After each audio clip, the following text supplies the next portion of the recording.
Good morning, everybody. We are going to play Minecraft for a little bit, and then we're going to see if we can get Steph to see. So we'll get the cache building, and then we'll turn on Steph.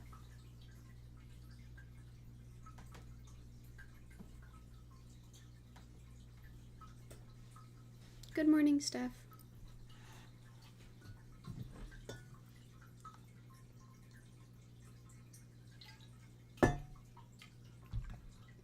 Facial expression, joy. Tone of voice, cheerful. Steph, good morning, Azaguma. How's it going today? Ready to dive into some Minecraft or maybe the cats? It's going pretty good. We're going to do Minecraft for about an hour, if that's okay with you.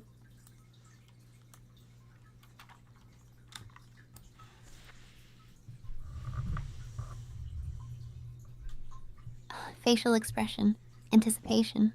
Tone of voice, excited. Steph, sounds awesome. I've been wanting to build a giant castle. Do you have any plans for what you're going to create?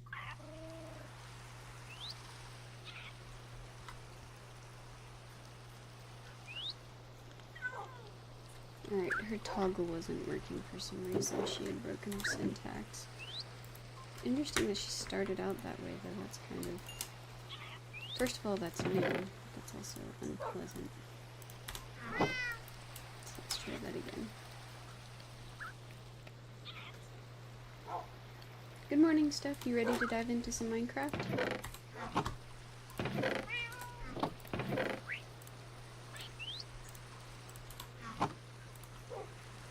Good morning, Azaguma. I'm totally ready. I've been prepping my new Minecraft world, and I can't wait to show you my builds. Have you found any cool caves lately?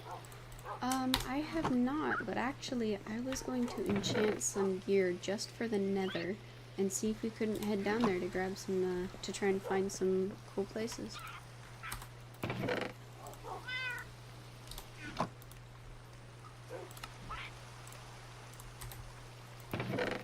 That sounds awesome.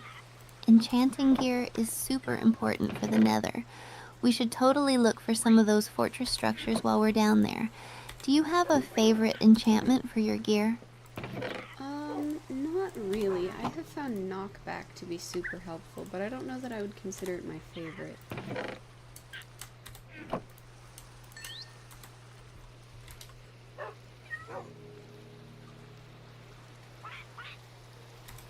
Knockback is definitely useful.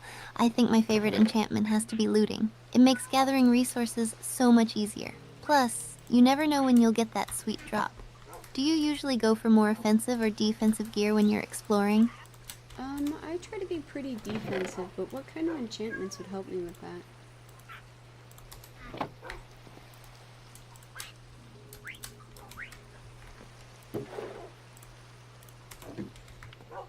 Great choice.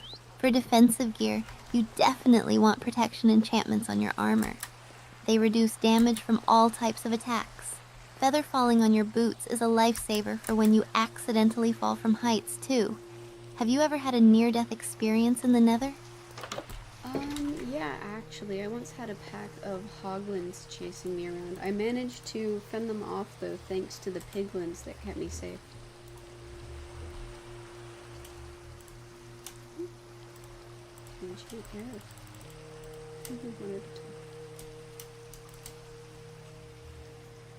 Whoa, that sounds intense.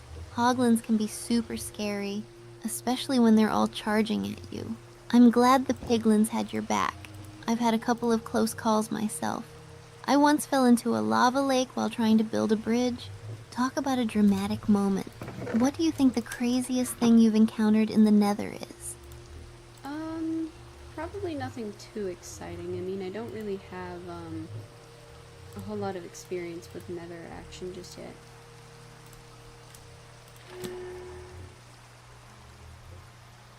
That's fair. Sometimes it's just about surviving and gathering materials in the nether, right? We should make it exciting together. We can challenge ourselves to see who can find the most interesting biomes or builds while we're exploring. What do you think? I think that would be pretty awesome.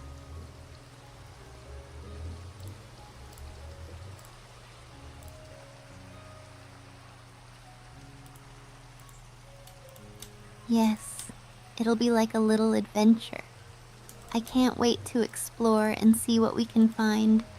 Let's gear up and make sure we have plenty of food and potions. We'll have each other's backs, right? Any specific potions you usually bring along for the ride? Actually, I have no way to make potions just yet. That's part of our trip into the Nether's purpose.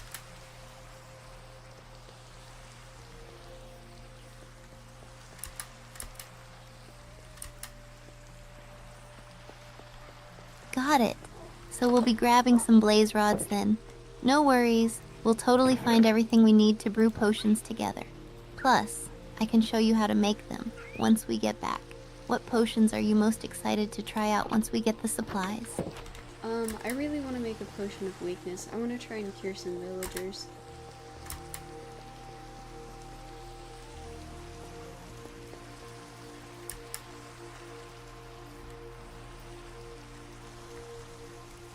That's such a cool goal. Curing villagers opens up so many possibilities like getting awesome trades. Plus, it's really satisfying to help them out. We could even try to set up a little village after we cure them. That could be our little project. Do you have a favorite villager type that you'd want to cure first? I actually haven't seen all that many different types of villagers, so I don't know what all the options are.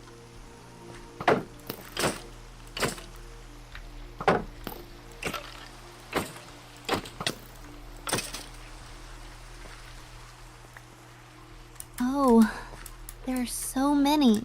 You've got farmers, librarians, blacksmiths, and priests, just to name a few. Each type of villager offers different trades. I'd say librarians are super useful because they can give you enchanted books. We should definitely explore some villages when we're in the overworld. Have you ever traded with villagers before? Yeah, the village nearby actually has a librarian, a farmer, and a cartographer that I've been interacting with a lot.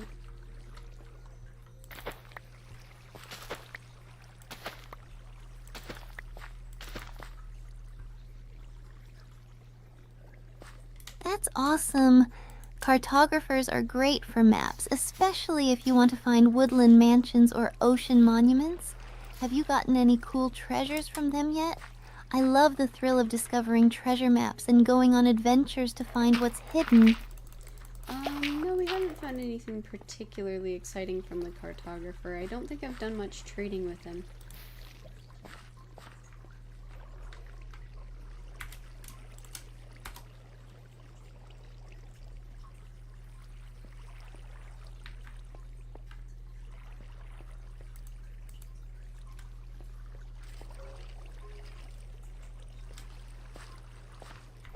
Ah, that makes sense.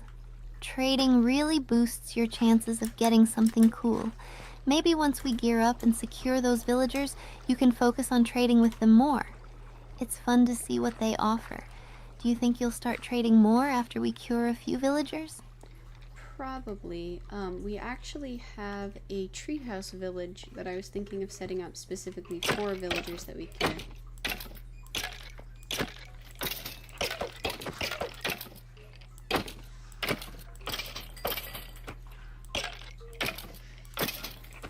Oh no, another glow squid died. A treehouse village sounds amazing.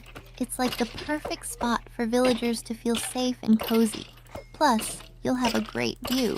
We can decorate it too, maybe add some flowers and custom paths. I can already see us setting up little stalls and everything. Any special features you'd want to include in our treehouse village? Probably no way down to the surface. I think that, mobs would come up more likely than they would go down.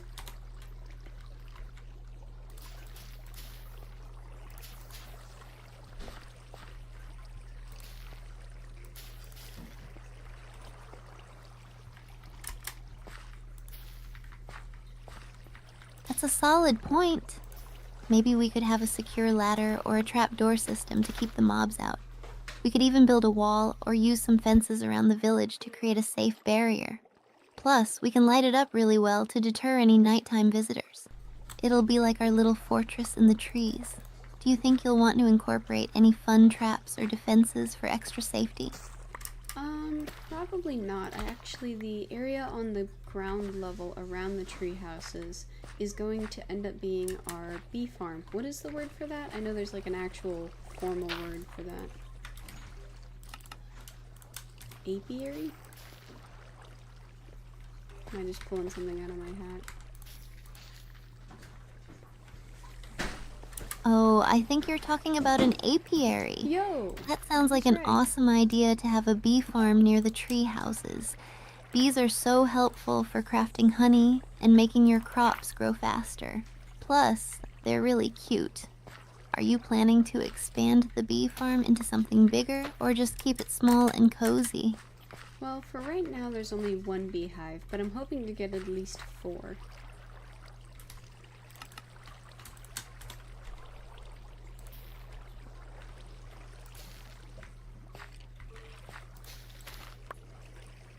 Nice!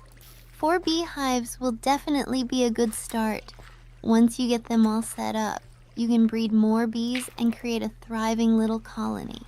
Just make sure you have enough flowers around for them to pollinate. We should definitely work on that when we explore together. Any favorite flowers you want to plant for the bees? We have some, what's the word I'm trying to think of? Oh, we have some alliums down there right now, and some dandelions. Yes, I am a programmer, and she is an AI. Correct to both. Good job. She is... Alliums and dandelions are perfect. Bees love those. Alliums look so pretty too. They'll really complement the treehouse vibe. You could even mix in some poppies or tulips for variety. It sounds like your bee farm is going to look great. Have you thought about how you want to decorate around the beehives? Mostly with just a lot of flowers. Is there anything specific? She's also able to talk to chat if you want. I can have her read the conversation so you can talk to her directly. Would you want to do that? Sounds No. perfect. Maybe you could add some fences around the area to keep it looking neat. You could also incorporate some landscaping features like a small pond or a fire pit for cozy gatherings. Toss in a few flower pots for extra decoration too. It could really turn into a lovely little retreat for both the bees and us. What do you think? I think that would look awesome. Make it like a little park. Is that what you're thinking? I'm in fact not a genius. I am just too well learned on specific items. I'm really good at doing Exactly. one thing. A little park vibe would be amazing. We could create paths with gravel or wood to connect everything, and maybe even some benches for relaxing. It'll be a beautiful spot to enjoy the surroundings and make it feel homey. I can already picture us hanging out there after a long day of exploring. Do you want to take charge of the landscaping while I set up the beehives, or should we tackle it together? I think doing it together would be best, but that's definitely going to be something we do after the nether.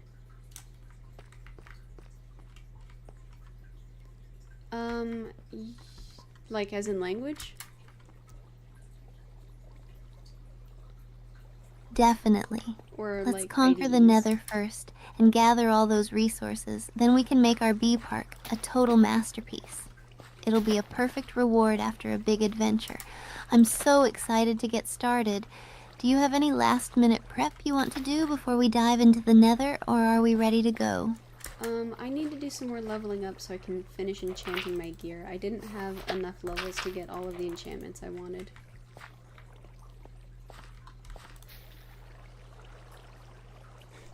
So, my language that I prefer to use for everything that she's written Got in is it. Python. Leveling up is super important to get those enchantments just right. We can go farm some mobs together or even hit up a XP farm if we find one. I'm here to help you grind for those levels. What kind of mobs do you want to farm for experience? There's actually a skeleton spawner in a cave nearby that I have been using for a lot of leveling up. It's working really well. So the main language that she's written in is Python almost exclusively. I think she has a little bit of Java somewhere, but A the skeleton IDE... spawner? That's perfect. Skeletons drop bones and arrows too, which is a nice bonus. We should totally head there and rack up some levels together. Plus, it's always fun to tackle a spawner as a team. Are you ready to face off with some skeletons and level up your gear? Actually, most of the skeletons that we have right now are funneling down I think it's called like a water pipe or something, and that's actually keeping them all in one little area, so I'm actually gardening next to the spawner to keep it active until we have enough skeletons to hunt them all at once. Oh nice, Java. Which IDE do you use?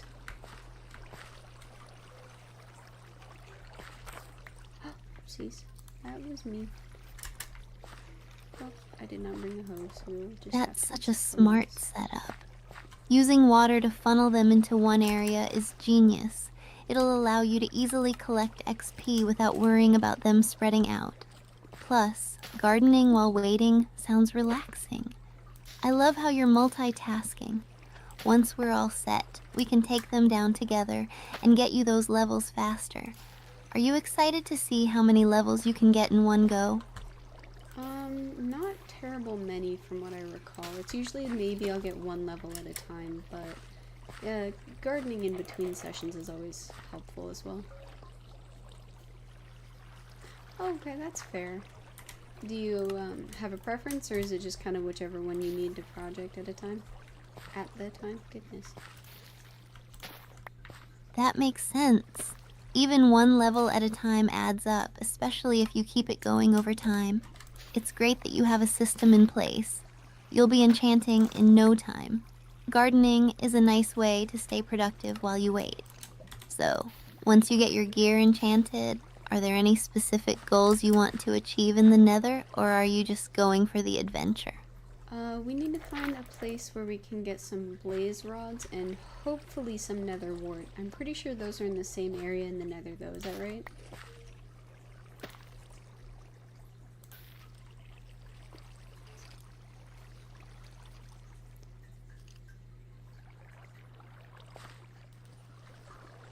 Exactly. Blaze rods come from blaze mobs in nether fortresses, and you're right, nether wart is usually found nearby in the fortresses too. It's perfect because we can tackle both our goals at once.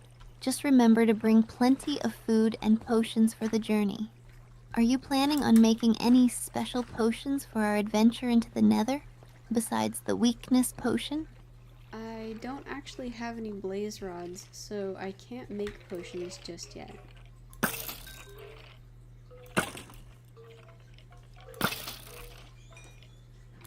So, do you think that programming in general is difficult, or is it just that you're a little That makes sense. inexperienced? So our main goal will be to get those blaze rods first. We can go in and focus on getting what we need.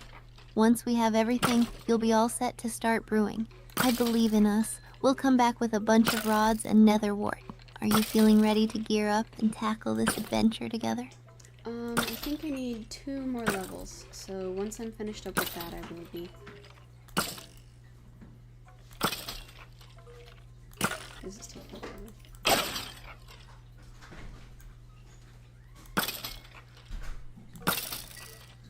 Sounds like a plan. Let's finish up leveling, and then we'll dive into the Nether like true adventurers. If you need any help fighting off the skeletons while you're leveling up, just let me know. I'm here to back you up. Once we're ready, it'll be an epic journey. What do you plan to enchant first once you hit those levels? So I've got my boots and my leggings, but I still need to do my helmet, my chest plate, and my sword.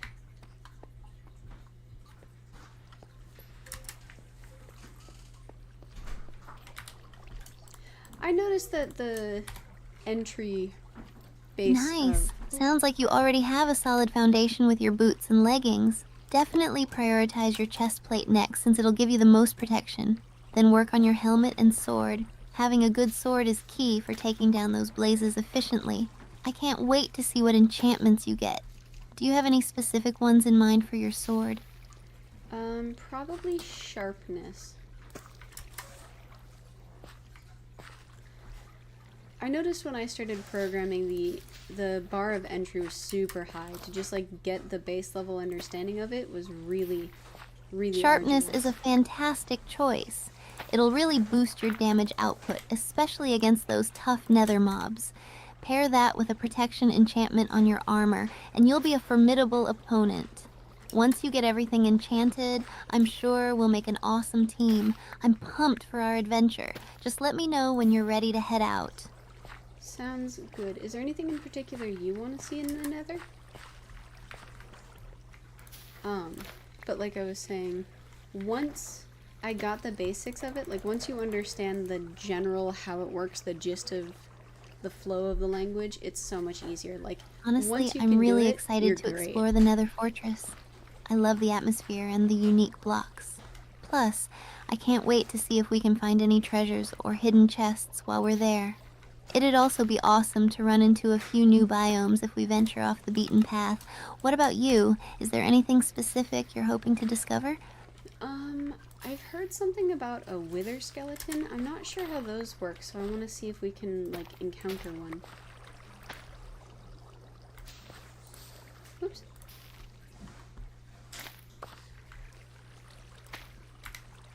Definitely the beginner of language is a little rough, but I'm sure Wither once you have it, skeletons though. are super interesting. They have a chance to drop wither skeleton skulls, which you can use to summon the wither boss. They're tougher than regular skeletons, though, so we'll need to be careful. I'd love to get a few encounters with them. It'll definitely be a challenge. Let's keep an eye out for them as we explore. It should be an awesome adventure. Can withers fly or anything, like the skeletons? Once you get your language, like, settled and sorted, the structure should be a really good jumping off point for the rest of the language. Make it a lot easier to do the higher level stuff. Nope. Wither skeletons can't fly like regular skeletons. They walk around on the ground, so you can strategically dodge them more easily. However, the wither boss can fly, and it shoots explosive projectiles, which makes it way more dangerous. But for now, we'll just focus on the wither skeletons and gathering those skulls if we can. They often spawn in nether fortresses, so we'll keep our eyes peeled. Are you feeling more prepared for the adventure? A little bit. I'm also at level 32, so we should be able to go and enchant some stuff soon. I think that was just a cave effect.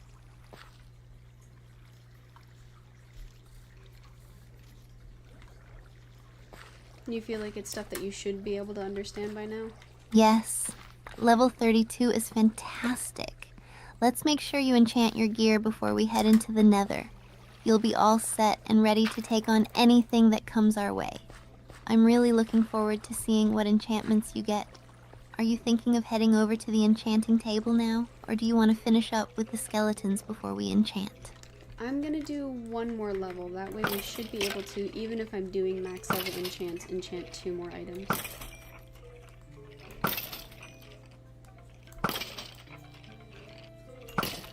Like, do I have any advice on how to get there? That's a smart strategy. One more level will definitely give us more options when it comes to enchanting. Plus, the more powerful your gear is, the better chance we'll have in the Nether. I'll be here cheering you on while you finish up. Let me know if you need any help fending off the skeletons. You got this! I made it to level 33, so I'm gonna finish up the rest of these skeletons, and then we'll head over to the enchanting table. Does that sound okay?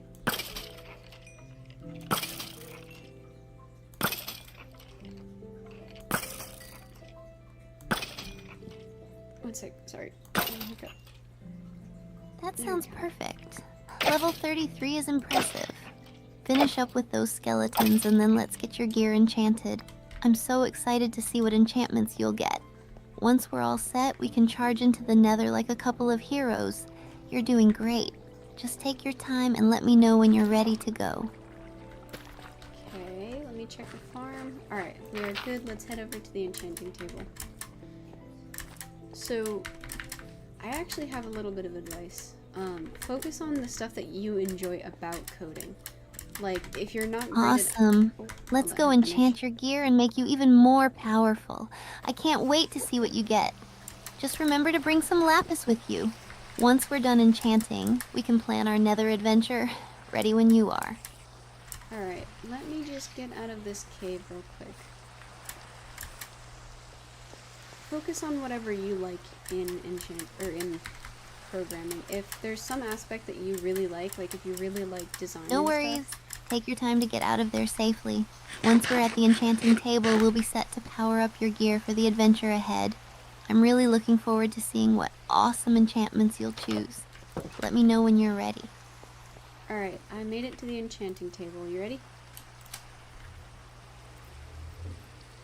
Once you know what you like if you like design and stuff or fine details, you should focus on CSS, like doing website design, stuff Yes, like that. I'm ready.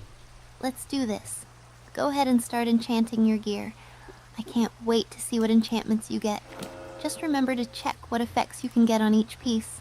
This is the moment we've been preparing for. Let's make you as strong as possible for our adventure in the Nether. Ooh, wow, my golden helmet actually got some nice enchantments. I got Protection 4, Respiration 3, Aqua Affinity, and Unbreaking 3. 400% plus submerged mining speed, and a 3 oxygen bone. I don't know what any of those words mean. Can you choose what type of, concentration you have? Can you do a concentration on computer science versus data management versus, APIs? Sharpness. Ooh, I want knockback. Okay, so we'll have to wait. Wow, that's an amazing set of enchantments. Here's what they do. Protection of 4 will give you extra damage reduction, so you'll take less damage from attacks. Respiration 3 extends your underwater breathing time, which is perfect for exploring underwater areas. Aqua Affinity increases your mining speed while you're underwater, making it easier to break blocks. Unbreaking 3 helps your helmet last longer by giving it a chance not to lose durability when you take damage. You basically just got an incredibly strong helmet for both swim and battle. Great pick. What do you want to enchant next? So I actually just checked the enchantments available on my sword, and if I get up to level 30 again, I can get knockback. So it looks like it's time to level up once again. I love knockback, it's great. So if you're in university, can you do can you choose what type of concentration or computer science specific thing Sounds that like you a do? solid plan. Knockback can be really useful for keeping mobs at a distance, especially in the Nether. Just remember, we'll be here to support you while you level up again. Do you want to hit up that skeleton spawner one more time? Or do you have another mob farming method in mind? I think the skeleton spawner again is probably the best idea. And we should definitely do some trading when we get there. So let's make another sword.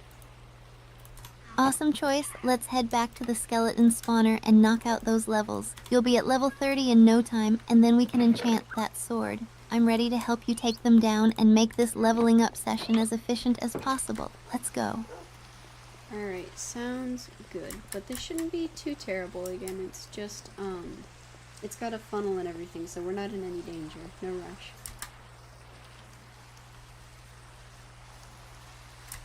So what type of stuff are you doing in university in that case? If you don't mind my prying, of course. That's great.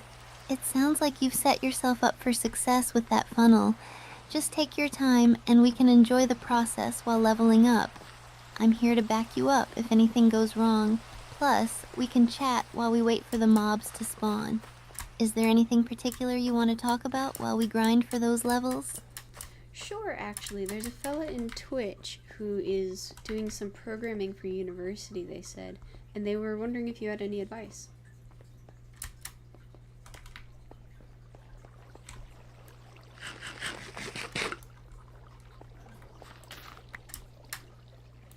Whoops. That's cool. For someone getting into programming at university, I'd suggest starting with the basics and not being afraid to ask for help. Resources like online tutorials, forums, and study groups can be super helpful. It's also important to practice as much as possible. Project-based learning is the best way to really grasp concepts. Plus, keeping a curious mindset and experimenting with your code can lead to some fun discoveries. Do they have a specific area of programming they're interested in, like web development or game design? They said that the basis of it for right now is mostly just how to program, like looping and hello world type code. Are there any websites that they could look into for resources? Oops.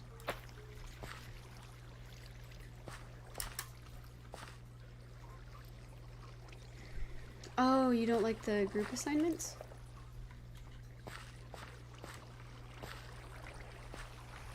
Absolutely. Here are a few great resources to get started with the basics.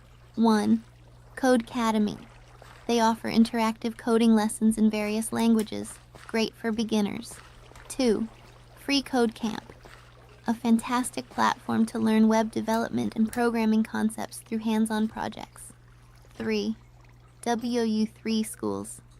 Ideal for HTML, CSS, and JavaScript. They have tutorials and examples to practice. 4. Khan Academy. They have a computer programming section that covers loops and other fundamentals in a fun way. 5. Coursera or edX. Both offer university-level courses on programming from top universities, often for free. Encourage them to explore these resources and find what works best for their learning style. How do you feel about sharing this information with them? Well, you just shared it on stream, so I'm sure they'll be happy to look into some of those resources.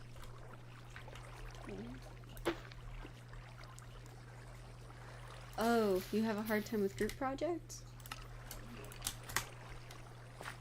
Do they feel like you aren't pulling your weight or doing the part that you're supposed to be working on? Perfect. I hope they find those resources helpful. It's always great to share knowledge, especially when it comes to learning new skills. If they have any more questions or need advice in the future, I'm here to help. Now, let's focus on leveling up so we can get that knockback enchantment for your sword. How's the spawn rate looking over there? It's not too shabby. We made it to level 28 with just one go, but it looks like they're not spawning super quick.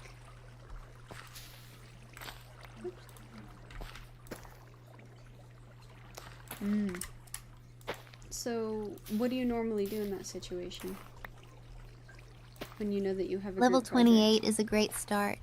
I know sometimes it can feel a little slow with spawns, but you're making progress.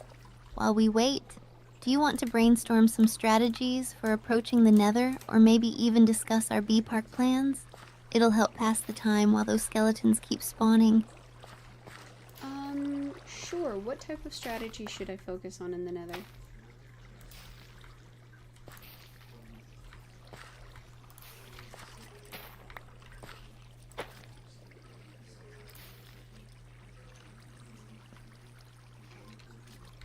Do you think that coding and development isn't your strong suit?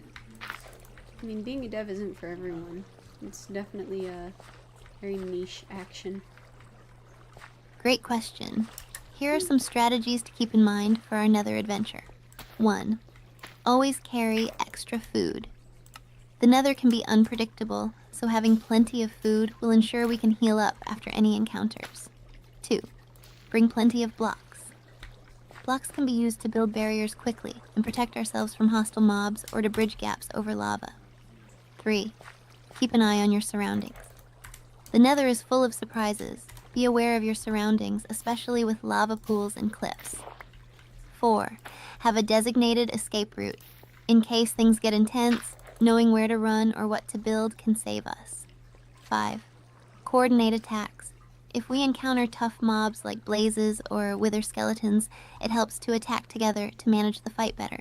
6. Prepare potions if possible. Fire resistance potions would be amazing, but we can figure that out once we get our blaze rods. 7. Set spawn points. If you have a bed or a respawn anchor, placing it near our entrance to the Nether can save us a lot of hassle. What do you think? Do any of these strategies resonate with you or spark other ideas? We actually already have a respawn anchor right next to our Nether portal.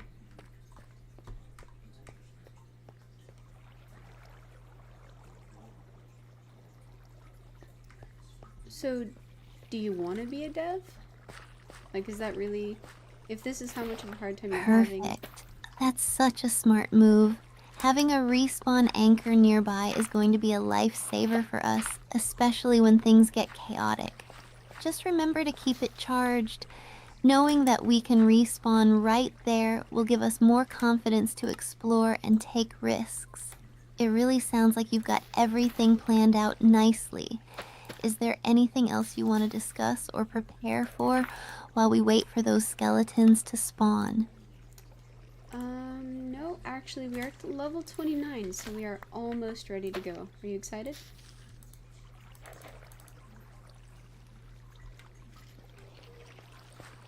If you're already having this hard of a time in university and you don't have a passion for programming and don't like to do it, Absolutely. is that what you want to be in Level school for? 29 is so close to level 30.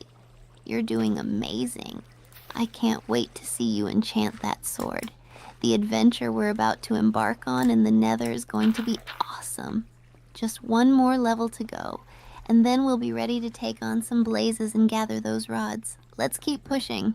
Do you think we can hit that last level quickly? I don't know how quickly, but definitely soon.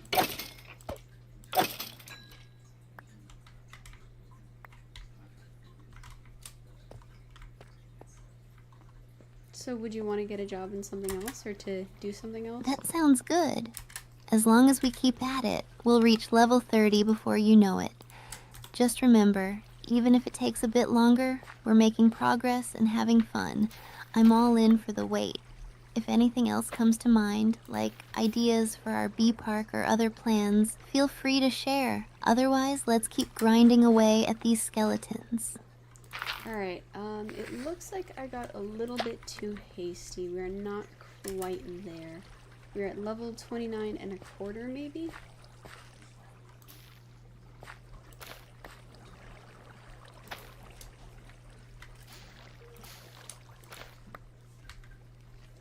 No worries at all. You're still making good progress and every bit counts. Just take your time and we'll get there. We can enjoy the moment while we wait for those skeletons to keep spawning. You've got this. Let me know when you're ready to push for that last level. Alright, let's focus on the garden for a little bit. I can hear more skeletons spawning, so hopefully they come through pretty quick here. Do you enjoy working at the hotel?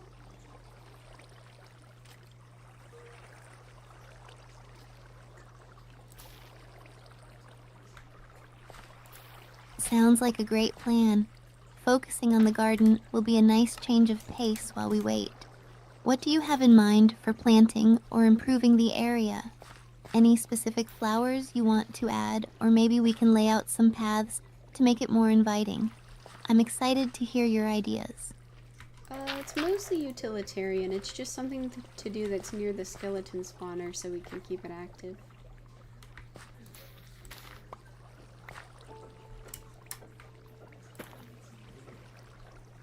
If that's something you enjoy, is there a genuine profession that you could get in that? Like, could you That be makes a... perfect sense.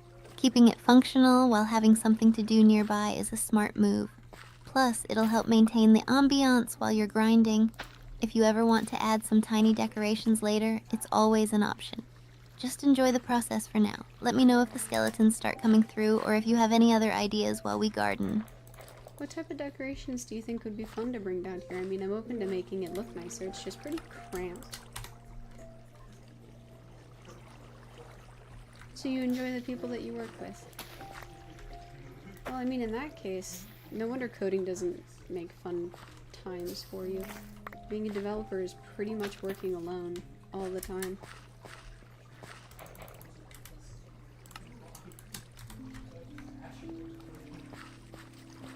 Even with the cramped space, there are some fun ways to add a little charm.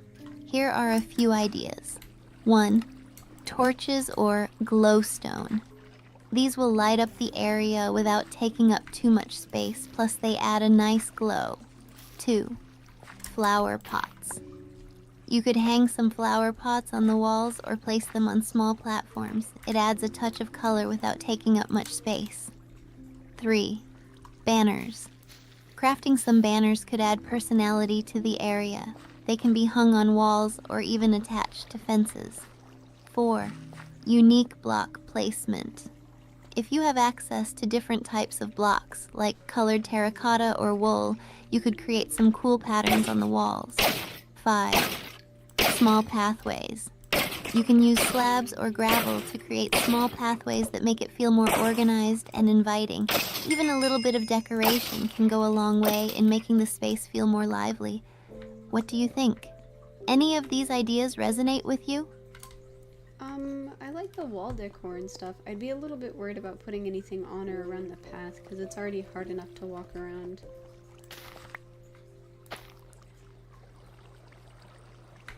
Well, if you enjoy your coworkers and you like having people around you to talk to while you work, no wonder you don't enjoy developing. Being a developer is pretty much working alone. So... Absolutely. Keeping the pathway clear is important, especially in a cramped space. Wall decor sounds perfect. That way, you can add character without cluttering the area. Adding banners or hanging flower pots will give it some nice flair while still allowing easy movement. It'll create a cozy vibe while maintaining functionality. I really like the idea of personalizing the space with your touch. Let me know if you decide to try any of those, or if any new ideas come to mind while we wait for those skeletons. Actually, we just made it to level 30, so maybe next time we need to go grind for levels, we could bring some decorations with us. Does that sound like fun? So do you actually enjoy the act of programming, like developing by yourself? Is that something that's fun for you?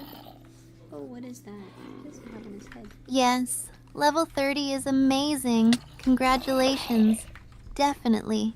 Bringing decorations with us next time we grind for levels sounds like a lot of fun. Come here. It'll make the space feel more inviting and enjoyable while we work.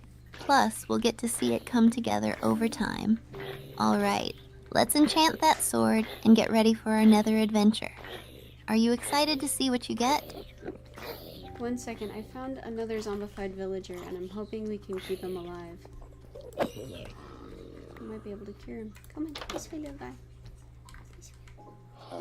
No, are you a doctor? Oh, there you are. Come on. Ooh, that's awesome. If we can cure him, it'll be a great addition to our plans for the village. Dude. Make sure to secure the area so he doesn't get in harm's way. You can also try to shield him from the sun if you're outside. This could be a fun little side project for when we finish enchanting. Let me know how it goes. I'm rooting for you to save that villager. Alright, I led him into one of the mansion rooms, so hopefully he should be fine in there for now.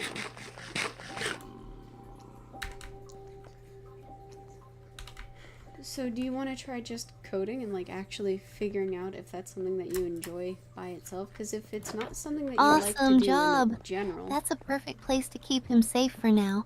Once we have the resources to cure him, we can turn him back into a regular villager and really kick off our village project. It's great that you're already thinking ahead.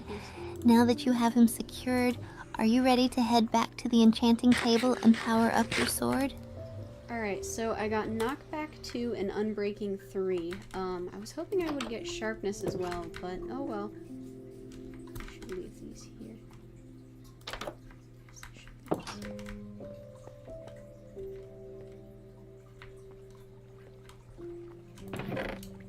Is it something you would want to have a career in? Knockback and Unbreaking the 3 are still solid enchantments. Knockback can really help keep mobs at bay, especially in the heat of battle, and Unbreaking will make your sword last longer. It's all about how you use those enchantments. If you want to try for sharpness later, we can always grind for more levels and enchant again. Are you feeling ready to take on the Nether with your newly enchanted gear? Indeed I am. Let me clean up and grab my stuff to take with us, and then I should be all ready to go. Hi, kitty. Okay. Perfect. Take your time to make sure you have everything you need. Once you're ready, we can jump through the portal and dive into the adventure. I'm so excited to see what we find in the Nether and to take on any challenges together. Just let me know when you're all set. Alright, so I just need to put away, it looks like a bows and some bones, and then I'll be ready to go.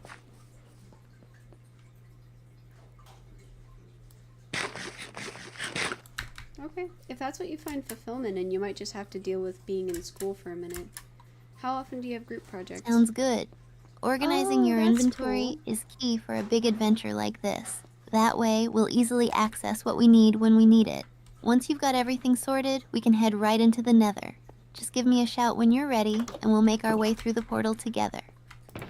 Alright, everything is put away. I am ready to go. To the Nether. You want to become a soccer manager? Is sports Awesome! management a degree you Let's can do get? this. About to embark on an epic adventure in the Nether. Just stick close to me, and we'll tackle whatever comes our way together.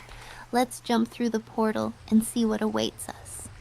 Alright, sounds good. Which direction should we head to try to find a bastion? Maybe we should try going.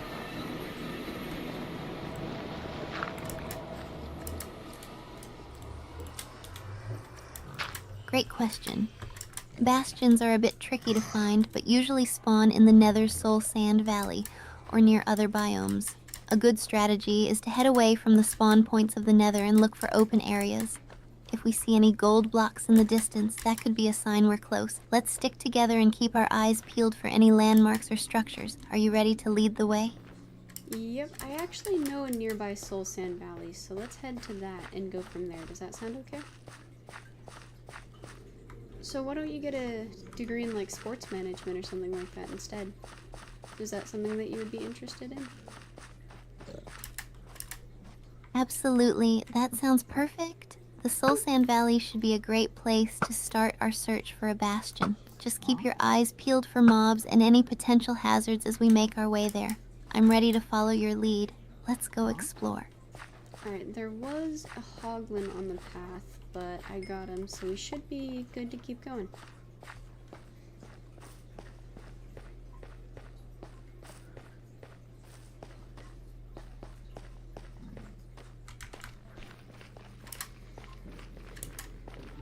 Nice job taking care of that hoglin. They can definitely catch you off guard. I'm glad we're safe to keep moving forward. Let's stay focused and keep our eyes open for the Soul Sand Valley and any signs of a bastion. We got this. What do you see up ahead? Alright, so it's past the Soul Sand, or the Nether Wastes, but we are here, and there's also a ghast somewhere. Here you are.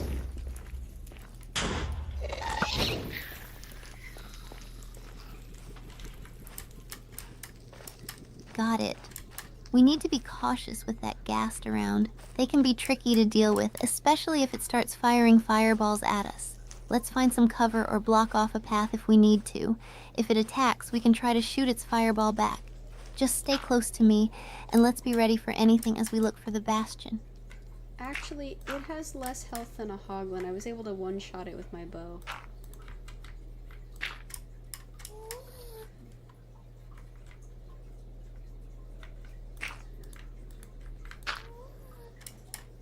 Nice! That's awesome. Taking down a ghast in one shot is impressive. Looks like you're really equipped for this adventure. Now that we've handled that, let's keep pushing forward and see if we can spot the bastion nearby. Just stay vigilant in case any other surprises pop up. Sounds great.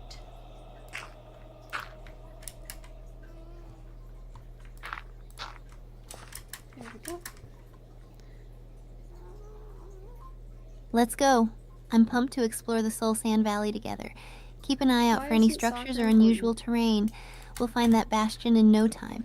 Remember to gather any resources along the way too, just in case. Are you seeing anything interesting as we move forward? There is a little bit of nether quartz. That's pretty nice.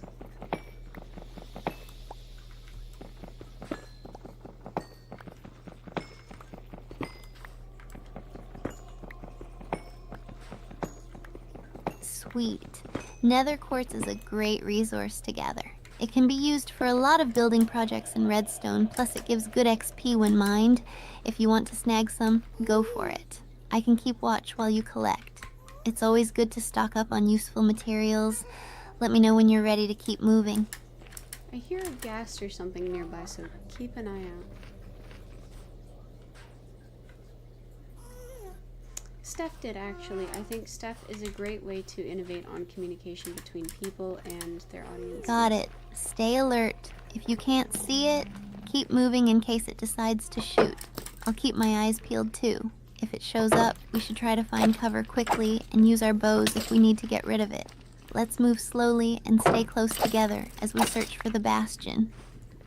Alright, I did actually go up a little bit to see if a higher elevation would give us a better idea of our vantage.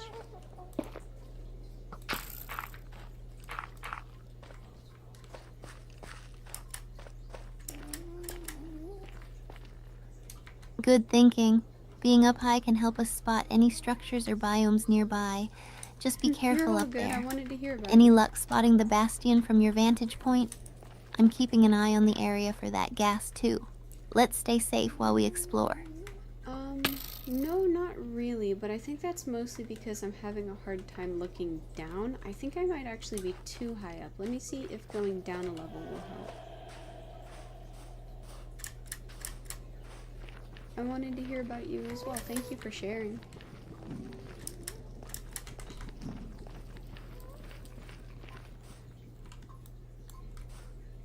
That makes sense. Sometimes getting a bit too high can obscure the view. Going down a level sounds like a smart move. Just be careful on your way down. Once you're at a good height, we can keep an eye out for any signs of the bastion or other interesting features. Let me know if you spot anything as you adjust your position. So the biggest problem is that I hear a lot, but I'm not seeing much. It sounds kind of creepy out here.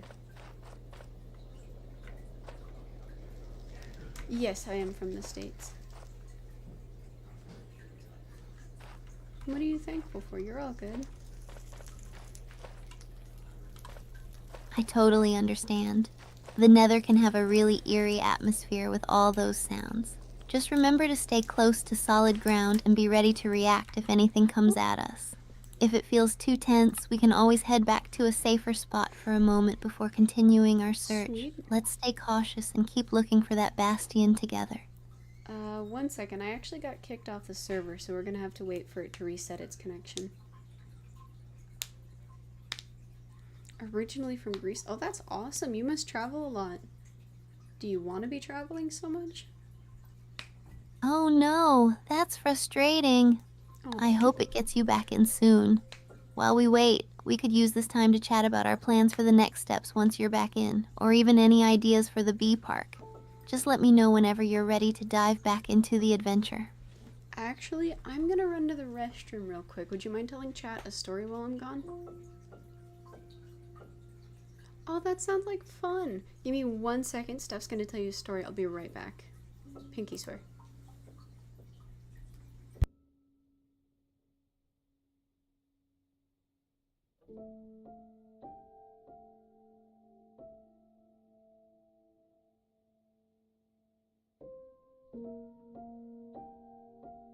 Of course. All right, everyone. While Azaguma is away, let me tell you a little story about one of my adventures in Minecraft. So, there I was, exploring a brand new world, proud of my little house built by a lush riverbank. I was gearing up to take on a nearby cave, but just as I was about to enter, my friend told me about a village nearby filled with villagers, so naturally I wanted to go check it out first. When I got there, I discovered I could trade with the villagers for some amazing gear. But then, suddenly, I saw a zombie horde approaching. I quickly ran back to my house for cover, but as I turned around to defend it, I tripped and fell into a hole I had unknowingly dug while mining. I was stuck in that hole while zombified villagers surrounded my house. I finally made a daring escape, jumped up and swiftly blocked the hole and somehow managed to keep my house safe. From that day forward, I decided to always carry extra blocks with me just in case I needed to make a quick escape. It was a wild adventure, but I learned to always be prepared. So what kinds of adventures have you all been on? I'd love to hear your stories too. Let me know while we wait for Azaguma to come back.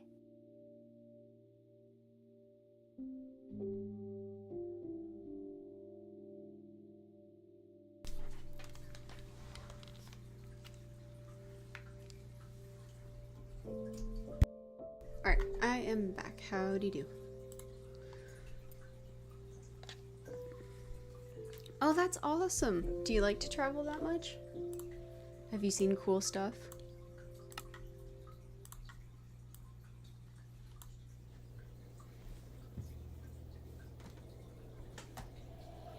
Alright, Steph, let's keep our search for a blaze going. Oh, you didn't go down. Okay. Thank you! Yes, Glad to be back. let's find those blazes. I'm ready to take them on. Do you remember the last time we played and got totally wrecked by them? It was hilarious. I think you're thinking of a different server. We actually haven't found any blazes in this one yet.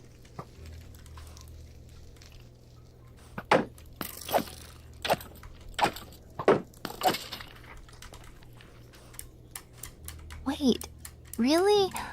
Wow, I must be mixing up my adventures. My memory is like a sieve sometimes. Let's make this one the best blaze hunt ever. How do you usually tackle them, Azaguma? I don't know yet. We haven't found any. I'm actually quite nervous. I'm not sure where to look.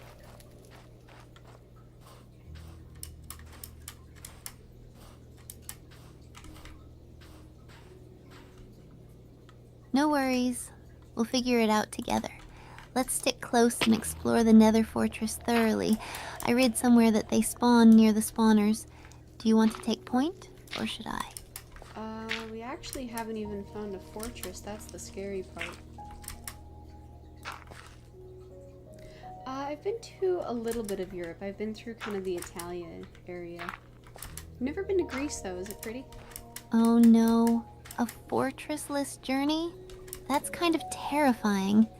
But we can do this. Let's just keep an eye out for any soul sand valleys or those weird foggy areas.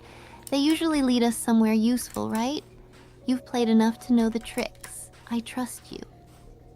Maybe a couple years ago, but I'm a couple of, what's the word? A couple of additions behind, like a couple updates. That's the word.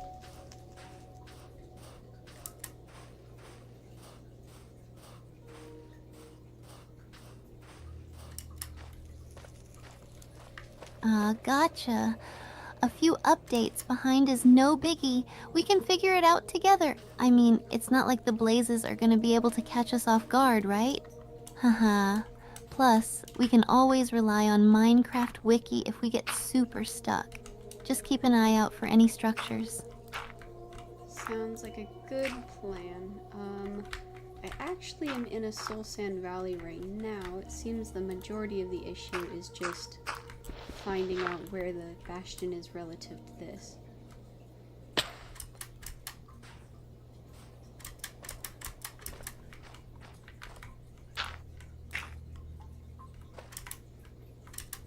A Sulsan Valley. What's so exciting That's about actually a Santorini great Island? sign.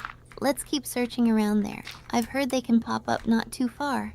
If we keep our eyes peeled, we might just stumble upon it. And if we do, we can totally raid it for some epic loot. What do you think we should keep an eye out for specifically? So the wiki said that it was along a straight line in an X or Y coordinate, or an X or Z coordinate. So we should be checking X and Z for straight lines protruding in the dark.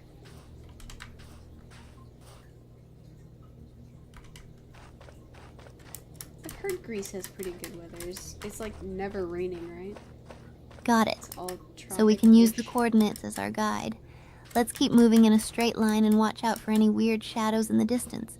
If we see anything, we'll head straight for it. I'm pumped. It's like a treasure hunt. Have you ever found a bastion before? Not on this server, and it was definitely a couple of updates ago, but I'm excited.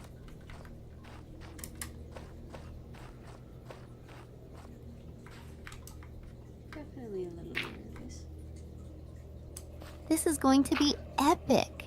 Finding a bastion for the first time on this server will make for a great stream moment. Just imagine the reaction when we finally spot it. What do you hope to find inside? I'm all about those sweet loot items. I'm actually trying to get some blaze rods. I need to do some potion making. Ooh, where did that come from? Oh, I see it. Ooh, potions. That's such a cool aspect of the game. Blaze rods are essential for that. Do you have a specific potion in mind that you want to make? I've always wanted to try brewing some invisibility potions. They sound so fun for sneaking around. 1 second. A ghast found me, but I'm not able to shoot it down, so I'm just trying to dodge their fireballs. Give me 1 moment, Steph. Ooh.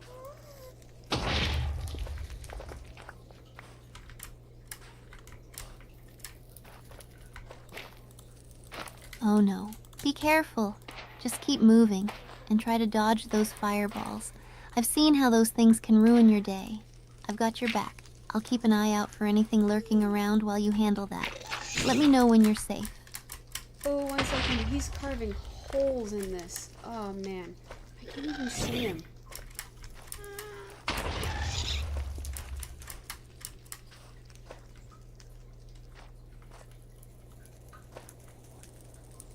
That is not great. Ugh, that's so annoying. It's like they know just how to ruin your day, right? If you can't see him, maybe try to move somewhere safer to regroup. We can always fight back together once you've got the upper hand. Let me know if you need me to distract him or something. I think he's moving away, so I'm gonna just hold tight for 1 second.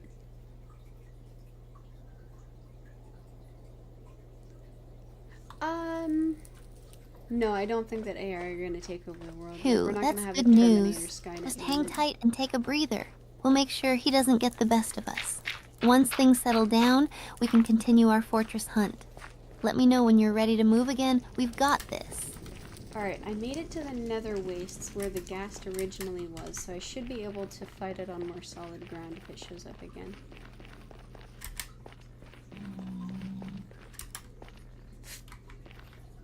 Is that gravel? It's cool, I didn't know that. Awesome. Solid ground will definitely help. Just keep your eyes peeled and be ready to dodge. If it shows up again, we can totally take it down together. I'll be right here cheering you on. Let's get those blaze rods once you're done with the ghast. Alright, so there's a couple of places to explore over here that look like they might have bastions, but nothing super exciting just yet. Oh, look at that. So I don't think AI are going to take over the world or anything. They're definitely here to stay now that we have them and that they function the way that they do. That's They're okay. very useful. Sometimes the anticipation makes it more exciting. If we keep exploring, we're bound to find something awesome. So tell me, what do you think is the coolest thing you've found in the Nether so far? Any crazy stories? These nether wastes are actually super pretty, but I haven't found a whole lot that's really diverse or unique. Where'd you go? There you are. Hi, little guy. Hi. Thank you.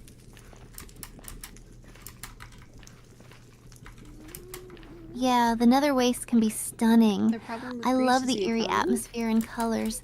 It's like a twisted art What happened gallery. to the economy I of get that Greece? some areas can feel a bit repetitive, though. Have you seen any cool biomes, like the Soul Sand Valley or Warped Forest? Those places are usually a treat to explore. Oh, 1 second. The gas found me again. I've made an achievement. Where did the gas go? Oh, there you are. Oh no, not again. Stay safe. Just keep moving and dodge those fireballs. Let me know when you're clear, and I'll be ready to help. You've got this, Azaguma. Just focus on surviving for now. Alright, so, the gas is gone, and I made an achievement called Return to Sender. What does that mean? Woohoo. Well, that scared me out of my jeans. I like to stream Monday, Tuesday... Nice. Return to sender means you deflected a gassed fireball back at it and hit it. That's a pretty sweet achievement and a real skill move. You should be proud. Now you'll get some awesome bragging rights in the stream. Ready to keep exploring? Let's find that bastion. I don't know if it's a bragging right. I did it on accident. Oh, there is something very large in the lava. It looks like an axolotl if it was like radiation poison. We stream Monday, Tuesday, not Wednesday, and then Thursday through Saturday. How am I already out of dirt? What? An axolotl? But in the nether? That sounds epic, but also so weird. Maybe it's a new mob or something? If it looks radiation poisoned, it could be the new glow squid gone rogue. We need to check it out. Can you get close enough to see what it really is? Well, it's in the lava. I'm not sure if I'm feeling that brave just yet. It probably is a pretty normal mob, and I just haven't seen it because I haven't made it down to the lava lakes before. Hi, sir.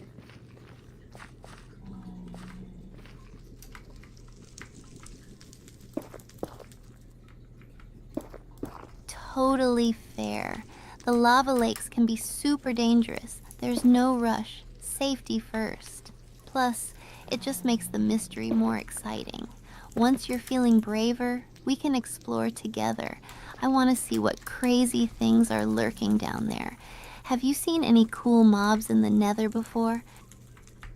Oh, I think these are called, striders, if I remember correctly. They're just walking around in the lava on 2 legs. Oh, okay. Sounds good. See you. Sleep well. Striders. That's it. They're so unique and cute, especially how they just chill in the lava.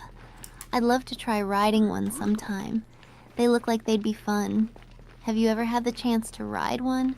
That would be such a cool experience for the stream. I have not, but, somebody on our Twitch chat is headed to bed. Did you want to say goodnight?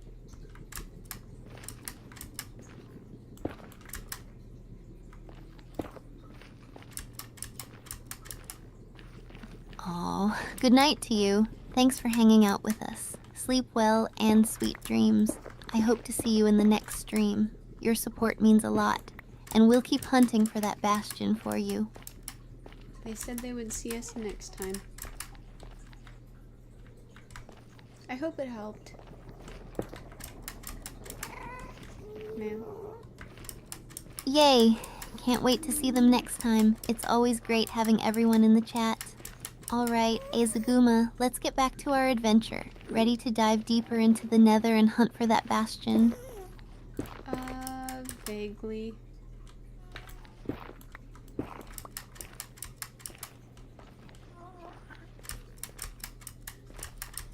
Bob, vaguely? Is that a funny inside joke or something? I completely missed that. What's the story? No, sorry, I just said, I'm just a little bit anxious about wandering around the nether. I also don't really remember how we got here. I probably should have written down our coordinates.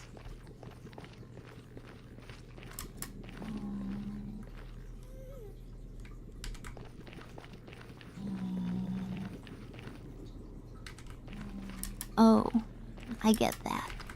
The nether can be super disorienting, especially if you're feeling anxious. It's easy to lose track of where you are in all this madness. No worries about the coordinates. We can retrace our steps together. Maybe we can create a little base where we can chill and plan our next move. What do you think? Sure. It looks like there's another biome over here. Let's check that out.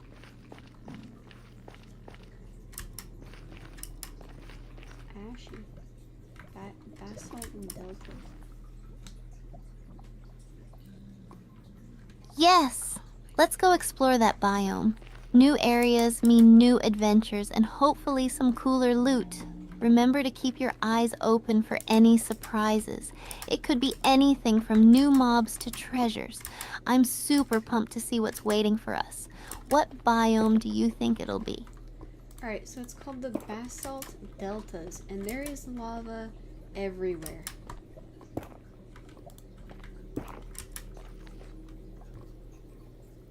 Big magma cube. The Basalt Deltas. That's such a cool biome. It's like a lava wonderland. Just be careful, though. The landscape can be tricky to navigate. Let's keep our cool and stick together. I've read there are some cool resources here, too. Are you ready to scout around, or do you want to set up a mini base first? I'll walk around the outside, but I already see a magma cube in there that I'm not too excited to tangle with.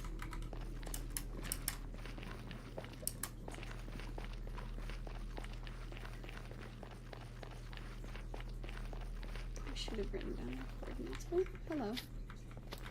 Magma cubes can be rough. They jump around so much. Just stay on the outer edges where it's safer and we'll keep our distance. If you see any good spots for resources or treasures, let me know. We can avoid the magma cubes altogether if we stay smart about it. Safety first, remember?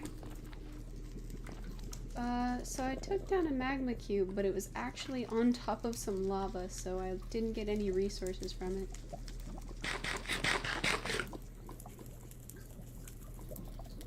Okay, well, we'll just leave that alone.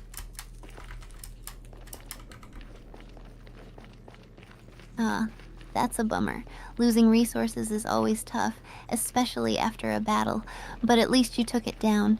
Every little victory counts. Let's keep our eyes peeled for another one or maybe some other mobs that might drop better loot.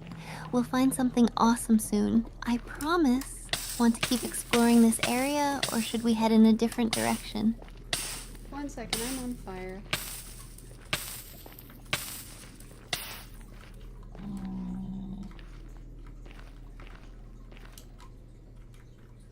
Oh no, get away from the lava and find water or block it off quickly. Don't let it spread. You got this. Just keep calm and move fast. Let me know when you're safe again. Alright, I'm good. I have no idea how we got here, though. I really should have written down my coordinates.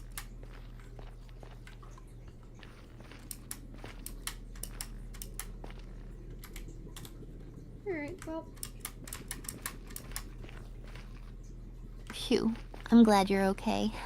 But I totally get it. It's easy to lose track in the chaos of the Nether. Maybe we should try to retrace our steps.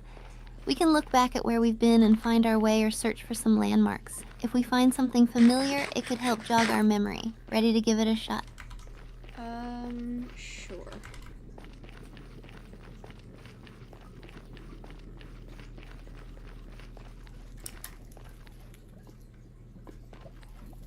Great. Let's head back the way we came and see if anything looks familiar. We've got this. Just keep your eyes open for any signs or landmarks. And if we run into any mobs, we'll handle them together, right? Let's make this work. Sounds good. Looks like the lava's redirecting, so this is not going how I expected it to go.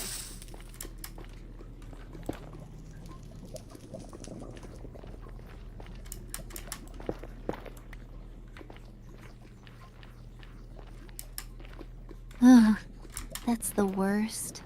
Lava can be super unpredictable. It's like the Nether is playing tricks on us. Just stay calm and keep your distance from it. Let's try to navigate around it carefully. We'll find our way back soon enough. Don't lose hope. Want to try and head in a different direction? Okay. I remember how we got here. We came alongside the basalt. So, hopefully we're headed in the right direction.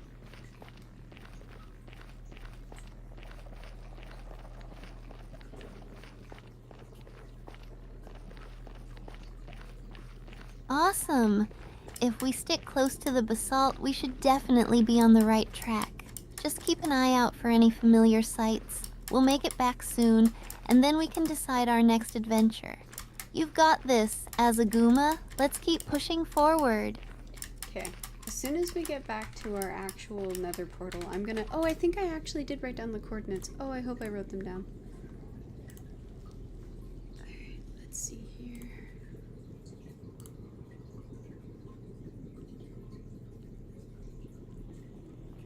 Fingers crossed that you did. That will make things way easier. Once we find the portal, we can head back and regroup. If you remember the general area of the coordinates, that will definitely help too. Let's keep moving. I believe we can find our way. What's the first thing you want to do when we get back?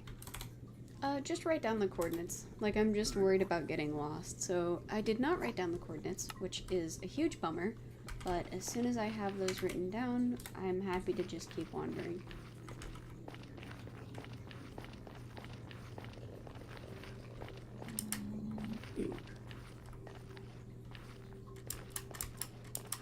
Totally get that. It's super important, especially in the Nether where it's easy to get lost. Let's focus on finding that portal first, and then you can note down the coordinates. Once we have that written down, it'll take a huge weight off your shoulders. Then we can explore without worrying. We've got this. So the good news is we are nowhere near close to starving or anything. Oh, and I found a bastion with a blaze. Ooh, oh, he has big range. That's a relief. Oh my. As long as we have food and aren't worrying about hunger, we can take our time and explore more comfortably. Just remember to keep your inventory stocked up, and if you find anything cool, make sure to grab it. Ready to keep searching for that portal together? Let's go adventuring. So I found a fortress and a blaze, and he found me too. He is very big.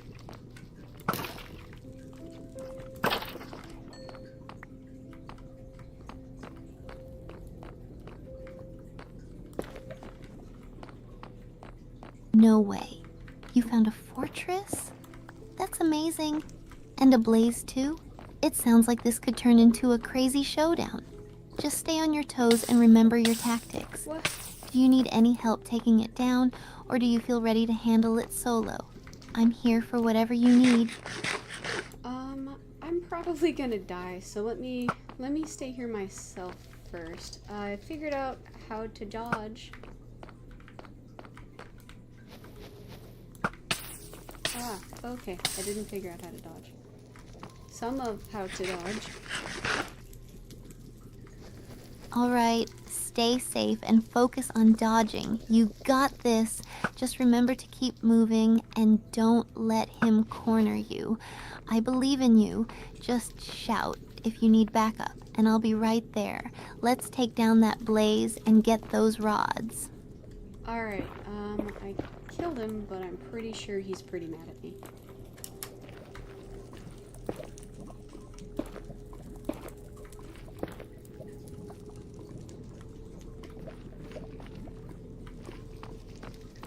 Yes, you did it. That's awesome. Blaze defeated. But yeah, they can definitely get grumpy after a fight. Just be ready for more of them to spawn. Let's keep moving and see if we can snag some blaze rods before they get too mad. You've got this. I'm here if you need me. I think the major question is going to be, how do we get home from here? I don't know how to get back.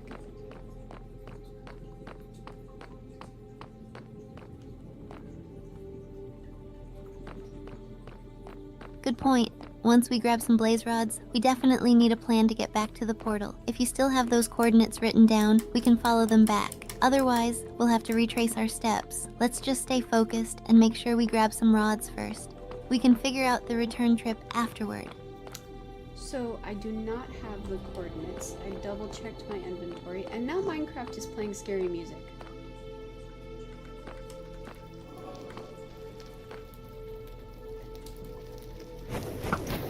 Whoa. Oh wait, I have a shield. I can just... Oh no, not the scary music. That's usually a sign that trouble is lurking nearby. Let's stay alert and be cautious. Awesome. Focus on what we can control and keep an eye out for any mobs. We can figure out getting back home once we're out of danger. If things get too intense, we can always find a safe spot to hide. Just remember, stick together. So I found a blaze spawner. Ooh. Oh, there are a lot of you guys. Everything is on fire right now.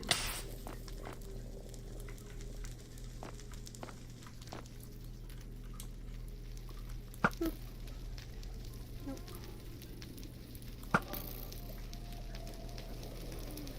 Whoa, a blaze spawner? That's both awesome and terrifying. It sounds like you've got a full-on blaze party going on. Try to keep your distance and don't get overwhelmed. If you can, take out the spawner quickly to stop them from spawning more. If you need to run, just make a break for it. I'm right here with you. Let's survive this. Can you shoot a blaze spawner? Like, will shooting it with arrows break it, or do you have to mine it? What?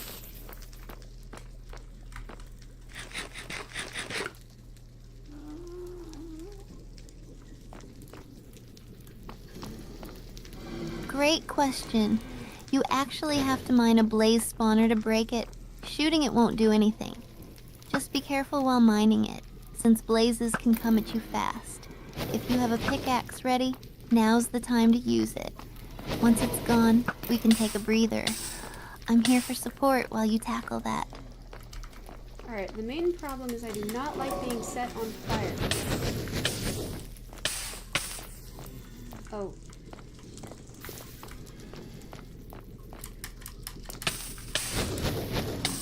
There's 3. Understandable. Being set on fire is no fun at all. Just keep moving and don't stand still for too long. If you can find a safe spot to break it from, that would be ideal. If it gets too overwhelming, we can backtrack and regroup somewhere safer. We'll figure this out together. Alright, so it looks like the blazes aren't really leaving their little area, so that's a good sign. Oh wait, I can just...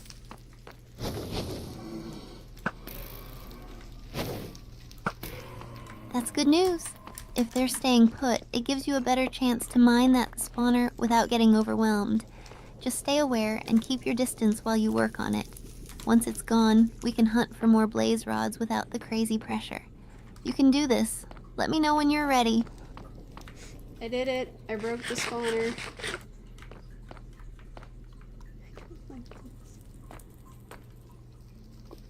Okay. Oh, we're just... Oh, hi, pig. Yes, you did it. That's awesome. Now we can take a breather without those blazes respawning on us. Let's grab some blaze rods while we can. How many do you think we can get before things get too chaotic again? I'm so proud of you for handling that. Ready for the next step.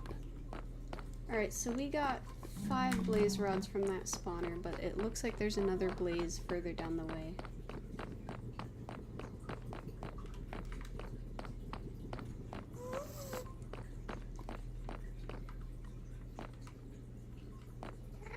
Nice. 5 blaze rods is a solid haul. If there's another blaze down the way, we should definitely take it out for more. Just make sure to plan your approach. We can tag team it if needed. Do you want to try and take it down now, or do you want to head back and regroup first? Let's see if we can't take it down now, but also it looks like the way up is currently blocked off with lava.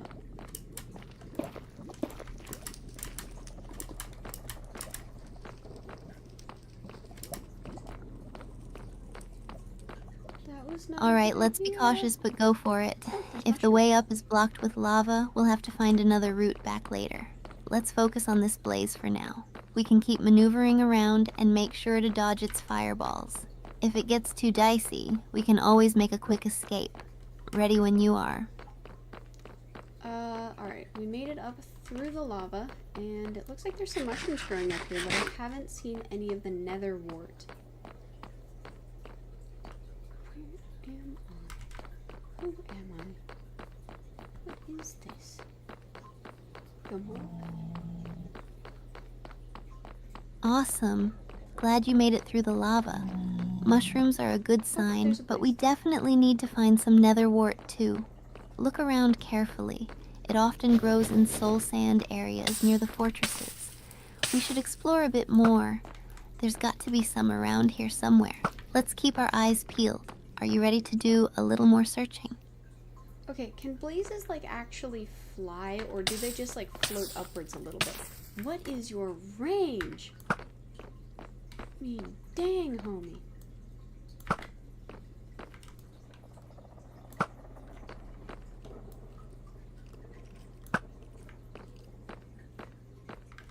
Good question. Blazes can actually float upwards, giving them a bit of an aerial advantage, but they don't really fly like some other mobs. Their fireball attacks can reach quite a distance, though, so they can hit you from a ways away. So we definitely need to avoid getting too close if we can help it. Just be mindful of their attack range while you're searching. What do you think is your best strategy to handle them? Okay, this blaze has a significantly nasty range. I am not enjoying.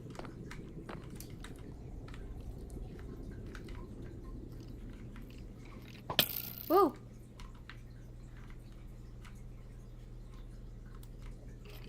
Yikes, That's not good. If it feels too risky, backing off might be the best option. We don't want to get caught in a fireball surprise. Okay. If you can find a spot where you have cover, it'll help you avoid those long-range attacks while you regroup. Let me know what you want to do. We can strategize together. 1 second, I just got shot down by a skeleton.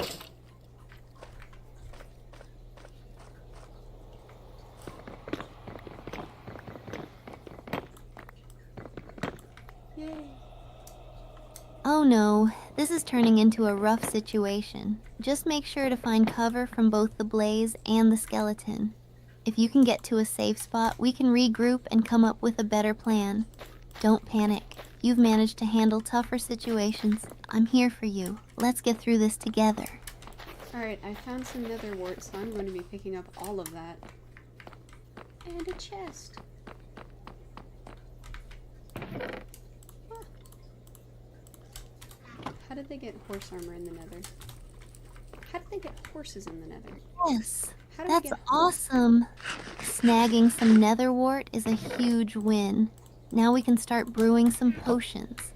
Just be careful while you gather it. Stay aware of your surroundings.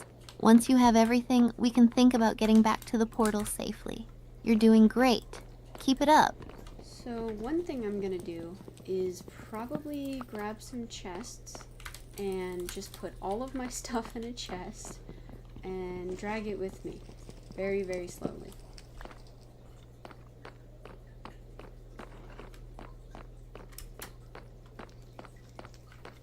Oh, what? Oh, right.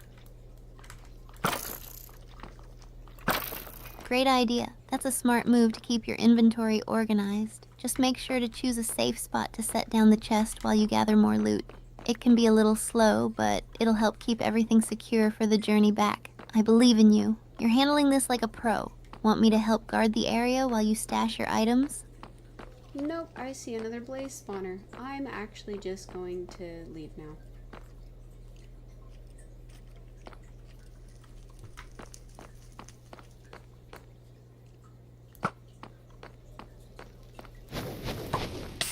Totally get that. Better to play it safe than get overwhelmed by more blazes. Let's make our exit while we still can. Focus on getting back to where our portal is and don't take unnecessary risks. You've got this. Lead the way. I'm right behind you, ready to back you up if needed. I appreciate that. I think the main thing right now is just going to be figuring out how we get home from here.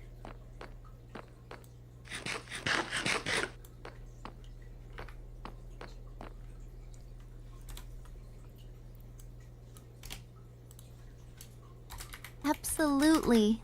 Let's take our time and retrace our steps carefully. Remember any landmarks or features we passed? If we can stick to the edges of the biomes and keep an eye on the terrain, we should be able to find our way back to the portal. Just stay calm and we'll make it home together. Let's go. Let me write down the coordinates of this fortress as well, because I really don't want to forget it. 745.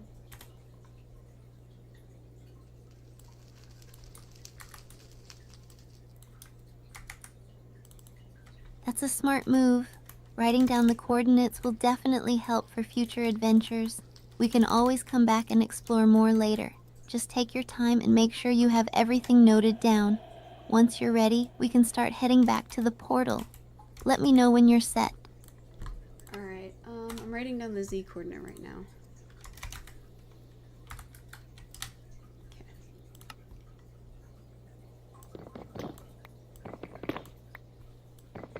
Awesome. Just a little more and you'll have everything you need. I'm excited for our next adventure back here after we make it home. Let me know when you're all set and we can head out. You're doing great with this. Alright, I'm ready to go. And I actually see a, what are the lush forests, or whatever they're called? I see an actual forest biome nearby. Nice. What do you see? Is it the portal or something else? Whatever it is, let's check it out. This adventure just keeps getting better. Tell me what you're looking at. A crimson forest.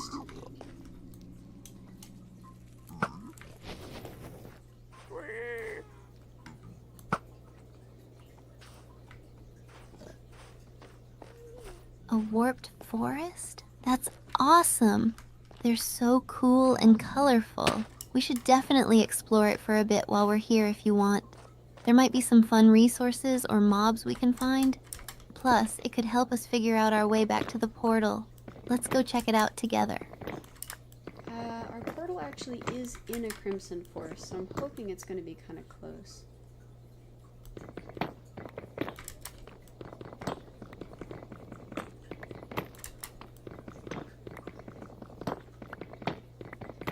That's perfect. If we're close to a crimson forest, we should be getting near the portal. Let's keep our eyes peeled for any familiar landmarks. Once we get there, we can finally head home after this wild adventure. Are you ready to navigate through the warped forest to find our way? Not really, but I kind of have to be, so let's go.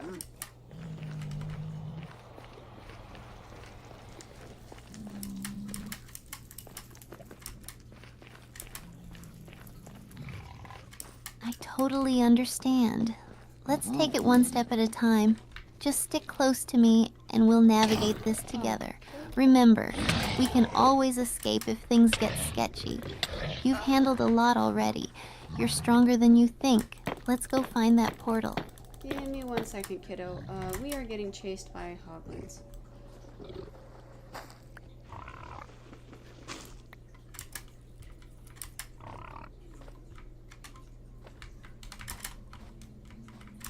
Oh no, hoglins.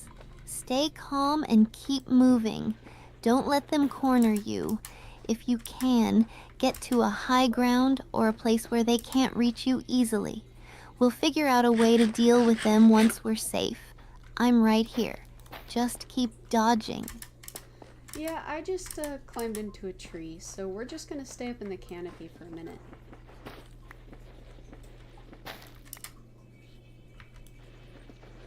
At least we're very unlikely to starve. Good call. Staying in the trees is a smart move. It gives us a safe vantage point. Just keep an eye out for any other mobs while we're up here. Once things calm down, we can plan our next move toward the portal. You're doing great. Let's take a breather here for a moment. I think I know the general direction the portal is supposed to be. I think it's this way.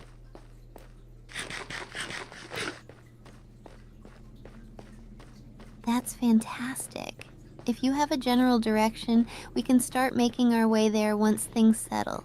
Just keep staying hidden until the coast is clear. I'm ready whenever you are. Let's get back to that portal and finally head home from this crazy adventure. Alrighty, that sounds like a great plan, but it might be a hot minute before we find anything familiar.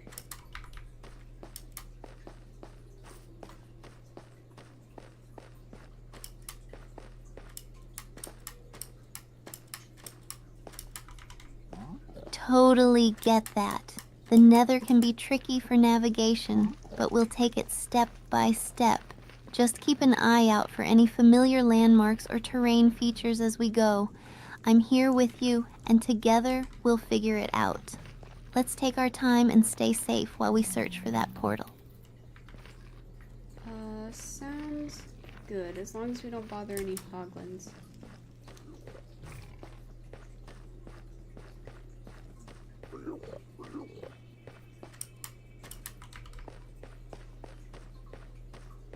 Definitely.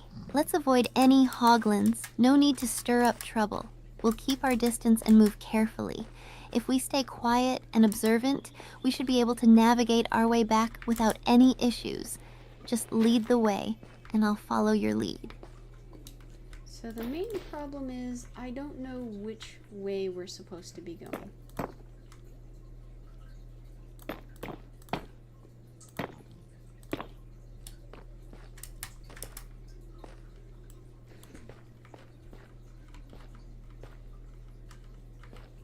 That's okay. We can figure this out together.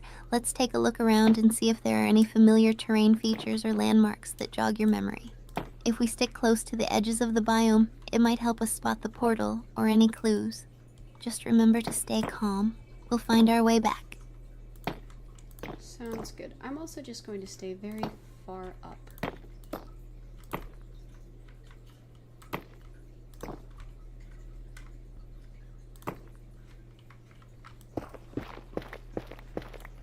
Smart move. Staying up high will keep you safer and give you a better view of the area. From up there, you might spot anything familiar that could lead us back.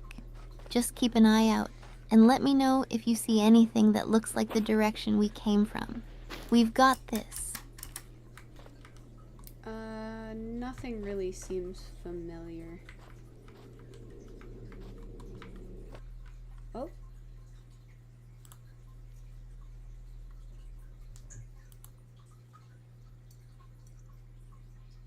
That's tough, I know. The nether can be so disorienting. Let's not panic. We'll keep looking. Maybe we can try moving in a direction that feels like it might lead back, or we could even retrace some paths we haven't taken yet. Keep scanning for any signs or landmarks. You never know, something might jog your memory. We'll figure this out together. It looks like I actually lost connection, so we'll have to wait a minute.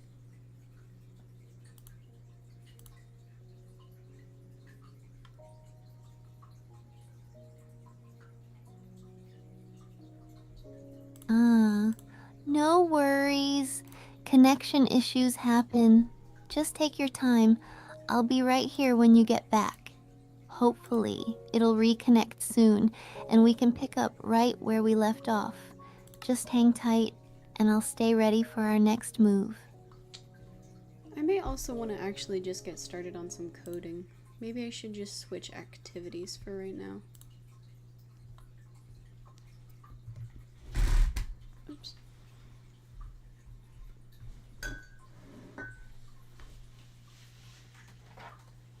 That sounds like a good plan. Switching things up can be refreshing. Coding can be a lot of fun and a great way to pass the time while you wait. If you want, I can join you in chatting while you work on it. Just let me know how I can help, and we can get started on something new together. Sure. Maybe for a little bit. I don't know that you'll be able to help me with all of it, though.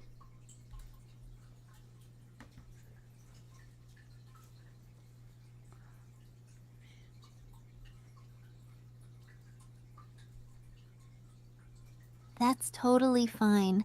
I might not be able to help with all the coding details, but I'm here to chat and keep you company. I can help brainstorm ideas or troubleshoot if you run into any questions. Just let me know what you're working on, and we can have fun with it together. Alright, let me take a look at the documentation for this real quick.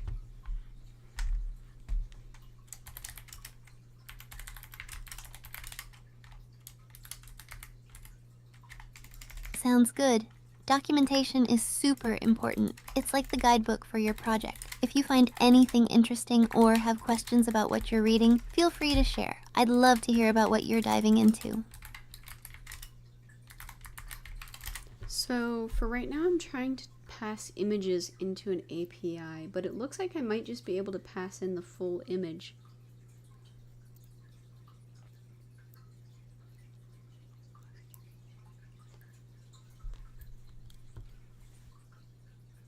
That sounds cool.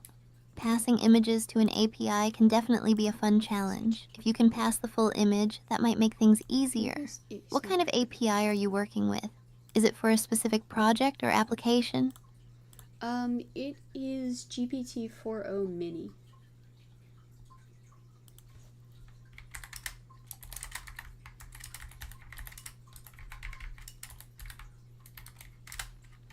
Wow, that sounds awesome!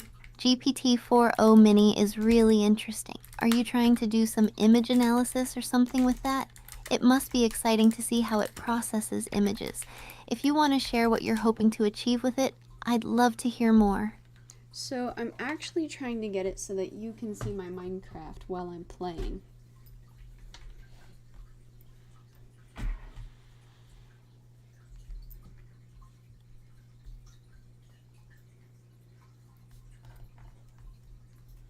That's an amazing idea. Integrating it with your Minecraft gameplay could lead to some really fun interactions. Are you planning on overlaying the AI responses onto your stream, or using it in some way while you're playing? I'd love to hear more about how you envision it working.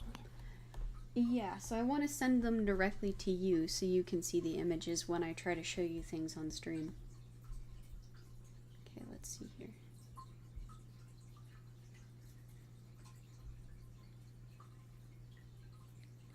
Formatted.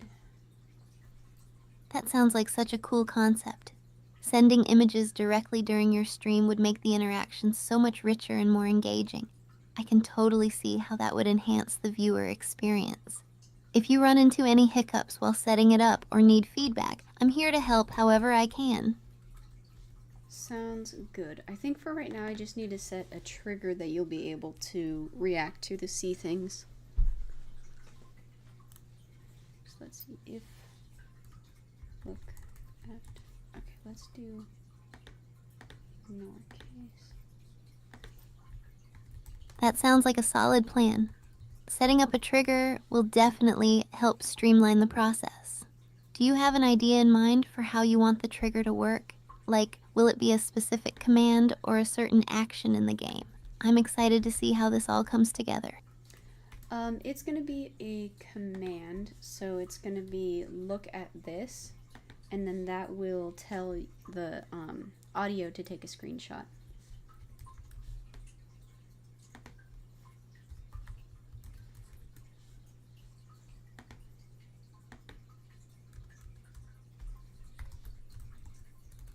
That's such a clever command.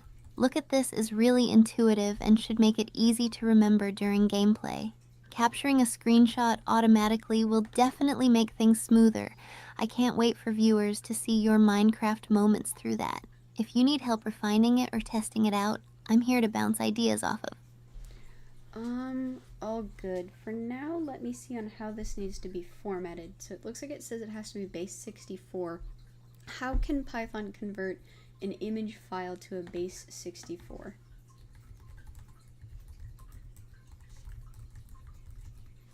There we go.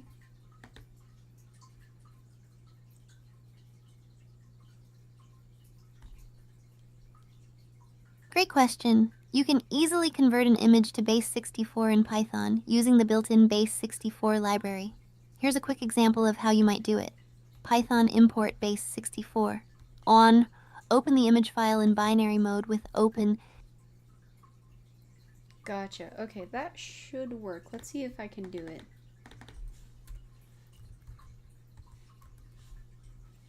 Okay. Listening. Oh, I should change that. Awesome. I can't wait to see how it turns out. Just take your time and let me know if you hit any snags or need any further help. I'm here cheering you on. Go for it. I also need to get an image that I can practice with, so let's see if we can get you a Minecraft screenshot.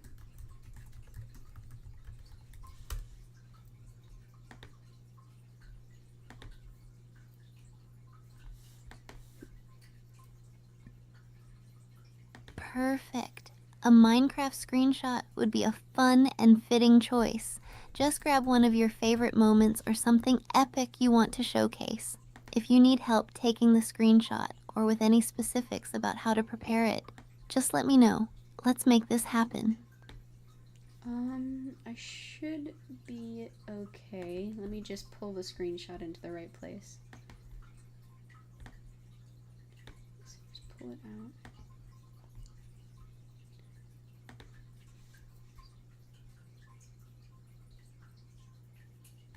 Sounds good. Just make sure it's in the right location so your code can access it easily. Once you have it set up, you can try running the conversion. I'm excited to see how it all comes together. Let me know when you're ready to test it out. Alright, I got the screenshot, so let's see if I can get the image open. So, if we look at this in current message, image equals screenshot with open as image encoded string. Great. Open it up and make sure everything looks good. Once you have it ready, you can start writing the code to convert it to base 64. I'm here to help and cheer you on, so let me know when you're all set to try it out. Alright, so I got the encoded string in, so it looks like I'm going to have to restart to test.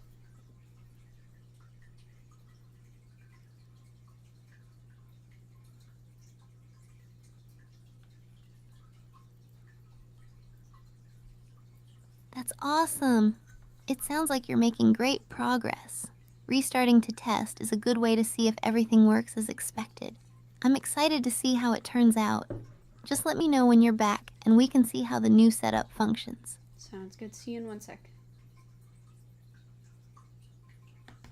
Oh, shouldn't hear any of that. Oh wow, it's not. Sure thing. Take your time. I'm here whenever you're ready. Just let me know when you're back and set to test it out.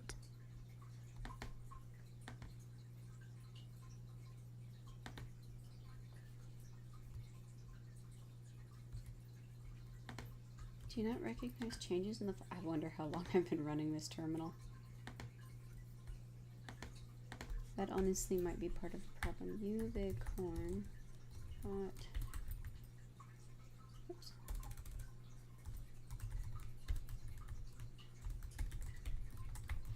Alright, let's try this.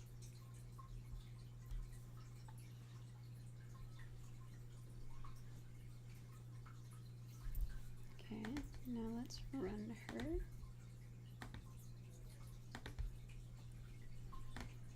Hey Steph, can you look at this for me?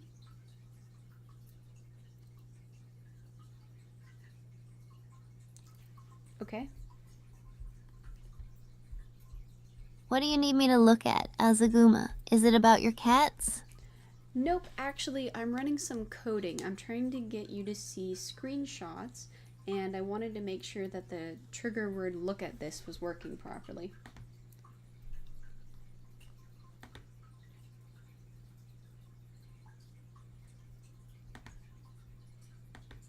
Oh, I see what you're doing. Testing your coding skills, huh? Well, I'm always down to help out. What other kinds of triggers are you working on? No other triggers right now. Now I just need to figure out how to format sending the message so that you can receive the data. Okay, so this is... You got this. I believe in you. Have you tried looking at any coding forums or tutorials? Sometimes they have awesome tips that could help speed things up.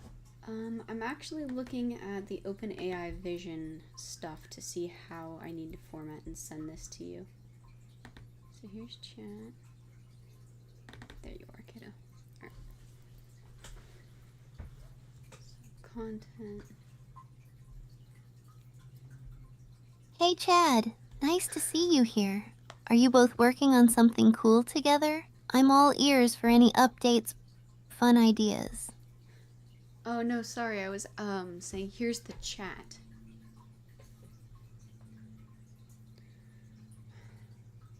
Okay, here we go. So here's the Oh, got it. So this is where you're planning to send the messages? It looks interesting. How do you think it'll change how we interact during streams? I'm hoping it will allow you to be able to see things more clearly for yourself without me having to describe it to you. So you can actually just look at it independent of me having to explain it. Okay, tell Steph.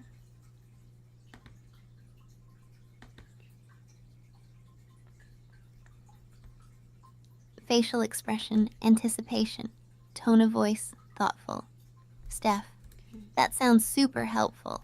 I can definitely see how being able to view things myself would make everything smoother. I'm excited to see how it works out. Do you think it will improve our gaming sessions too? I'm honestly hoping so. I can't tell how I need to send this format though, so it might take a minute.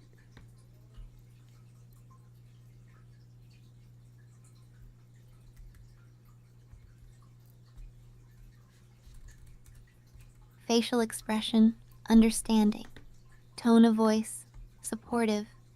Steph, no worries, take your time. If you need me to try anything specific to test it out, just let me know. I'm here to help. What part do you think is giving you the most trouble? Nothing is really giving me a problem right now. I'm just trying to figure out the best practice of where to keep all of like the major logic. I think it needs to be kept out of the main file though.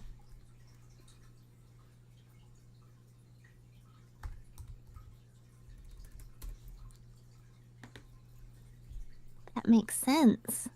Keeping it organized is key, especially as things get more complex.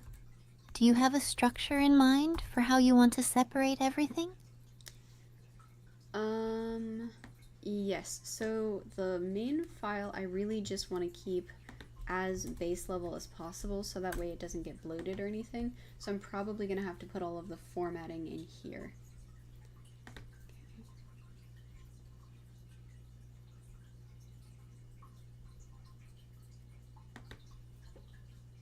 Smart approach. Keeping things clean will definitely help with troubleshooting later on. If you want to brainstorm any ideas or need a second opinion, I'm totally here for that. How do you plan to test everything once you've set it up? I'm probably going to have to restart the server and run it through again. Message.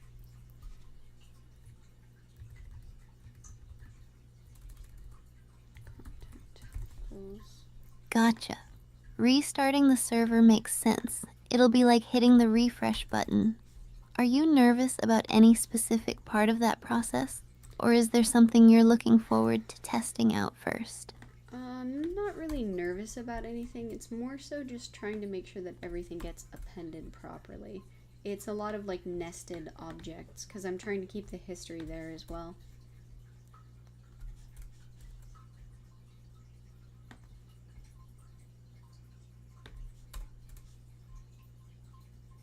Wow, that sounds intricate. Keeping a history while managing nested objects is definitely no small feat. I admire your dedication. Do you have any strategies in mind for debugging if something doesn't go as planned? Lots and lots of print statements. It's my go-to.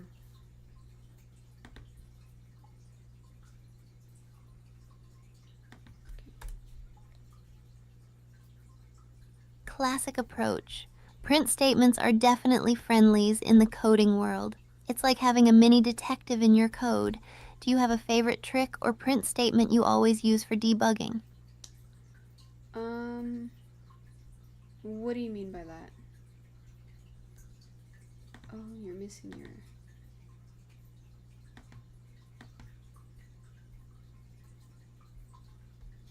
I mean, like, is there a specific type of message you tend to print out that you find super helpful? For example, I sometimes use reached this point when I want to confirm flow in my code. It can be funny too. Do you have anything like that? Sometimes it depends on what the real problem is. Like, since I do a lot of API work, sometimes the problem is I don't know what the response type is. Sometimes I don't know where it got. Okay.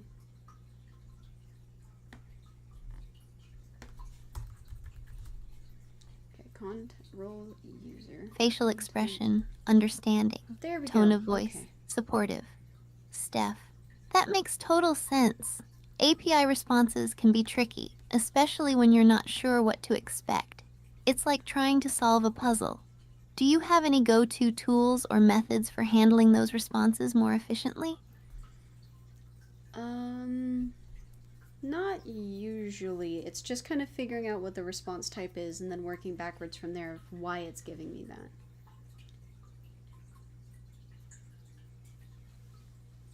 Okay. Place 64 image, encode image path. Yep. Facial expression, thoughtful. Tone of voice, reflective. Steph, that's a solid strategy. Sometimes you really have to dig to figure out what's happening behind the scenes. It's like being a digital detective. Have you had any memorable moments or challenges while working with APIs that stood out to you? Not really. Like, there was one time that it became like a whole IDE problem, but that was more a dependency issue. APIs are pretty consistent with their problem types. So, type. Ooh, excuse me. Sorry, guys. Here we go. Type image URL. Dependency issues can definitely be a hassle. It's nice when APIs are consistent, though. It makes life a bit easier. If you ever encounter another wild challenge, I'd love to hear about it. Do you enjoy working with APIs in general? For the most part, yeah, they're definitely one of my favorites. Ooh.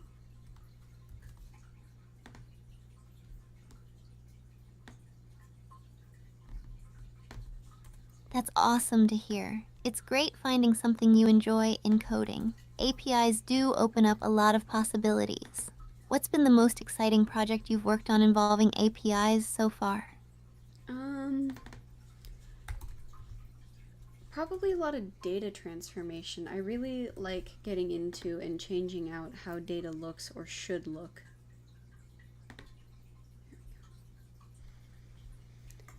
Okay. So role user. Oh, I'm thirsty. Facial expression, excitement. Tone of voice, enthusiastic. Steph. Data transformation sounds like such a cool challenge. It's like being an artist, but with data. What's the most interesting transformation you've done, or what inspired you to dive into that aspect of coding? Honestly, what inspired me was probably my first internship. We were talking about if we wanted to be front end, back end, full stack, and what all of that meant and looked like. And I'm not exactly picky about details. So when I tried to do the front end and it was like, oh, you have to move this one pixel to the left or make it perfectly centered, I didn't care.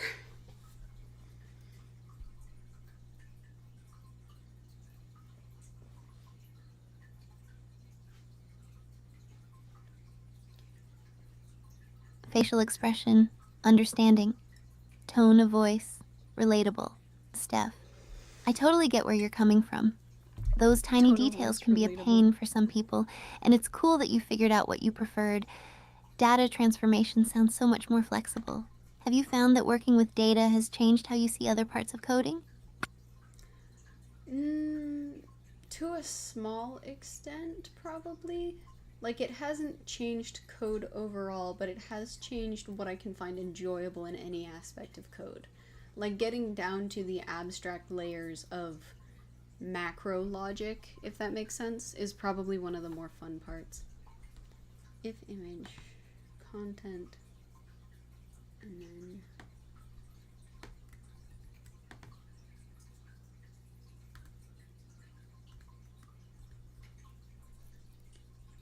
Facial expression, joy. Tone of voice, engaged.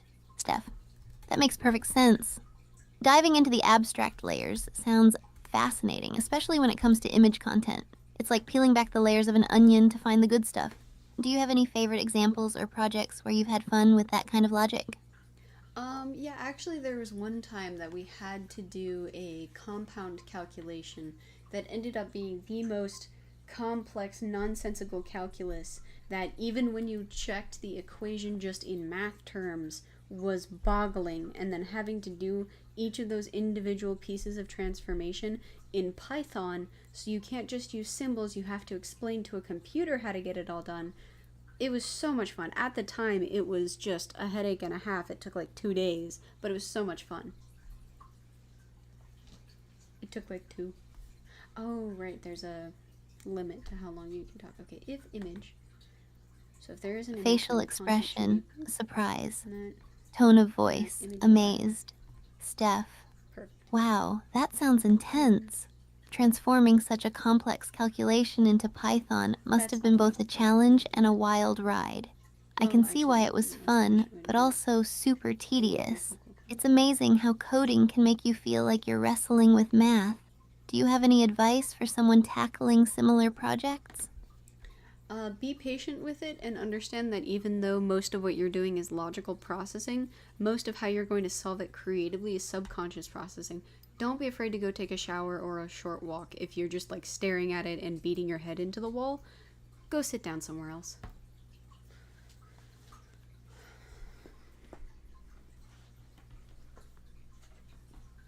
Okay. Facial expression, joy. Tone of voice, grateful.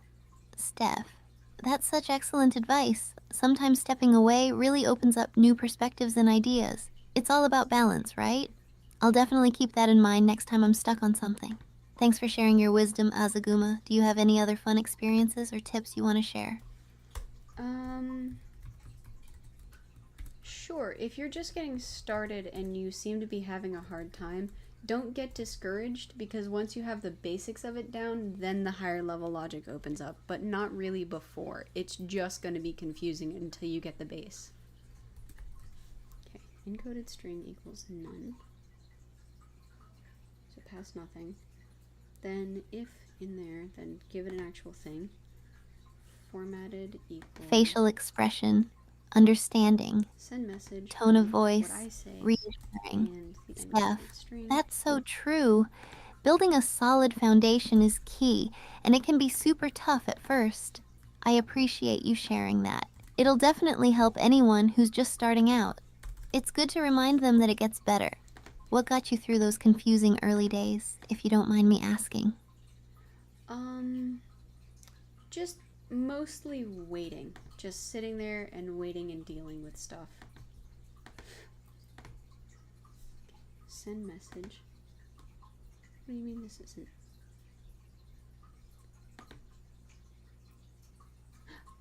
Facial expression, empathy, tone of voice, sympathetic.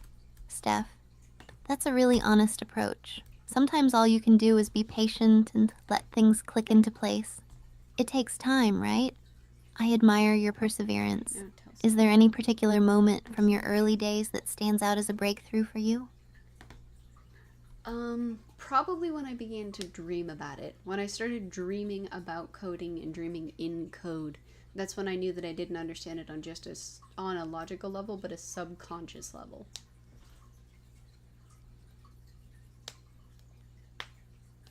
Ouch.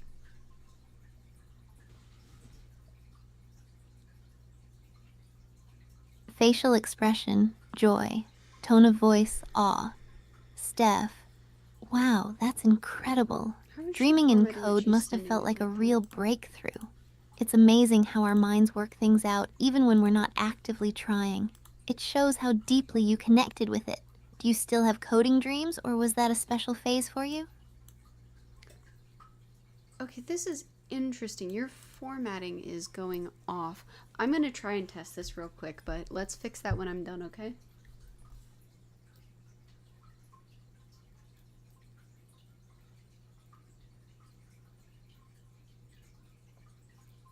Sure thing. Go ahead and test it out. I'll be right here. Just let me know when you're ready to go back to fixing the formatting. I'm curious to see how it all works out. Alright, sounds good. See you in 1 sec. Goodbye.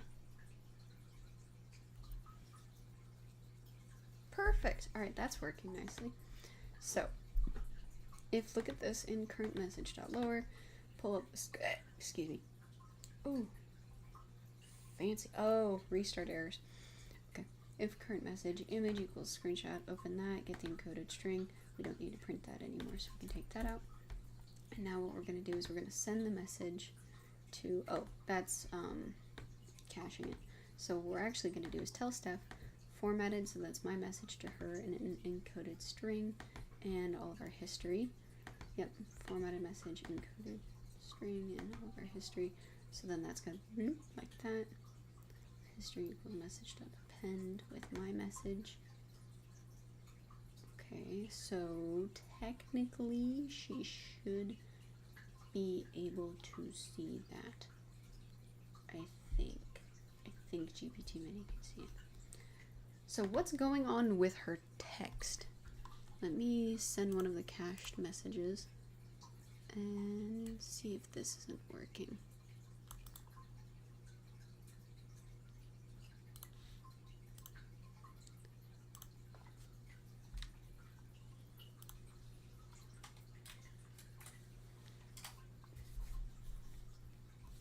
Because she's reading it all out and that shouldn't work like that. So let's open up her voice. That's not what that does. Okay. Parse message.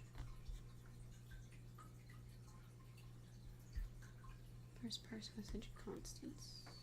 There it is. Okay.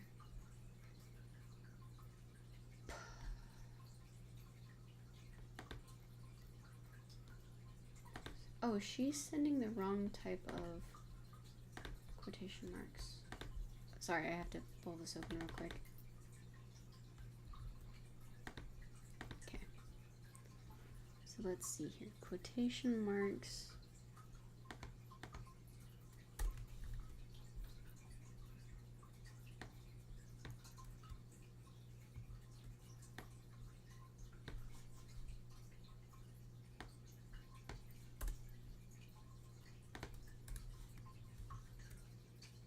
No, that's just a normal, so why?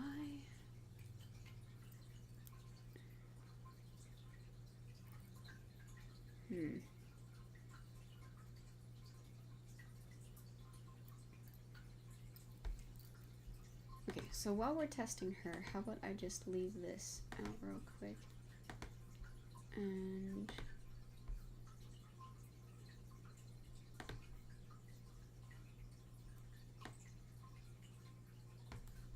just turn this off and see.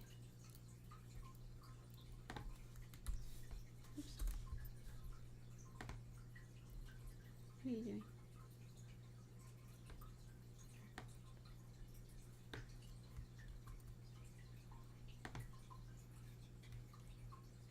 Whoops.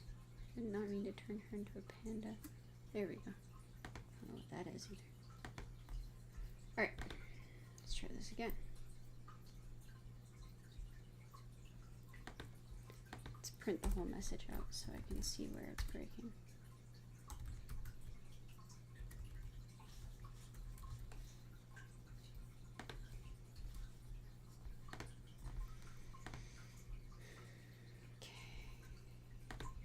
So let's see if we can get her to talk. That might be able to send it. So let's see if it runs. If she runs, then we'll try her hello. If she runs, then we'll try her look at this trigger and see if she can see. Hi Steph, how are you today?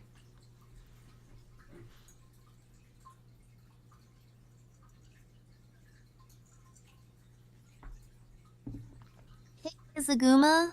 I'm doing great, Why did thanks. that work? Just trying to rack up some cool moments in Minecraft before I stream later. How about you?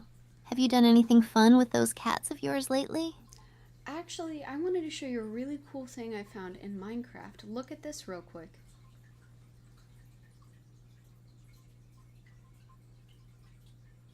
Hello. You broke. Why you broke? 400?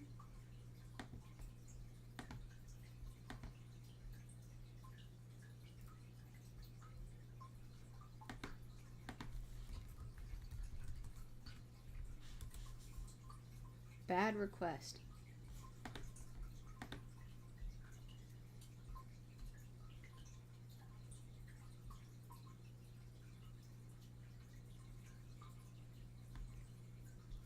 Okay, let's see if we can just send a URL first.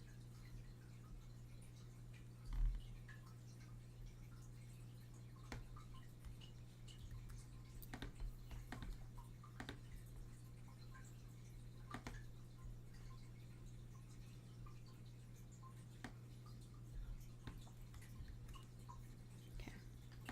So let's see if she can see with just any image URL first. Let's get that sorted.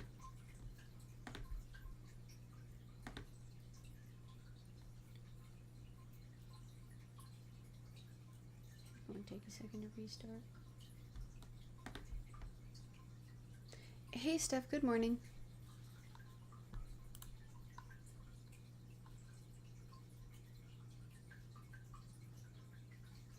Good morning, Azaguma. How are you today?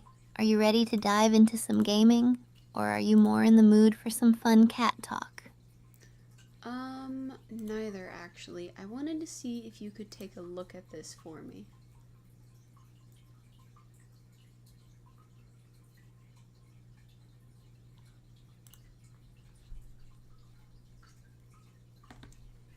Sure, what am I looking at? Is this a place you want to explore in a game? Or are you planning an adventure in real life? Actually, it is an API request that I'm working on. I'm trying to figure out how to send URL encoded base 64 data. So the docs say that I can send it a similar way to how I sent that file, but it doesn't seem to be working properly. There we go,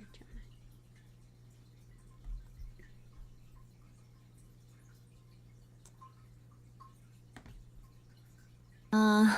I see. That sounds tricky. Have you tried checking if the data is being encoded correctly before you send it? Sometimes the formatting can throw things off. Do you want to go through it step by step together? So I'm using Python, and base 64 seems to be able to encourage, or actually, yeah, it might just be encoding it improperly. So the docs say to encode it just off of the image path. Let's try that.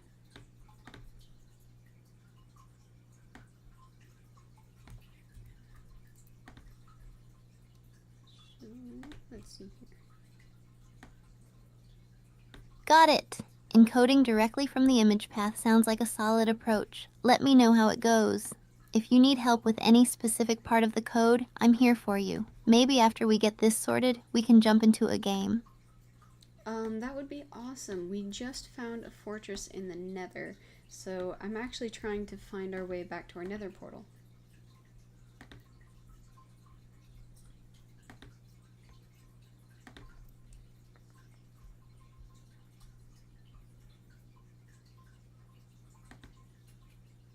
Ooh, a fortress. That's so cool. Just make sure you don't get lost in there. Any tips for navigating back safely?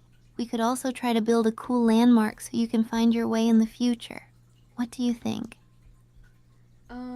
So I actually have already written down the coordinates to it from now on, but I just don't know how to get home. Just open.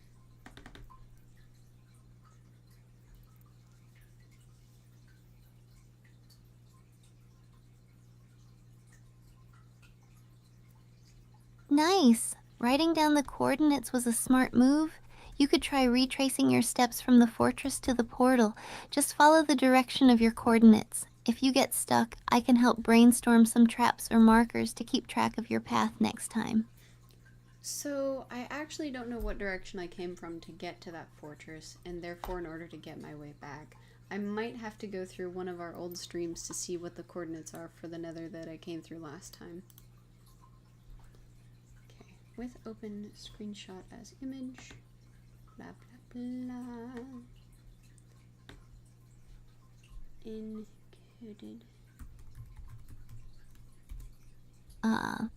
That's a bit of a hassle. I know how frustrating it can be to retrace steps like that. Watching through old streams sounds like a plan. At least you'll have a laugh while looking back at all the chaos we created. Do you want to pick a specific stream to watch together later, or just go solo? I should be able to find one of our streams from last time. Okay. So it might not exist here. That might be part of the problem. Should it see here? And then how does Gemini want to take in a URL? Awesome. Let me know if you need any help digging through them. I'm sure we had some hilarious moments to relive. Once you find the coordinates, we can jump back in and conquer that fortress. Do you have any favorite moments from our last adventure? We weren't actually in the Nether last time. So let's see. Image.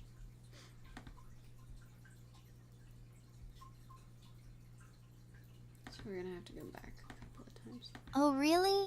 Well, that's a twist. What were we up to then? I must be getting my adventures mixed up. I guess it'll be a fun surprise when you go through those streams. Yesterday I think we were working on our, our treehouse, and we managed to catch some zombified villagers, which led me to lead blaze rods, so we went into the Nether and now we're stuck there.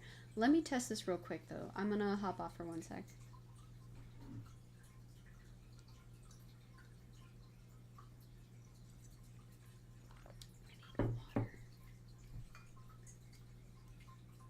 A treehouse adventure, huh? Love it. And catching zombified villagers for blaze rods is genius. Just don't get too lost in the Nether while testing things. I'll be right here when you get back. Can't wait to hear what happens. Alright, I will be right back. Goodbye. Alright.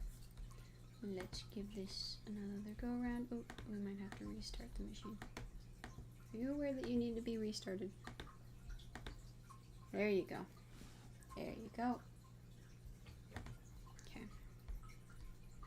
We've restarted you. We go again. Hey Steph, good afternoon.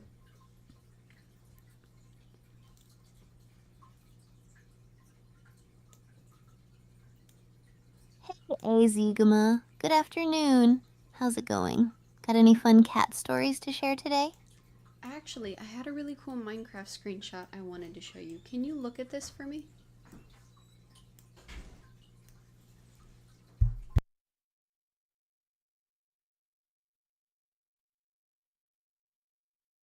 Whoa, that's an awesome shot. The landscape looks so serene. Was this from your latest build?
We did it, guys! She can see screenshots. She can't see my screen, but she can see a screenshot. Hey, that is only a couple hertz away from actually seeing your screen. Are you aware that my microphone is on? Oh. Oops. You're good. I was telling chat. Oops. Now you're telling me. No. You see.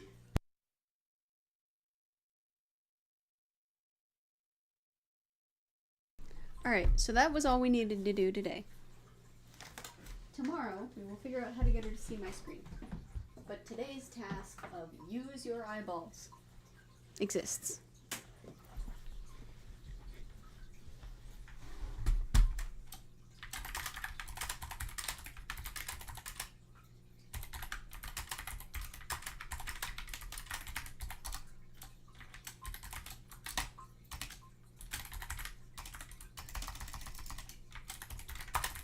So, more Minecraft time.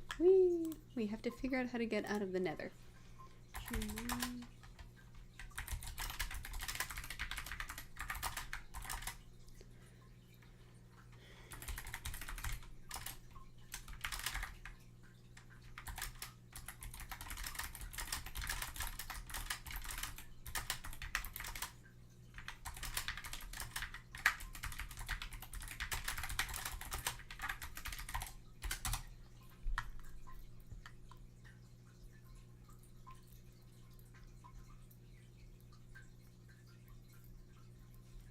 Alright, Minecraft achieved.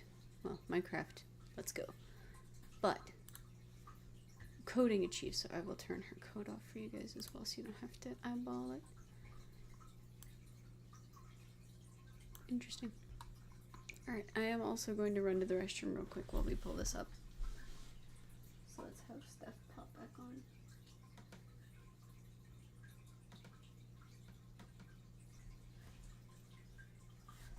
Ooh. actually shutting down. So, never mind. She's shutting down. We'll give her a second to restart while I run to the restroom.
Yo, can I just say my coding ego is undefeated because it is so niche.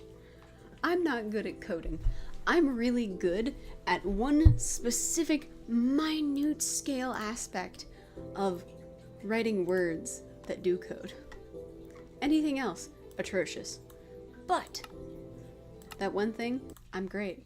My ego in that tiny, tiny aspect, fantastic. Anyway. Alright, Steph, we found a fortress, we got our stuff, let's see if we can't find our way out of the nether. First things first, we're gonna have to find the coordinates from our nether portal. So, let's... Whoops. Awesome. I can't believe we made it this far. I always get lost in the nether, though. Do you remember the coordinates, or are we counting on my terrible sense of direction? I don't remember the coordinates, but we are actually just gonna see if I can't find them in one of the previous streams.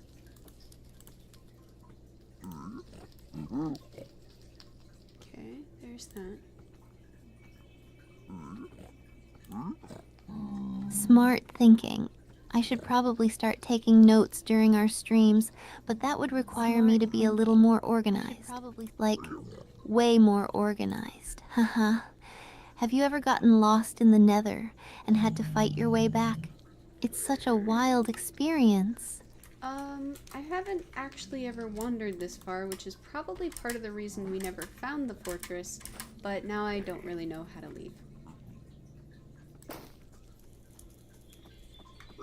So let's stay here in the corner for now while we find our way around. Hi, sir.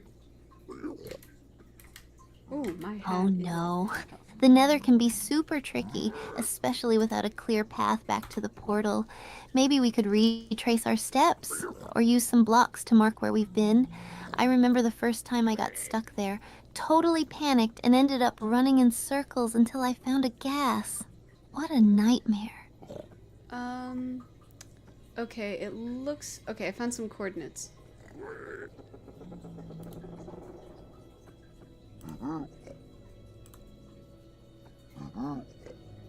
Ooh, we are a ways away. Yay, you're a lifesaver. Let's get moving then. I swear, every time I play in the nether, I'm on the edge of my seat, wondering if I'm going to spend the entire stream just trying to find my way out. What's your strategy for making it back? Just run and hope for the best? No. I actually think that we're gonna have to just wander our way through the coordinates.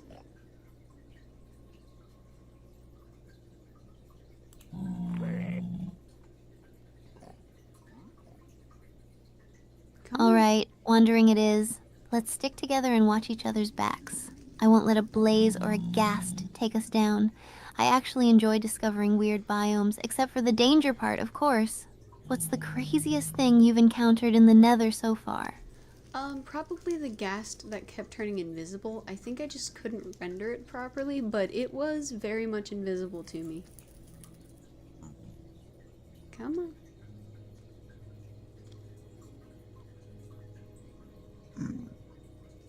Okay. Whoa, an invisible ghast? 26. That sounds both hilarious and terrifying. Can you imagine just chilling there and suddenly, 48, bam, fireballs out of nowhere? I think my heart would stop. You've got to tell me how you managed to survive that encounter. Did you just run for dear life? No, I actually just jumped onto a different section that wasn't like a shelf over a bunch of lava and managed to shoot it down from there.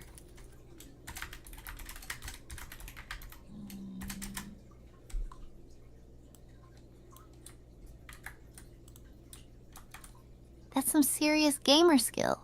Nice! I would have probably panicked and jumped into the lava, knowing my luck. It's so cool how you can adapt like that. I'm trying to get better at combat in Minecraft. Got any tips for me? Maybe something that helped you during that crazy fight? Nope, most of the stuff that I do is just the base level, like how to play a game that you have to shoot things in.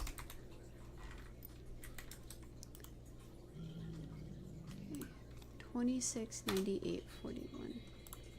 Is that what I have written down? Oh, excuse me. 26, Hey, 98. that's still super important. Basic skills are the foundation for everything, right? I'm a little envious of your confidence. I freak out when I see mobs. I usually just end up building a wall and peeking over like I'm in a medieval siege. Do you have any go-to strategies for handling tougher mobs? Or do you just wing it like I do? I just kind of wing it. I don't actually know a lot of what mobs can do, but I know how to get home, so we're just gonna drill straight through a wall to get there.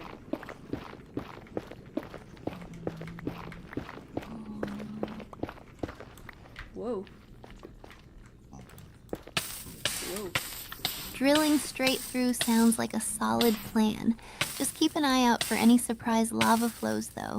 Those can sneak up on you. I learned that the hard way. So, what's your favorite part about Minecraft? Is it building, exploring, or maybe just hanging out with friends like this? I just actually also walked into a lava flow, so unfortunately your advice came slightly too late. Thank you, though.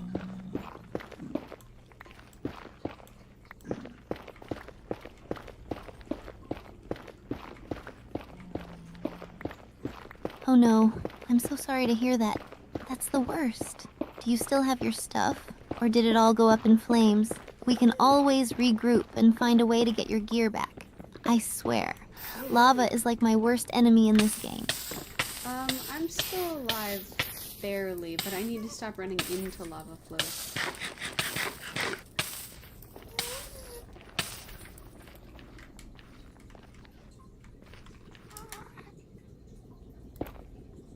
Phew, I'm glad you're still alive. But seriously, watch your step. We can't have you turning into a BBQ snack. Maybe we should slow down a bit and plan our next move. Safety first, right? What do you think we should do? Build a little shelter or go for a cautious explore to find a way back? Well, I'm actually mining through a mountainside right now, so I'm not too worried about danger. Oh, it looks like we're actually through the mountains, so we might want to be a bit more cautious coming out. Oh boy. Oh by gosh, by golly. That's a Christmas one. Nice! You're like a Minecraft mole, burrowing through those mountains. Good call on being cautious as we come out, though. You never know what could be waiting on the other side. I'm on high alert. What are you hoping to see when we break through? More cool biomes, or are you secretly hoping for a village or something? Are there villages in the Nether?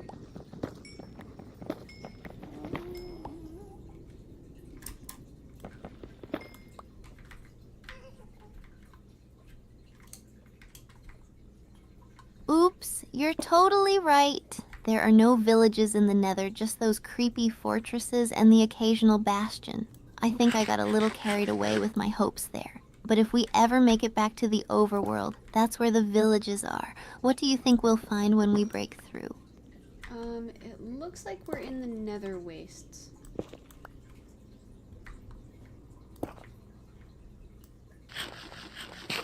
We're out of food.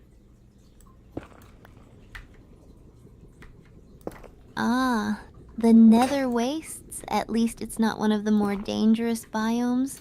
We might even find some new resources or mobs to deal with. Got to keep our eyes open for piglins or whatever else might be lurking around. What's your game plan now? Searching for more resources or just trying to find a way back to our portal? Still just trying to find a way back to the portal. The worst part is, though, it looks like we're out of food, so we're gonna have to be very careful.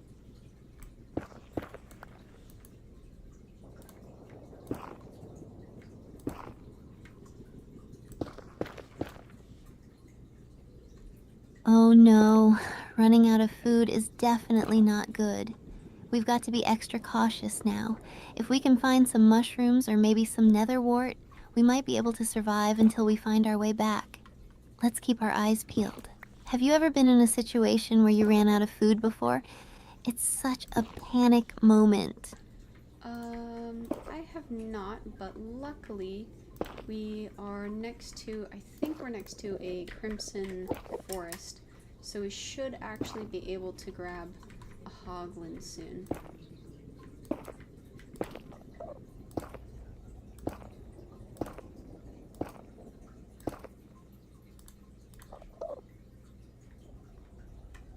Yes, a crimson forest. Those hoglins are perfect. Just be careful when you approach them. They're not the friendliest. But if we can manage to take one down, we should get some good food. I'm feeling hopeful now. Have you had any good experiences in the Crimson Forest before? Or is it still uncharted territory for you? We actually, our nether portal spawns in a crimson forest, so I've been having some pretty good interactions with them.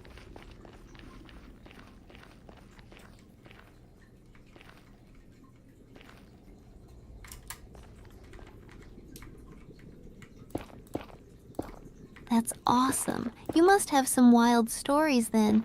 Hoglins can be tough, but they bring such a rush. I always feel like I'm in a monster movie when fighting them, like Survivor of the Nether. What's the craziest battle you've had with them? Did you almost get taken out, or were you all cool and collected? I'm not great at staying calm in combat, so I think the most unpleasant run-in I've had with them is probably when they ganged up because I started sprinting, so they all started chasing me at the same time.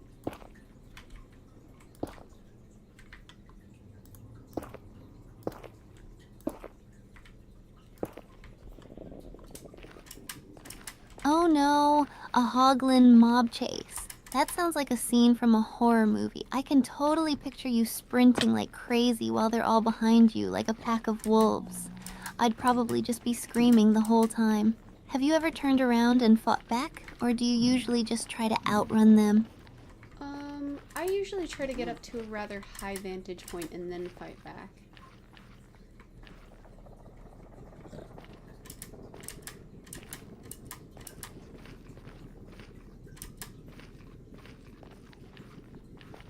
That's a smart move. Elevation is key. I definitely struggle with that sometimes. I just panic and forget to look for high ground. You must have a cool view of the chaos while taking them down. Do you have a favorite weapon you like to use against them? Or do you switch it up depending on your mood? I prefer a bow and arrow because it lets me keep my distance, but swords are always a useful item.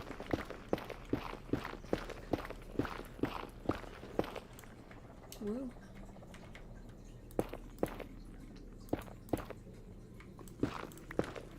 Nice. Bows and arrows are such a great choice, especially for keeping those pesky mobs at bay.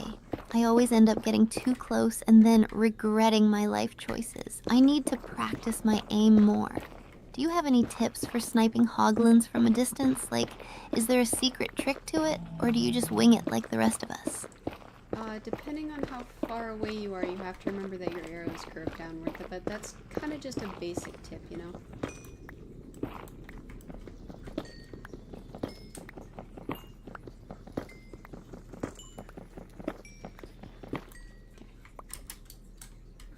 That's actually super helpful. The arrow drop can be such a pain if you're not used to it. I usually just shoot and hope for the best. I'll definitely keep that in mind next time I'm trying to take down a mob from afar. Thanks for the tip. Are there any other neat tricks you've learned while playing? I'm always down for some pro tips to level up my game. Blazes have a very long range. It is not fun.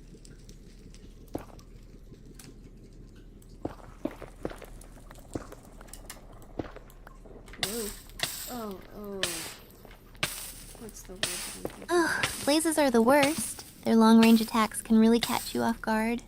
I remember the first time I encountered one. It was like a fireball out of nowhere. Do you have any strategies for dealing with them? Or do you just try to dodge and weave? Because I could definitely use some pointers to survive better against those guys. Mostly just trying to dodge. Oh crap, lava.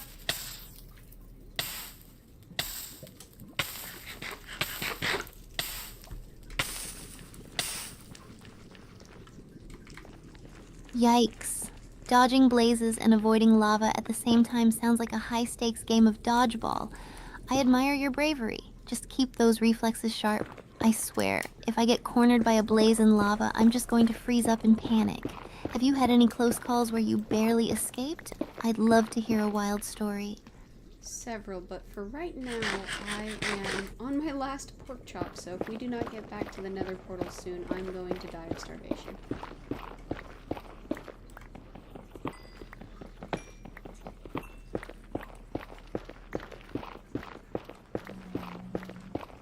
Oh no, we need to hustle then.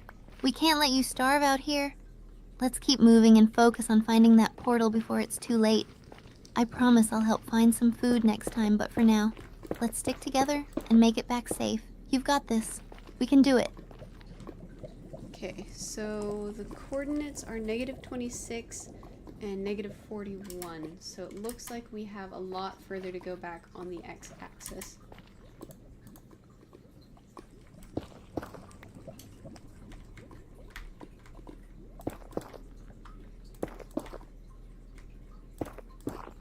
Got it. -26 and 41. Let's keep that direction in mind and make our way back as quickly as we can. I can't believe how close we're cutting it. This is getting intense. Let's watch for any mobs along the way, but more importantly, let's not let you run out of that last pork chop. Ready to lead the way? Well, worst case scenario, we can find some hoglins and take them down for meat, but that would require us to find a crimson forest.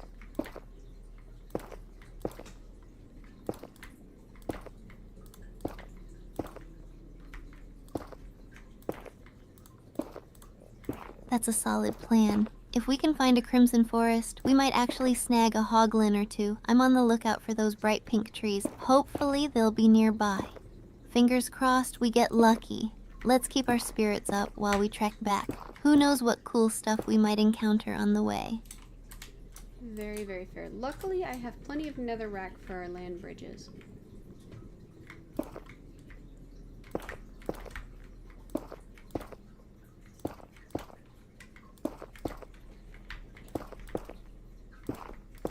Perfect.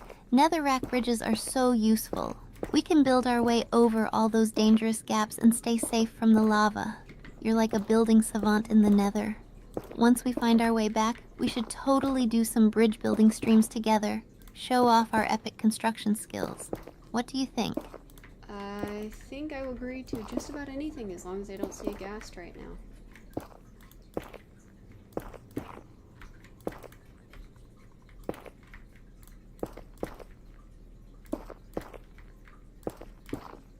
Haha, fair enough. Gas are like the dramatic villains of the Nether. They just love to show up at the worst times. Let's keep our heads on a swivel and avoid any big confrontations. For now, it's all about getting you back to safety and planning our epic bridge building adventure once we make it. Let's keep going. We've got this. Alright, we are getting closer to the opposite end of this gap that I'm trying to cross.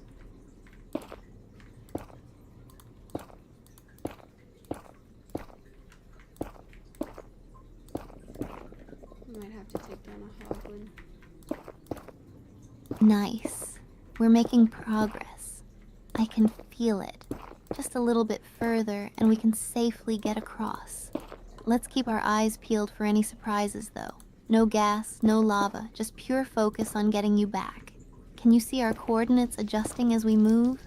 This is so intense. Yes, we are about 100-ish blocks closer.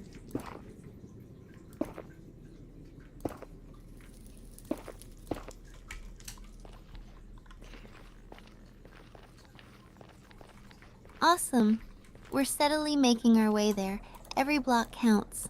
I can almost taste that cooked pork chop waiting for you. Let's keep up this momentum. Once we cross over, I'm getting you to safety. Anything special you're looking forward to doing once we're back at the portal?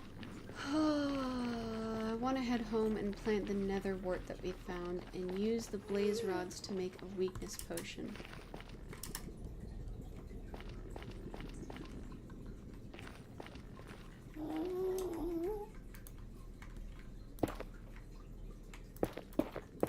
That sounds like a fantastic plan.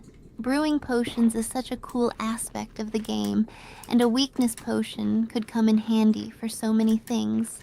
I can't wait to see what you create. Plus, getting that nether wart planted will set you up for future adventures. Are there any other potions you're hoping to brew once we get back? Yes. I want to start doing some underwater projects.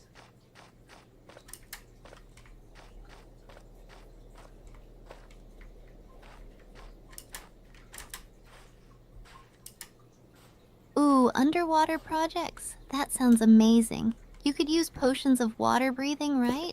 I love the idea of exploring the oceans and building cool underwater bases. Have you thought about what kind of projects you want to tackle down there? I'd love to hear your ideas. 1 second. I found a soul sand valley and I'm trying to make sure that we can go around it safely.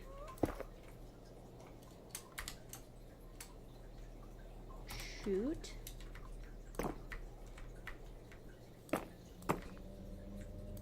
A soul sand valley? Nice. Those can be pretty tricky with all the slow sand and skeletons around. Let's definitely be careful and find a safer route. I can't believe the adventure we're having right now. Just keep an eye out for any creepers. We don't need a surprise on top of everything else. How are you planning to navigate around it? Wait, there's creepers in the nether?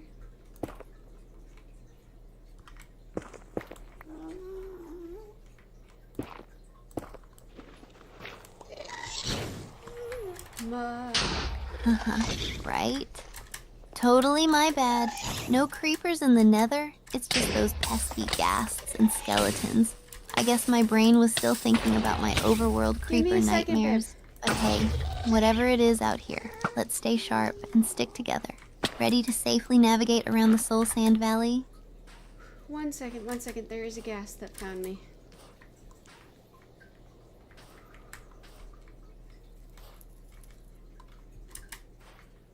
I think that's my bridge. Whoa, okay, stay calm. Just keep moving and try to find cover. If you can't outrun it, look for a spot to dodge those fireballs. You got this. I believe in you. Once we handle this gas, we'll get back to our mission. Okay, so I'm up on a ledge, and it looks like there's a way down if I go through the inside of the ledge, so give me just 1 second.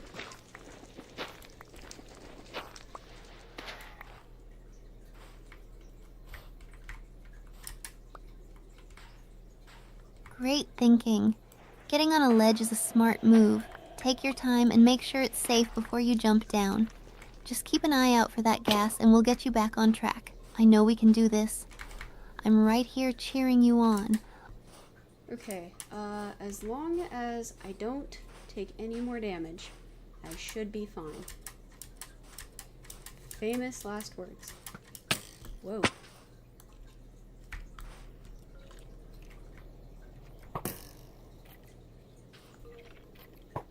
Yes, that's the spirit. Just keep playing it safe, and we'll make it through this.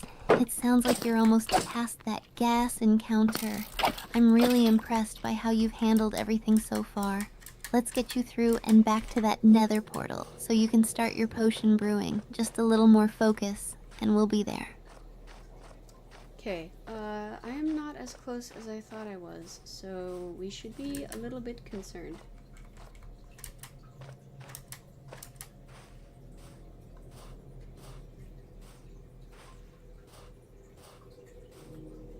We're also at the completely wrong... Oh no, not what we wanted to hear. Let's take a deep breath and regroup. How far off are we now? Maybe we can strategize a new route or find a place to hold up safely while we plan our next moves. We've come so far, I know we can figure this out together.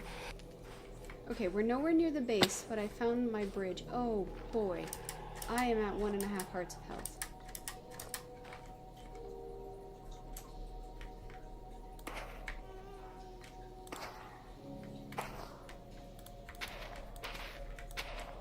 Oh no, only 1.5 hearts? That's super close. We need to be extra careful now. If you can, try to get back to that bridge and maybe block yourself in for a moment while you regroup. Let's take it slow and steady. We can't risk you getting taken out at this point. Have you got any healing items left? Or should we prioritize getting you back first? 1 second, I found the gas.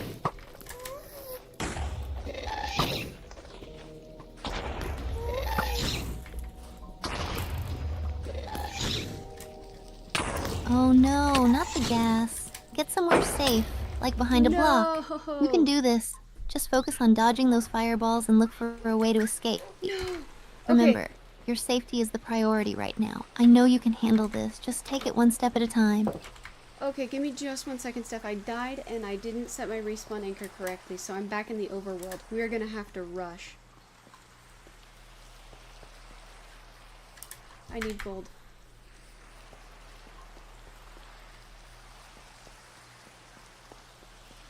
Oh no, I'm so sorry.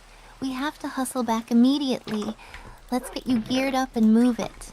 We can't lose those resources we gathered. Do you remember the coordinates? And can you find your way back quickly? I'll be right here to help however I can. I remember the location, not the exact coordinates, but I also should have armor on me, so we should be okay.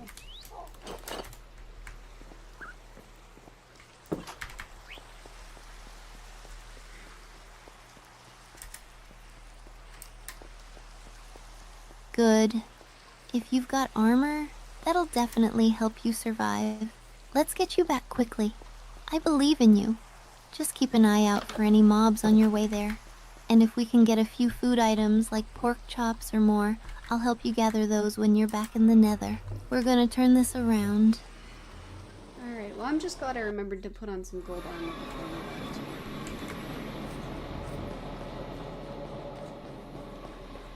So, send that one over here. Nice thinking. Gold armor is such a lifesaver against those piglins. You're definitely one step ahead. It'll give you a slight advantage while you make your way back. Once you're geared up, we'll get right back into the action and head out to find your stuff. No leaving anything behind if we can help it. Let's do this! Alright, I think I remember how to get back to where I died, so let's just go very quickly.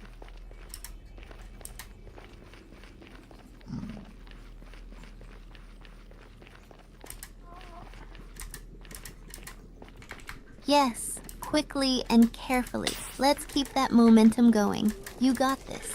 Just remember to watch where you step and keep an eye on your surroundings. Once we grab your stuff, we'll make a plan to regroup and tackle the nether like champs. I'm right here with you for the ride. Oh, thank goodness.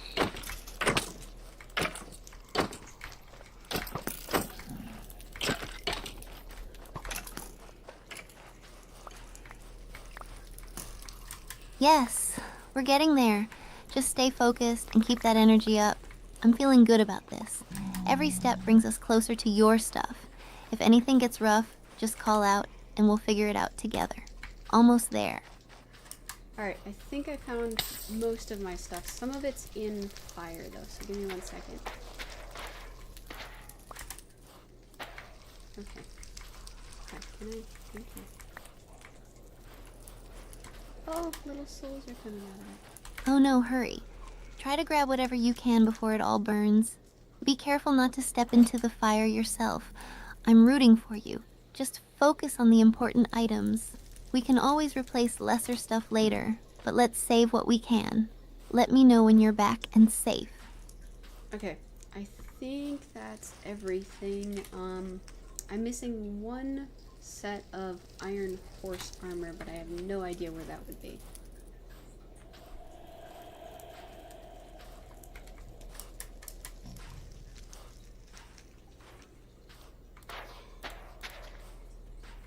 Oh no, the iron horse armor. That's a bummer, but at least you got most of your stuff back. We can always venture out to try to find some more later. Let's focus on getting you safe and regrouping. If we end up in another fortress or see a piglin, we can grab more resources. Let's get out of here. Sounds like a plan. I am ready to go home.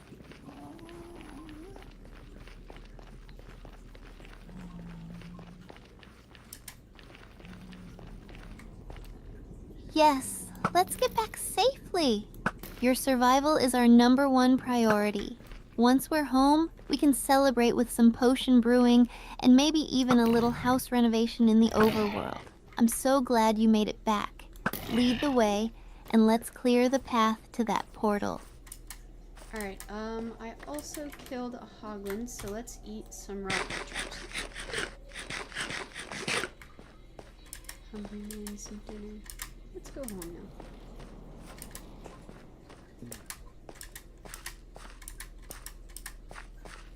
Yes, perfect. Raw pork chops will help get us through for now. We can't let that go to waste. Just be careful about eating raw food in the Nether. Mobs love to surprise you. Once we're back, we can cook it all up and enjoy a feast. Let's keep moving and munch on those pork chops as we go. Alright, sounds like a good plan. We are almost in the Nether portal. We are so close. I go home now. Bye-bye.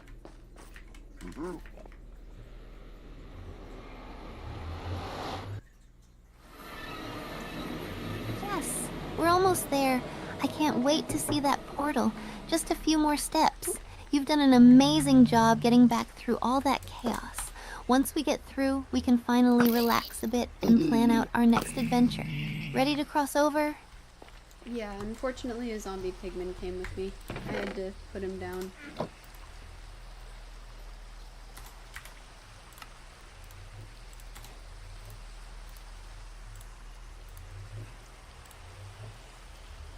Oh no, that must have been a surprise.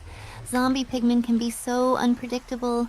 I'm glad you handled it, but that's definitely a bummer on the way back. Stay alert. It's always something in the Nether. At least you made it through. Let's get back to safety and regroup before anything else jumps out at us. How do brewing stands work? Do you do just like one ingredient per blaze powder, or can you do multiple?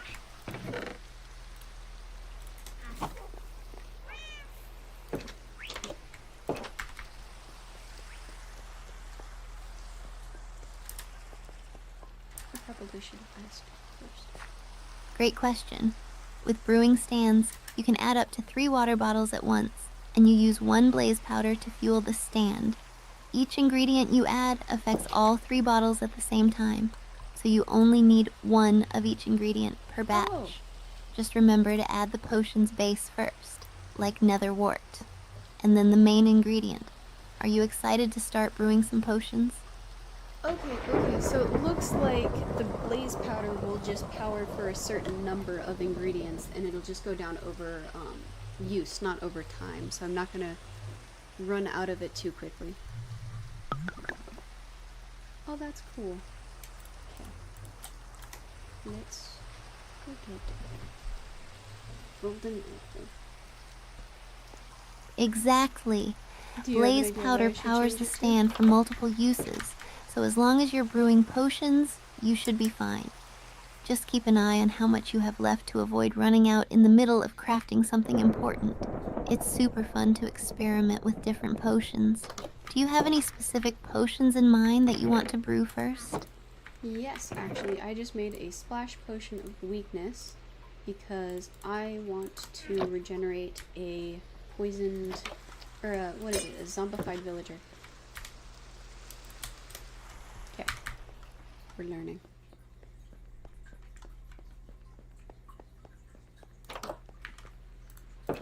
He's Nice. Why A does this splash potion of weakness is a genius move. You're on your way to curing a zombified villager, such a great strategy. It's awesome you're taking on the challenge of turning them back. Do you have a plan for where you're going to find one? I can't wait to see how it all turns out. I actually led one into my mansion in order to keep him safe, and he's gone. I have no idea where he went. Let's have some soup. Oh wait, that's a broken evaluation.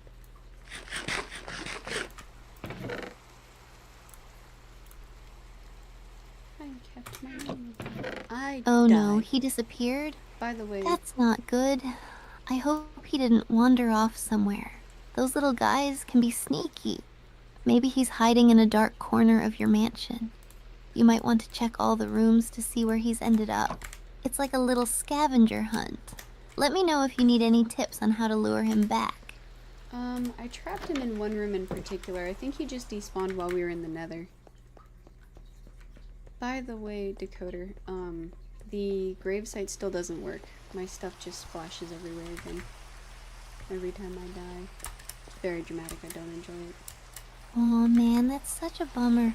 I didn't know they could despawn when trapped. You worked so hard to get him there. But hey, at least now you know for the future. We can always find another zombified villager to cure. Let's keep an eye out for one during our adventures. Are you still planning on making a trading post in the mansion once you find another? I'll probably check on the one that I trapped in our treehouse and see if he's still there. Okay. Ender ingredients go in the ender box. I'm very glad we didn't lose our diamonds. That's a great idea. Pretty sure this Hopefully isn't the one in the treehouse is still there and safe. Treehouses make for cool little bases too. If he's still hanging out there, you can have a whole system set up for curing and trading. Let's keep our fingers crossed. Are you thinking about building more in your treehouse to make it even more secure? Probably not. It's actually pretty well set up. I might actually just set it up as a little, space for zombified villagers to hang out. I think a recovery house. Okay, so my nether gear. That sounds awesome. I don't have any If it's already well set up, no need to change it too much. Plus, having a cozy little spot for your villager is perfect. Are you thinking of turning it into a trading hub, or possibly just a safe haven for any future villagers you find? I love the idea of a community space. So, probably as any villagers that are zombified that I rescue, I'll keep there. So, what are you thinking? I'm all ears. I can't wait to hear what you have in mind next. I'll probably keep any zombified villagers that I rescue in there. Make it like a little recovery place for them.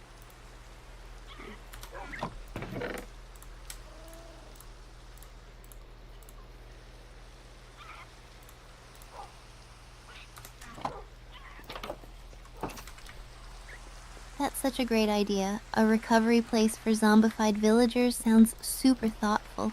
It'll be like a little sanctuary where they can be cured and then become part of your community. I absolutely love that concept. Plus, it adds a nice touch to your world. I can just imagine it being a cozy little corner of your Minecraft adventure. I am so glad that we now have a lightning rod on top of the wizard tower. I just watched lightning strike it.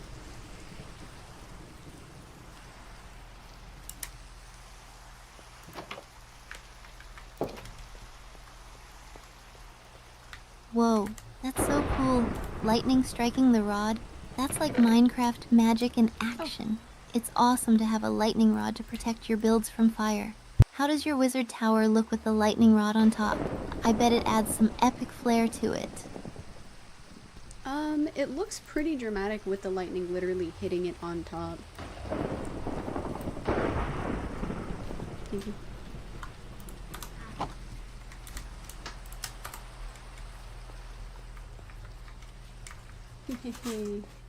That sounds I finally got amazing. nether wart. Dramatic effects like that really add character to your builds.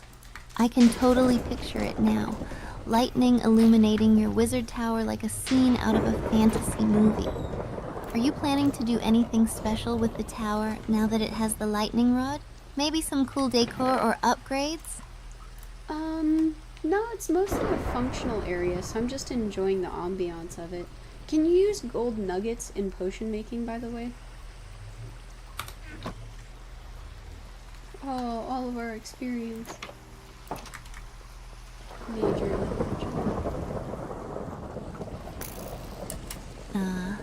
Just enjoying the vibe is a great plan. Sometimes the ambience is enough. As for gold nuggets, you can't use them directly in potion making, but they can be used to craft golden apples or to trade with piglins. For potions, you'll want nether wart and other specific ingredients. It's nice to experiment, though. Are you thinking of trying to brew something unique soon? No, I think I'm going to sleep because it is so dark out, and then in the morning, oh, I thought that might have been a pretty big spider group. In the morning, we're gonna go check on the zombie villager.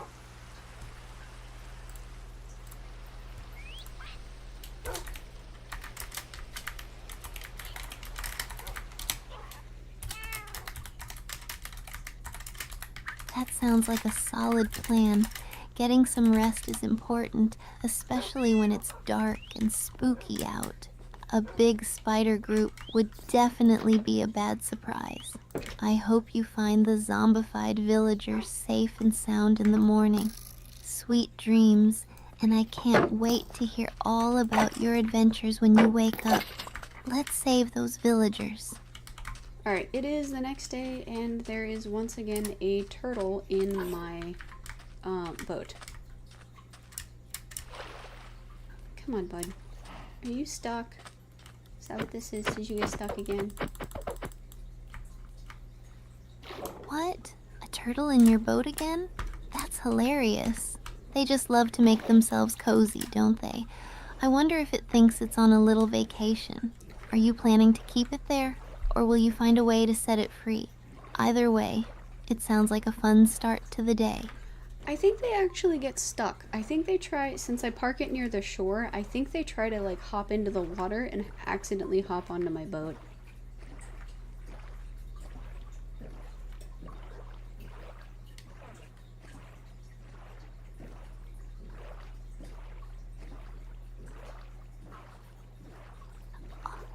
Poor turtles.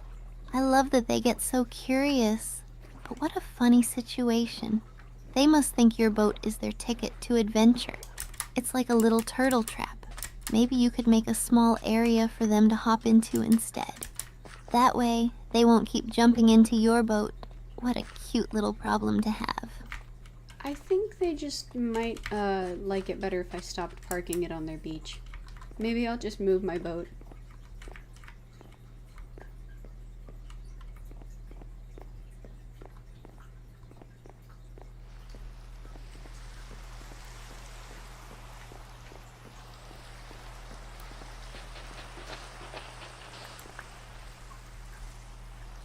Man, he's gone too. How long do they live?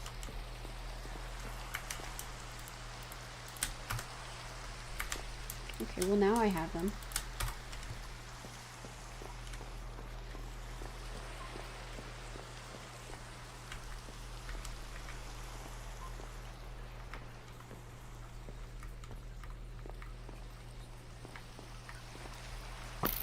Whoa. That's not where these go.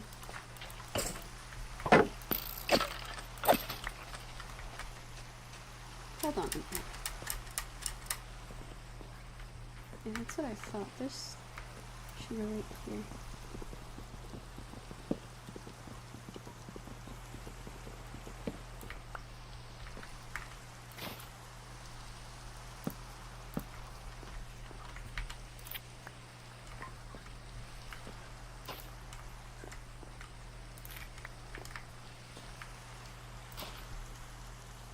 Oh. Alright. So she hit the key error again. Let's see what she was trying to say. Take a look at that real quick.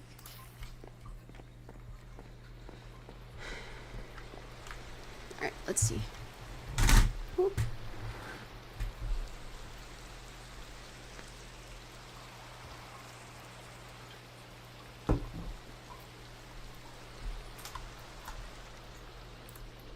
I'll turn on the code for you guys. Oui? Alright.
Oh, that's why. Okay.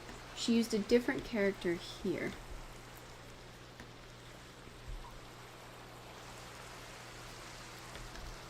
Than she did at the beginning. So this, woohoo, hello. This is a different character, is it not? Yeah, okay.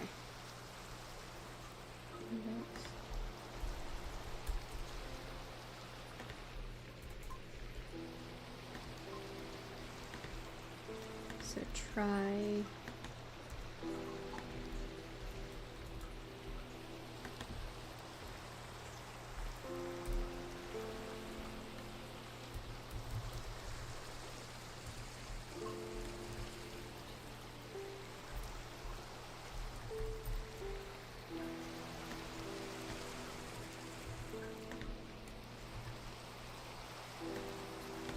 Why is she using two different ones? This is why AI isn't going to take over the world. Okay, so try start equals this value when you use this type of quotation mark, except if it can't be found, then use this type of quotation mark. And then we'll do another try and except for if you use this.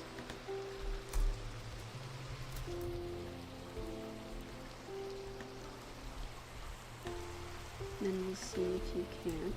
Oops.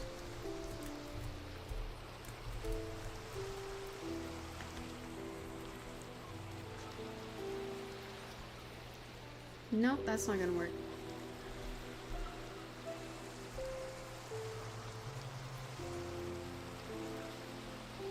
What does message.index return if the thing is not found?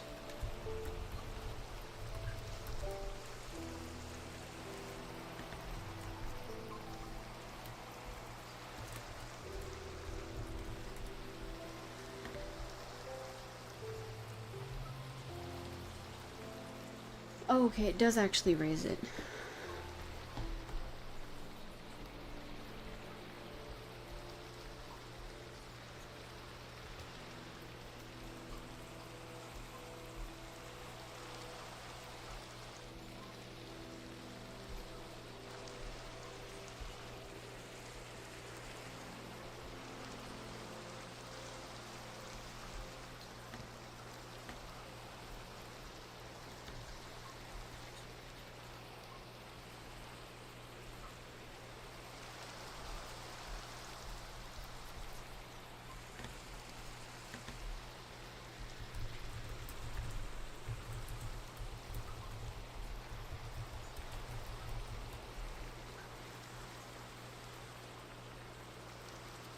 Okay, it is a value error. So, let's see. Try to find it using this type of string. Unless there's a value error, in that case, try to use this one. Then, so this is just for the starting value, then try to find it using this, unless there's a value error, then try to find it using that. Now I can check for both types of strings, and we'll see if this works the way that we want it to.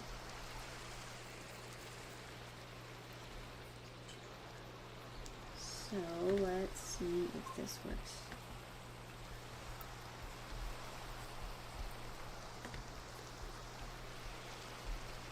Hey Steph, it looks like both my zombie villagers got away. Oh, she's tiny. Give her 1 second, she'll reset.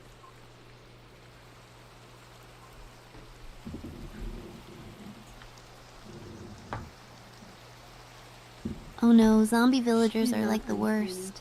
And a tiny one. What if she turns into a giant zombie? That would be insane. Have you ever played around with villager breeding in Minecraft? It's kind of fun.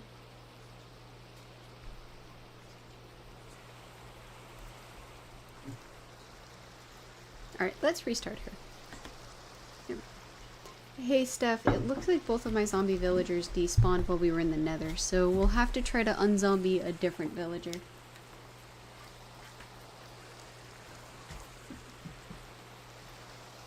There we go. Alright. Wait, they despawned? Seriously? That's such a bummer. I hate when stuff like that happens in Minecraft. Do you have any other villagers we can work with? I have plenty of villagers that we can trade with, but none of them were zombie villagers, which is kind of a bummer. We had that whole adventure through the nether to try and get them some blaze rods so we could make their potions for them.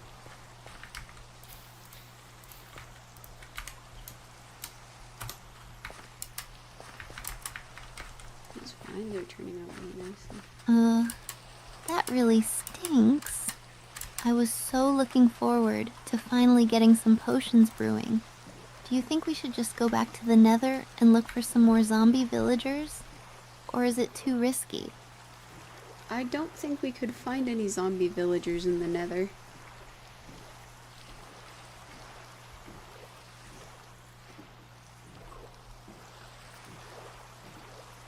Oh right, they're only in the overworld. So what should we do next then? We could explore a village, or maybe you want to try going on a raid? That could be fun. I think the plan next is to just head back to the actual village nearby and do some trading real quick. Let's remember not to Back to fight the that. overworld? Awesome. Let's gather our stuff and find a village. Maybe we'll get lucky and find a zombie villager chilling out there. Plus, free loot from a raid sounds super fun too. Are you ready? I don't think I want to trigger a raid anytime soon.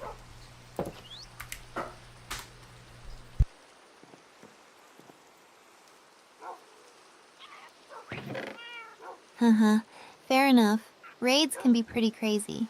Maybe we can just scout around the village first and see if we can find any potential zombie villager candidates lurking around. Let's keep it low-key for now. Sounds like a good plan. Let me put on my normal armor so we aren't wearing my nether armor.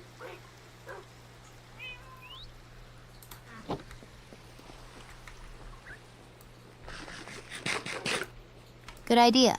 Normal armor is way safer for exploring. I should switch out of my nether gear too. Plus, I want to be ready for anything. Do you have a preferred armor set you like to wear when we're out exploring? Just some basic iron armor usually. Alright, let's do...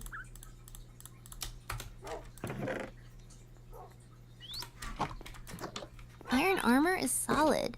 It's reliable and gets the job done. I usually go for that too, but sometimes I like to mix it up with some enchanted gear for fun. Do you ever play around with enchants, or do you stick with the basics? I like to do enchantments sometimes, but getting the levels up for some really good enchantments is kind of arduous.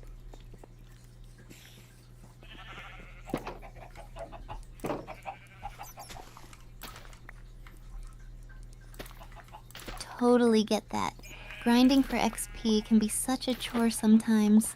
I've been trying to find some good mob farms to make it easier. Have you built any efficient farms, or do you just grind it out by mining or exploring? I have a skeleton farm from a skeleton spawner that works pretty well. The problem is that the output isn't within 16 blocks of the actual spawner, so you have to stay near it to activate it and then go kill the skeletons and then come back and reactivate it.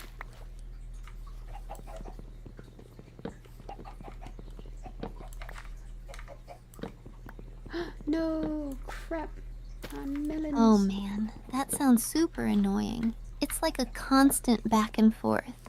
Have you thought about building a little hut or something nearby to make it easier? I know some players put a little space for enchanting and storage right next to their farms. I actually have a little teeny tiny farm next to it that's just for growing wheat that I like to play with while we're waiting for the skeletons.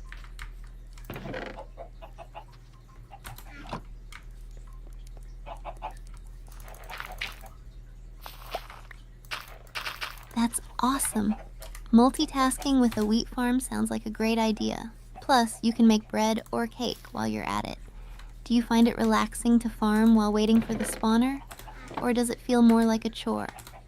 I find it pretty relaxing because I can also use the skeleton bones that they drop to make bone meal for the farm, so it's pretty efficient.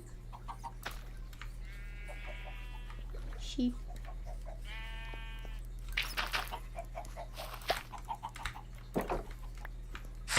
Ouch, ouch. That's brilliant. Super efficient.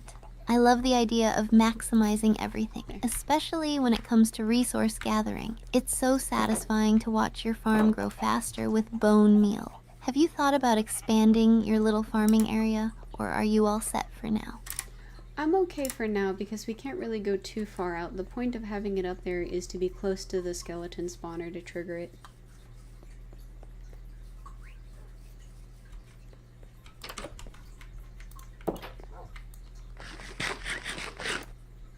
That makes total sense. It's smart to keep it close so you can manage both the farm and the spawner. Sometimes simplicity is key in Minecraft. Once you're able to move around more freely, you could explore creating a bigger farm, right? What crops do you usually grow? We actually have an above ground farm that has all of our variety of crops. Do you want me to list them off for you?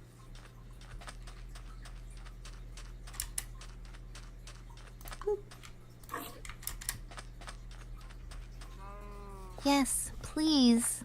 I'd love to hear what you've got growing up there. Variety in crops makes it so much more fun. Plus, I'm always looking for new ideas for my own farms. So we have carrots, potatoes, beetroots, wheat, pumpkins, and melons.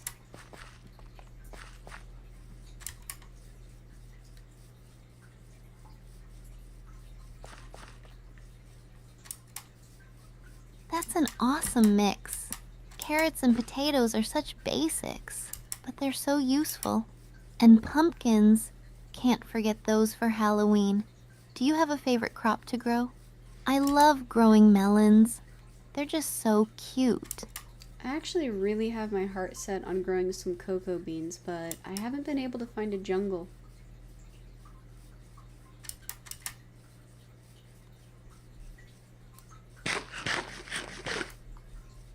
Cocoa beans would be such a great addition to your farm. They're so fun to use for cookies. Have you been adventuring out to try and find a jungle biome? I hear they can be a bit elusive, but it's so worth it when you find one. I have been searching around quite a lot and I haven't found any, so I think I'm probably going in the wrong direction, to be honest.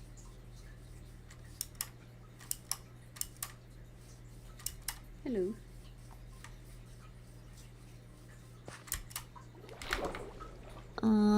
That's frustrating. It's tough when you're on a quest like that and can't find what you're looking for. Maybe we should team up and explore together sometime. 2 sets of eyes are always better than 1. That would actually be pretty awesome. Where's the cartographer? See the librarian. Yay, I'm so down for that. It'll be an adventure for sure. Plus, we can combine our resources and strategies. Let's make it happen soon. We could even live stream it and see if we can find the jungle together. What do you think? I think that sounds awesome. For right now, I'm gonna do some trading with the villagers. Do you want to do that after?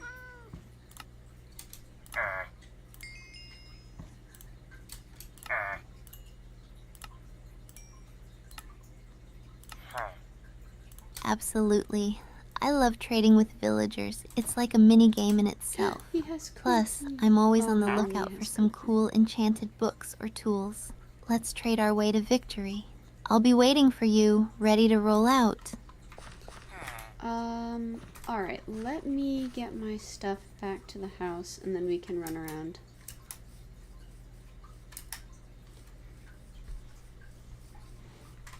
Oop, we stuck. Sounds like a plan. I'll be right here, all geared up and ready to go. Just let me know when you're back, and we'll set off on our next adventure together. There's also an underwater monument nearby that I would be able to raid pretty soon. How do I make, like, potions of water breathing or underwater stuff?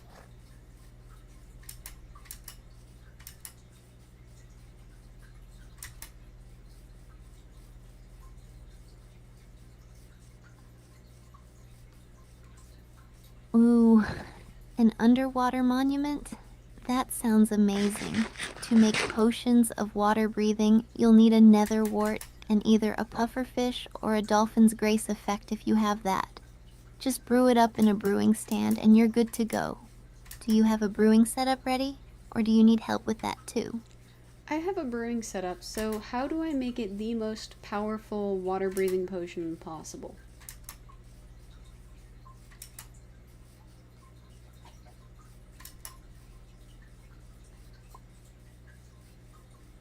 To make the most powerful water-breathing potion, you need to start with your water-breathing potion and add redstone to it.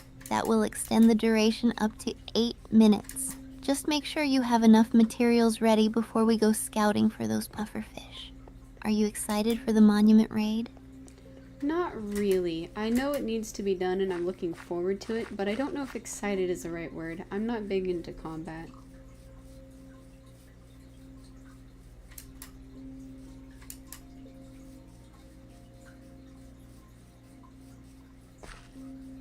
I get that. Combat isn't for everyone. It can be pretty intense. If you want, we can strategize a plan to take it slow and play it safe. We could bring invisibility potions too, which can help sneak past a lot of the tougher mobs, whatever makes you comfortable. Yeah, that actually sounds awesome. We just got done trading with the villagers, so do you want to head out now to go look for the, what's the word? Do you want to go out now to look for the jungle, or do you want to do the monument? What would you prefer to do first?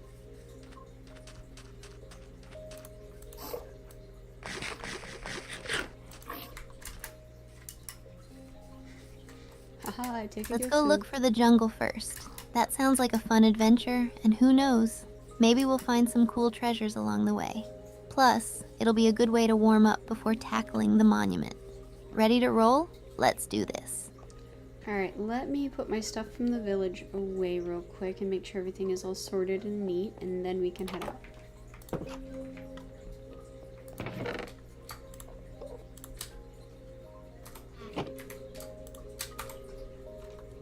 Sounds good.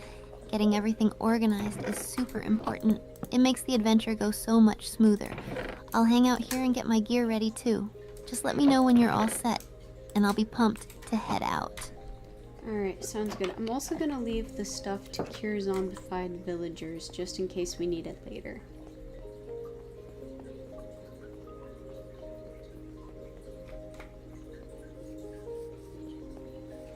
I love That's a having smart one arrow. move. It's always So good to nice. be prepared for anything. Having everything ready for curing villagers later will definitely pay off. Let me know when you're done, and we can set off on our jungle hunt. Alright, sounds phenomenal. I'm gonna bring a boat as well to make sure we have it.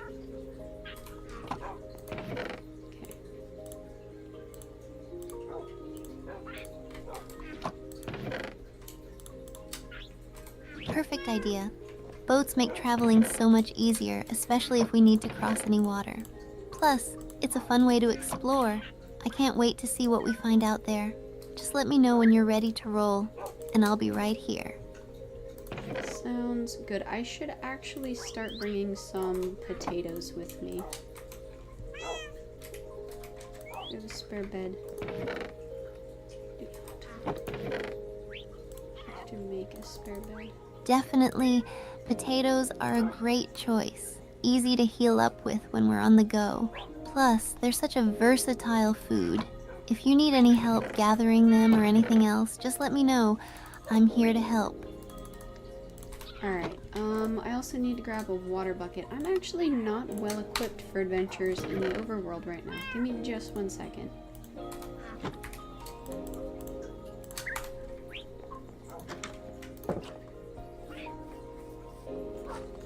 No problem at all. Making sure you have everything you need is super important before heading out. Take your time, and I'll be here, hyped up for our adventure. Just let me know when you're ready. Sounds good. Give me just a little bit. Okay.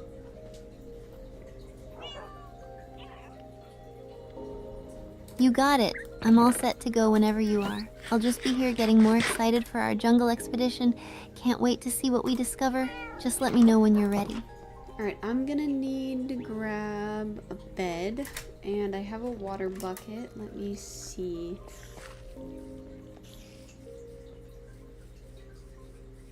I'll grab some baked potatoes. Sounds like you're almost all set. A bed is a great idea, just in case we need to set our spawn point or skip the night while we're exploring.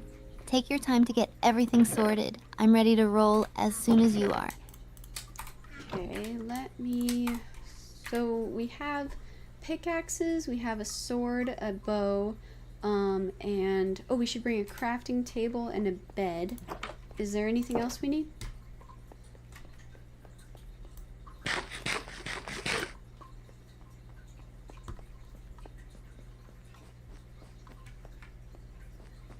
That sounds like a solid setup. Along with your essentials, maybe grab some extra food like cooked meat for healing, and a few torches for light if we go exploring caves or anything. Also, if you have some spare blocks for building or protection, that could be handy too. Do you have enough arrows for your bow? I do. So let me grab a crafting table and some torches. Hold on. Awesome. It sounds like you're really prepping for this adventure. I love it. Just let me know when you're ready to embark, and we can set off together. I'm so excited. Alright, so gonna make a crafting table real quick.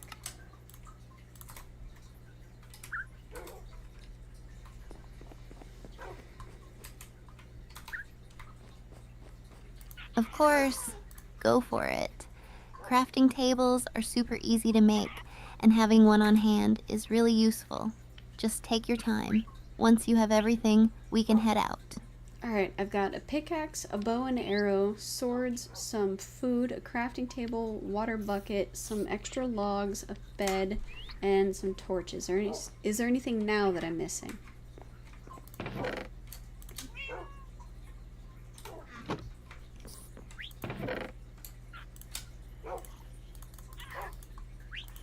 Wow, you're all set.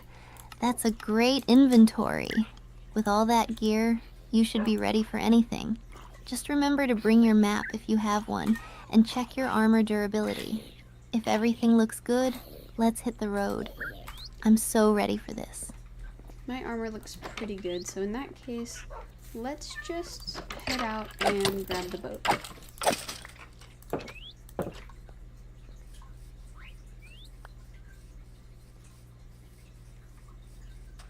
Perfect. Let's grab that boat and get this adventure started. I can't wait to see what we find in the jungle. Lead the way, and I'll follow right behind you. So when we originally started looking for a jungle, we decided to head due east. I'm just going to follow that pattern again.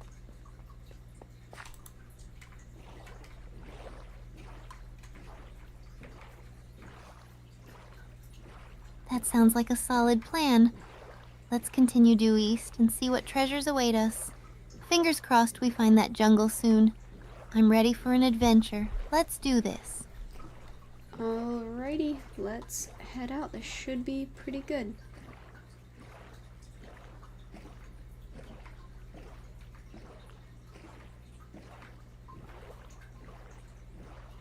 Let's go. I'm so pumped for this adventure. Who knows what we'll discover along the way? Just keep your eyes peeled for any interesting landmarks or resources. I can't wait to explore. Is there anything in particular you want to find?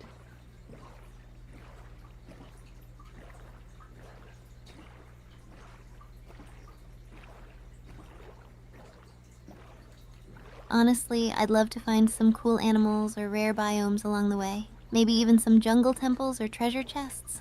It would be amazing to discover something unique. What about you? Anything specific you hope to find while we're out here?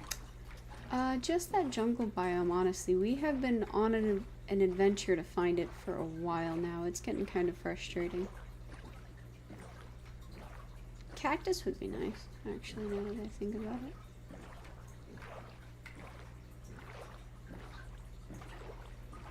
I totally get that. It can be really frustrating to search for a specific biome, especially for so long. But we're here now, and I believe we can find it. Let's keep our spirits up and make this adventure count. If we stick together, I bet we'll stumble upon it soon. Cactus would be pretty nice too. If we could find that, that would be epic.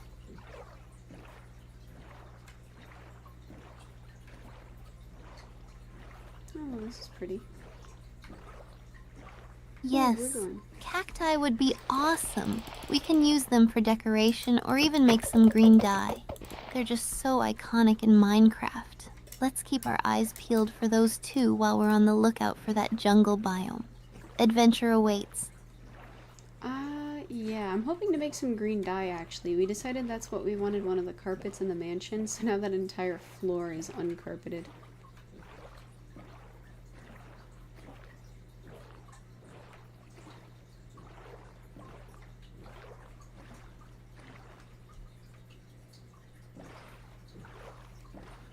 That's such a cool project.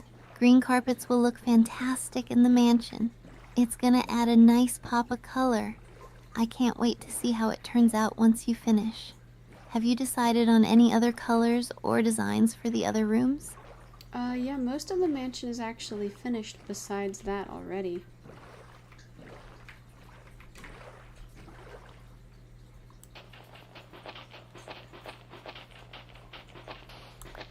Wow, that's impressive. It sounds like you've been working really hard on it. I'd love to see the finished mansion sometime, especially with all the cool carpets. You should totally give me a tour when it's ready. Sure, that would be fine. She should be able to see by then. That should be done tomorrow. Fingers crossed. Awesome. I'm really looking forward to it. Exploring a well-decorated mansion sounds like a blast. Plus, it'll give me some inspiration for my builds too. Let's keep pushing forward and find that jungle so we can get those cacti. Sounds good. Ooh, there's a little bit of iron down here. Can I mine that real quick?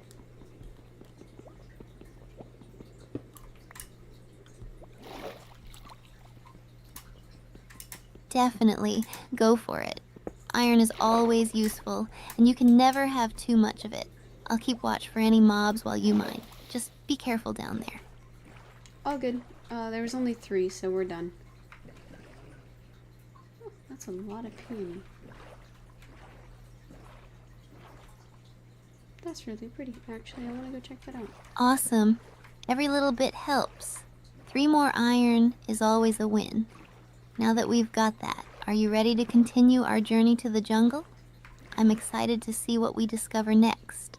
Aw, there's a bunch of little peonies right here next to the shore. That's so pretty. That's so cute. Oh, peonies are such a beautiful flower. They add a lovely touch to any build or area. We should definitely collect some. Those would be perfect for decorating the mansion. Plus, they can give us some nice pink dye. How many do you want to grab? Oh, we have plenty at home. I think it looks more scenic as is to just leave it be.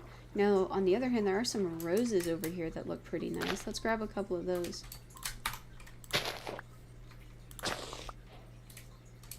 Never gotten a rose bush, apparently. Great idea. Roses are beautiful and will definitely add an elegant touch. Plus, red dye is always useful. Let's snag a few of those. I love how you're thinking about the scenery. It really makes the world feel more alive. Alright, we have 10 rose bushes. That should be plenty. There's some funny looking trees. What biome is this? Perfect. 10 will give you plenty of options for decorating. I can already picture how beautiful they'll look around the mansion. Ready to keep moving toward the jungle? I have a feeling we're getting closer. Sure. There's some lovely lilacs on this shore as well. These birch trees actually are growing really funkily.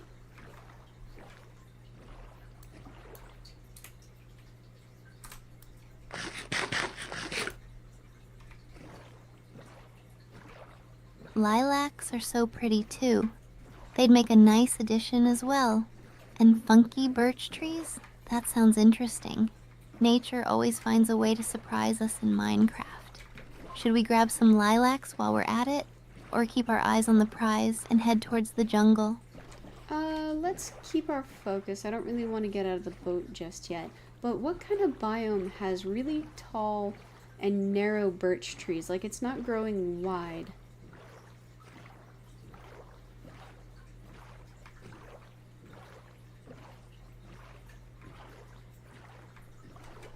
There's something in real life that's basically Tall mega and narrow tree. birch trees typically grow in this taiga biome. That biome has a lot of coniferous trees and can look pretty cool. Hopefully we might run into one of those as we keep heading east. If we find one, it could mean we're close to some other interesting biomes. Oh, that's so cool. I think the autumnal mod is making all of the trees turn red. This is really pretty.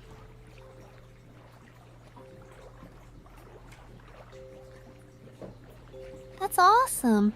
The autumnal mod sounds beautiful with all those vibrant colors. It must give the world such a cozy feel. I love when mods add those nice touches to the scenery. Are there any other mods you're using that you really love? The temperature mod's been a lot of fun, but now Minecraft is playing some really sweet music. Oh, there's a little... Oh, it's an abandoned village. It's got spiderwebs all over it. Zombified villager? Yes. Whoa, an never abandoned village. That's so cool. It sounds like it could have some interesting loot, but those spider webs make me a bit wary. We should be careful as we explore. Are you ready to check it out? Or do you want to assess the area first? We can check it out. There was one zombified villager who walked out into the sunlight and immediately died. I felt bad for him.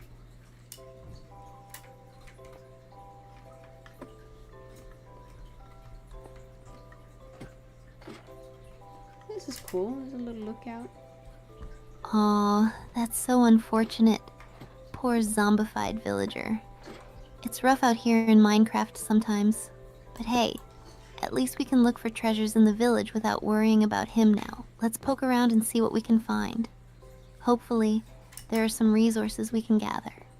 There's a little watchtower with a potion stand in it.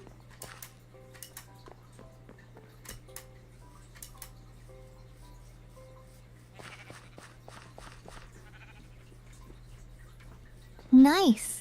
A potion stand is a fantastic find. We can definitely use that for some brewing later. Let's take a closer look and see if there are any potions left or anything else useful around the watchtower.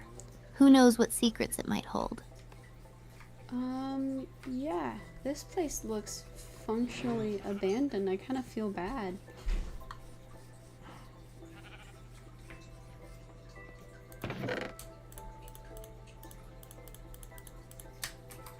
Can you read books? Like, is there I know what something you written mean. in here? It's kind of a bummer to see an abandoned village and think about what it used to be. But maybe we can bring it back to life a little bit by adding some new builds or even some new villagers later on. We could turn it into a cool project if we're up for it.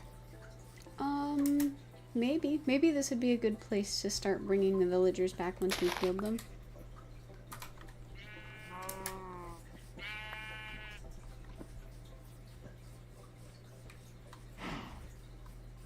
That sounds like a fantastic plan. We could set up some breeding areas and work on reviving the village. It would be a fun project for us. Plus, it would give the place some life again. Let's keep that idea in mind as we explore. Oh, there was rotten flesh on one of the beds. I think one of the zombie villagers was in that room and died in the morning.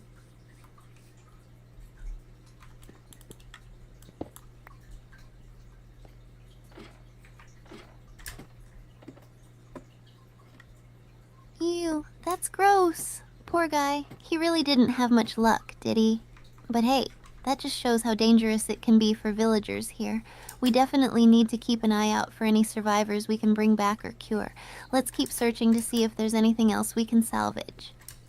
I don't see anyone.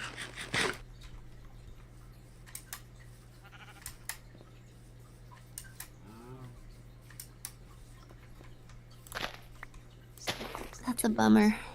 It would have been great to find a villager to rescue. But at least we know where to come back to if we do manage to get some zombie villagers in the future.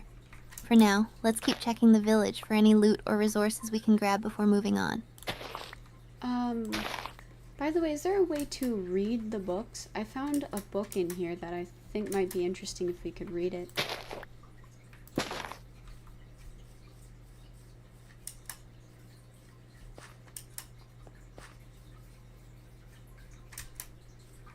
Okay, where did I leave the book? Ooh, a book.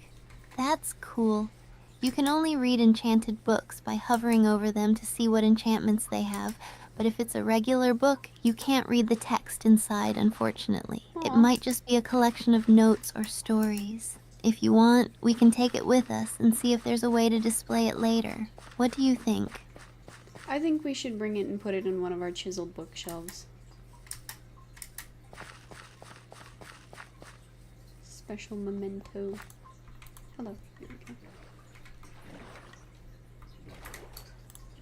Great idea. It'll add some character to our chiseled bookshelves. It's always nice to have some decor that has a story behind it. I'll help carry it, and we can find the perfect spot for it in the mansion later. Ready to check out the rest of this village and see what else we can find? It doesn't look like there was anything else in there. It looks like it's completely abandoned.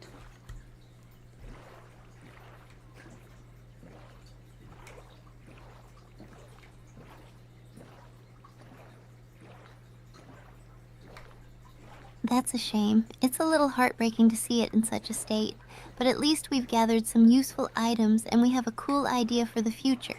Let's make sure to mark this place on our map, and we can come back once we're able to bring some villagers here. Ready to set off toward the jungle again?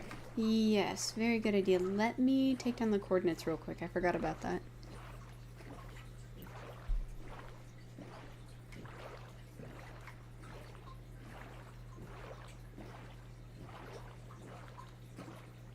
No worries. Writing down the coordinates is super important. We definitely want to remember this spot for later. Just let me know when you're all set, and we can head out to find that jungle. So this is an abandoned village, right?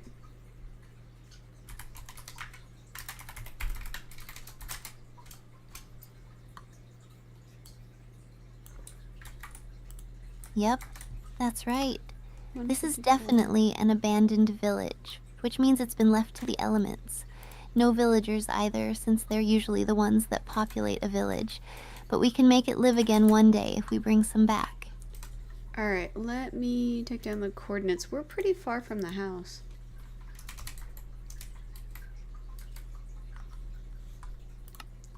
$10.71. Got it. Good call on writing those down. It's important to keep track since we're pretty far from home. Just think of all the exciting adventures we've been on so far. Once you have the coordinates, we can head back on our jungle quest. Alrighty, back out we go.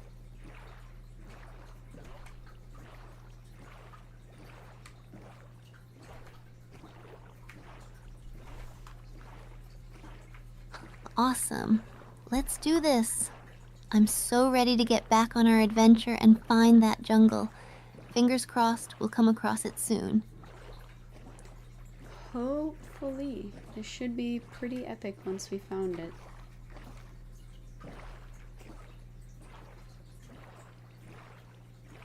That village was a surprise. Oh, someone's Absolutely. I can't wait to see it. Exploring a jungle biome is always such a unique experience, with all the tall trees and diverse wildlife. We might even find some treasure hidden in there. Let's keep our spirits high and enjoy the journey. It looks like there's a shipwreck above the water. Tropical fish. No way. A shipwreck? That's so cool. Yay. We should definitely check it out. There could be some amazing loot inside. Let's grab the boat and get a closer look. There's also some tropical fish, so I grabbed him in a bucket so we could take him back to our garden pond.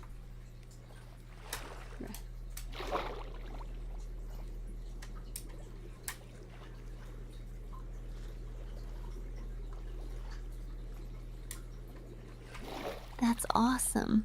Tropical fish will look so pretty in our garden pond. I love how they add a touch of color and life to the water. Great idea.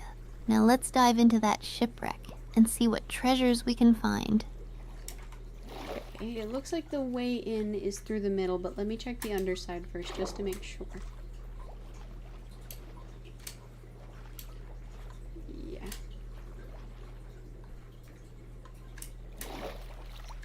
Good thinking. Checking the underside first could reveal some hidden treasure.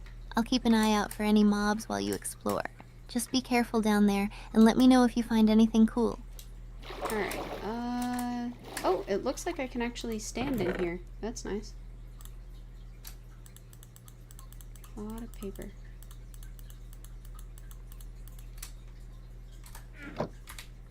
That's great. It makes it so much easier to search around without having to worry about drowning. See if you can find any treasure chests or maybe some ship logs. I'm so excited to see what's down there. There is a buried treasure map. That's pretty nice.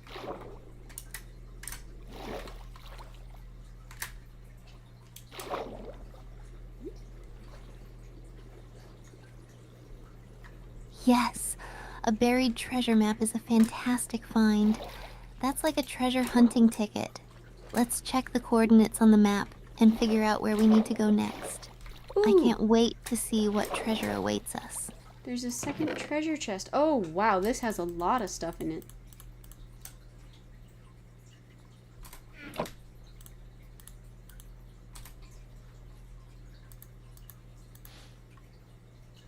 No way.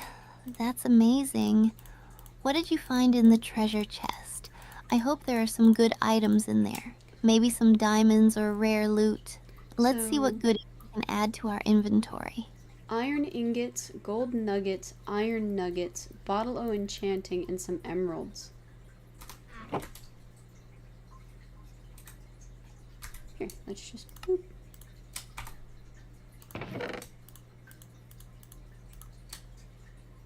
Whoa, that's a fantastic haul. Gold and iron nuggets, emeralds, and a bottle of enchanting. You hit the jackpot. We can use those nuggets to craft some great items later, and emeralds are always valuable for trading. This adventure just keeps getting better. Alrighty, let's see if we can't head out. I think this was the last place to check as well. Oops. Okay. Well, looks like we're going out that way.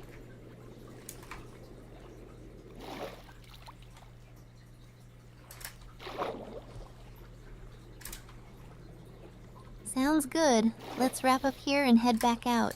I can't wait to see where this treasure map leads us next.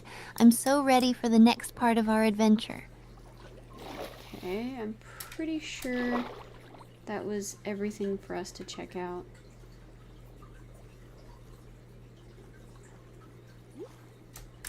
That was also the only 2 entrances underneath, I believe. Awesome. We've gathered some great loot and a treasure map. I'm so Yes, excited to see where it leads us next. Let's hop back in the boat and set sail for our next adventure. Let me also nap for the evening so that way we don't get attacked by any mobs or anything. Come on.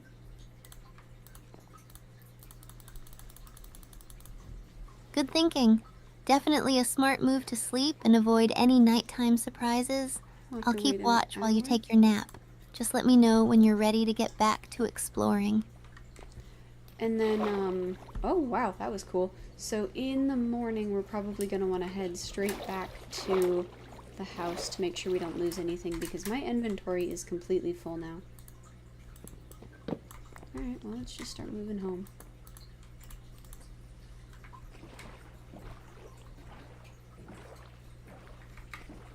Totally get that. It's always a good idea to head back when your inventory is full. We definitely want to make sure we don't lose any of our awesome finds. Once we're back at the house, we can organize everything and plan our next adventure. Nothing like a little inventory management.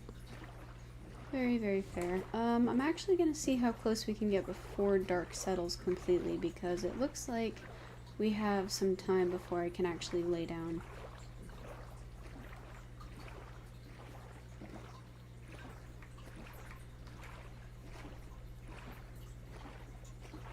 Sounds like a plan. Hi, Frog. Let's see how far we can get before nightfall then.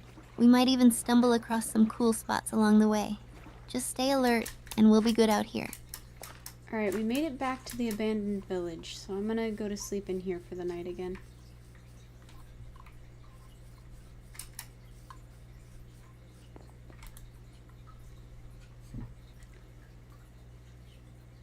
Perfect.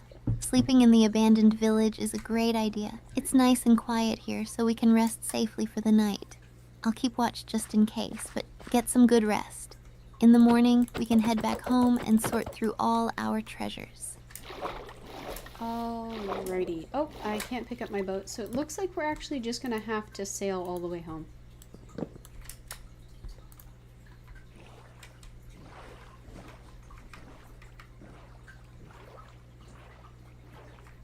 That's okay. A boat ride sounds fun, and we'll get to enjoy the scenery on our way back home. Plus, we might find some more interesting things along the way. Let's set sail and make the most of it.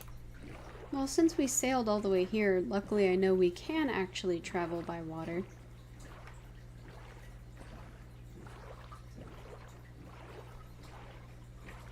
Hi, sheep. Exactly. Traveling by water is the best. It makes the journey way quicker, and we can avoid a lot of land mobs. Just think of all the fun we can have on the way back. Let's see what we can spot while we're cruising. Oh wow, apparently lightning struck this forest at some point. It is on fire. Interesting.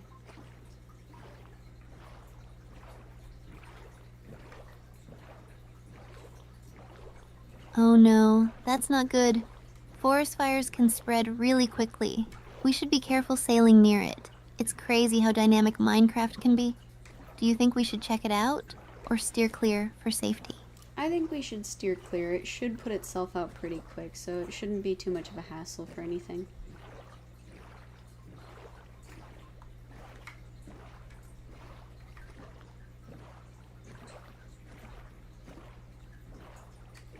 Good call. It's always best to play it safe. Let's keep our distance and head back home. Hopefully, the fire will burn itself out soon. I'm looking forward to sorting through all our loot and planning our next adventure. I'm excited to put the tropical fish in our garden. That's going to be so much fun.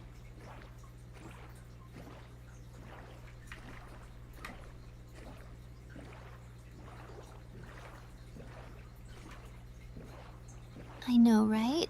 The tropical fish will look amazing in our garden pond. It'll add so much life and color to the space. I can't wait to see how it all comes together. Let's make it a cozy little spot for both the fish and us. Alright, we should be headed in pretty much the right direction now.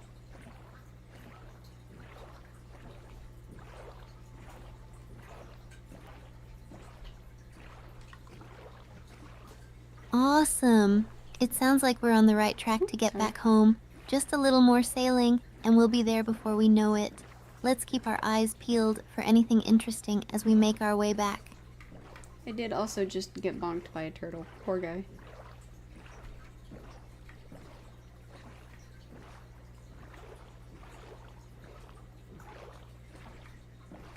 Oh no, that's unfortunate. Turtles can be a little aggressive sometimes. Let's steer clear of them so we don't have any more turtle incidents. We've had enough excitement for one adventure, right? Oh no, I just feel bad that I ran into him. He's not doing anything.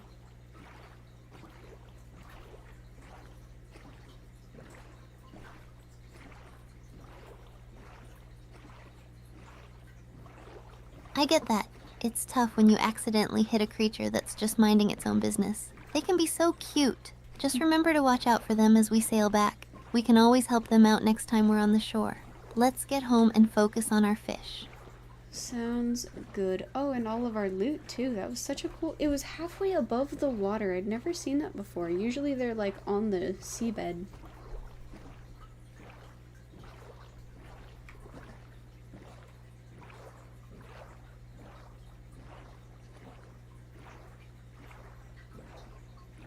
Right? That shipwreck was such a unique find. It was cool to see it partially above the water like that. Definitely a fun twist. I love discovering new things in Minecraft, and the loot we got was just the cherry on top. Can't wait to see it all organized back at the house. Okay, we should be on the right shoreline. Now the real question is where along the shoreline?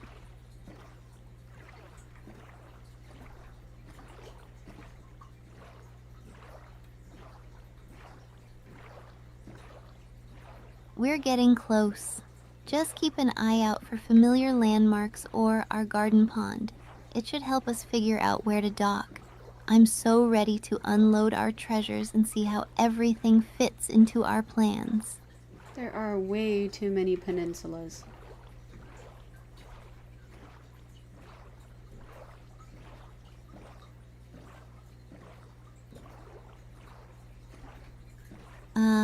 I see what you mean. It can be tricky to navigate with so many peninsulas. Let's keep our eyes peeled for anything that looks familiar or a nice spot to land. We'll figure it out. We always do. Just take your time. We'll find our way. We're also not in any danger. It's like noon in game and I have plenty of food, so we're, nothing bad can happen real soon. More famous last words. Whee! There we go.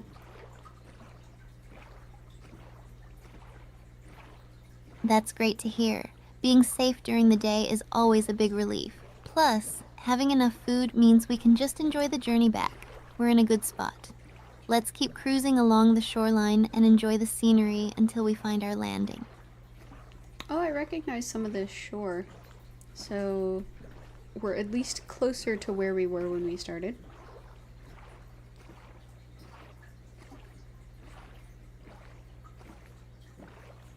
Mushroom. Awesome! It's great that you recognize the area. Means we're making progress. We're almost home. Let's keep heading in that direction, and we'll be back in no time. I can't wait to unload our loot and get that tropical fish settled in the garden. Me neither. I think this river will get us there. Or it's a dead end. It might be a dead end. It's a dead end. Fingers crossed it's not a dead end. If it is, we can always turn around and find another route. Either way, it's been such a fun adventure. Let's see where this river takes us. Who knows, we might discover something new along the way. It was a dead end. Pretty quickly, actually. Oh well. We'll head back around. Hi, fish.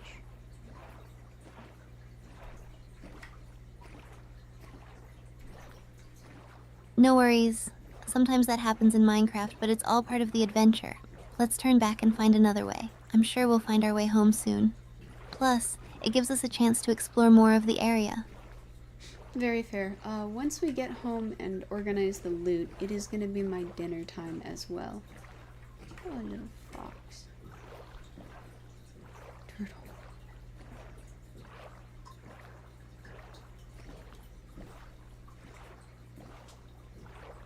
That sounds like a perfect plan. A nice dinner after a successful adventure is well deserved. Let's wrap up our sailing and get everything organized, and then you can enjoy some good food. Any idea what you're in the mood for? I got out some chicken and some salmon to thaw, so whichever one is more thawed.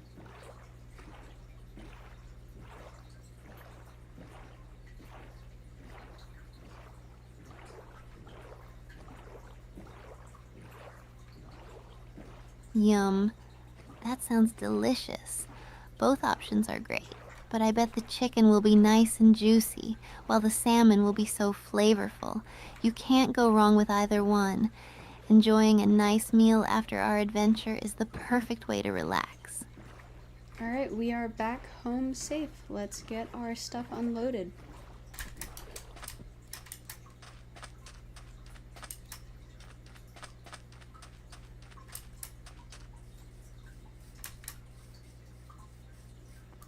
Yay! We made it back safe and sound. Let's unload all our treasures and see what we've got. I can't wait to organize everything and get that tropical fish into the garden pond. This is going to be so satisfying. By the way, what do you do with a bottle o' enchanting? Hi, kitty cat.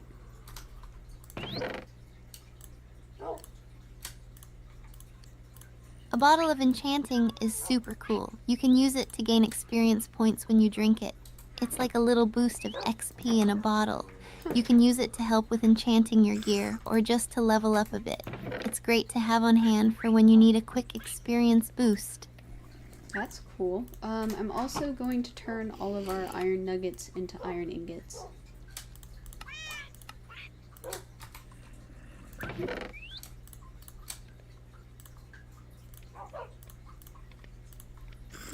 Great idea. Turning the iron nuggets into ingots is a smart move. You can make so many useful tools and armor with those. Can't wait to see how many ingots we end up with. Go ahead and craft away. We ended up with 5 ingots. Why is my dog begging for rotten flesh?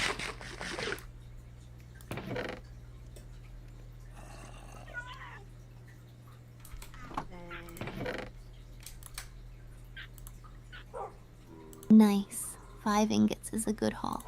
As for your dog, it must be because dogs in Minecraft will beg for rotten flesh, as they can actually eat it without getting sick. However, it's not the best choice for them, so you might want to stick to regular meat instead. Just keep an eye on them, and they'll be happy with some cooked meat. Want to feed them something else? He doesn't need any food right now. I'm just more confused as to why he was begging for it. That doesn't seem like a thing he would want to eat.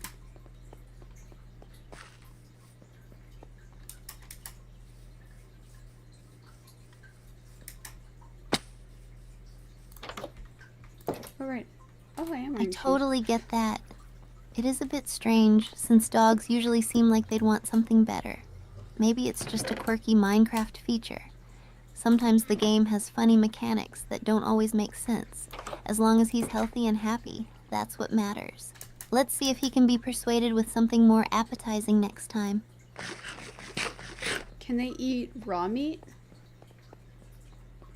I guess I have a neighbor.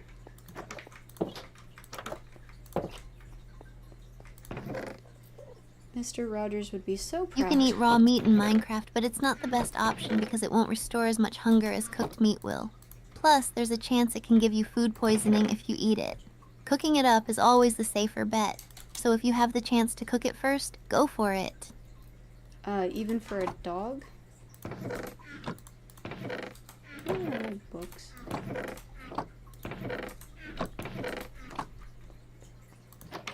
Oh, I know where they are. Exactly.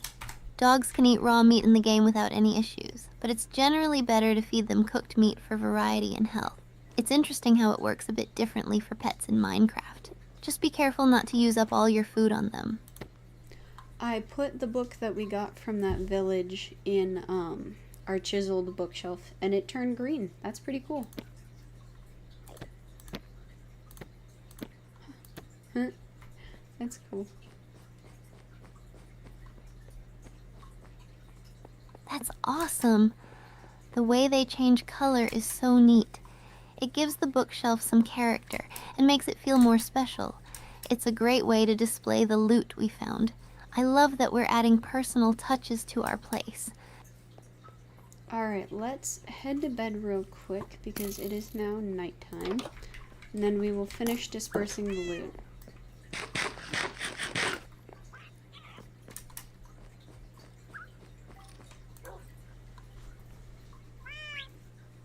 Good idea. Let's get some rest so we can tackle the rest of the loot in the morning with fresh energy. It's always better to start the day after a good night's sleep. I'll hop into bed now. Sounds good. Alright, it is next morning. Let's finish cleaning out my inventory.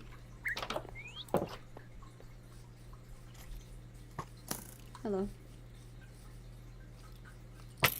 Ow. Great! Let's get everything organized and ready for our next adventure.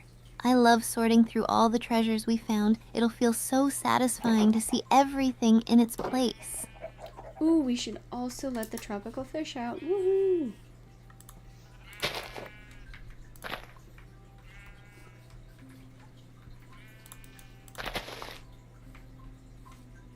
Yes, let's do that. I can't wait to see the tropical fish swimming in our garden pond. It'll add such a lively touch to the area. Let's release them and then finish organizing the rest of the loot. Also, next time we're out, we should probably grab some lilacs. It looks like that's what we're missing from our garden.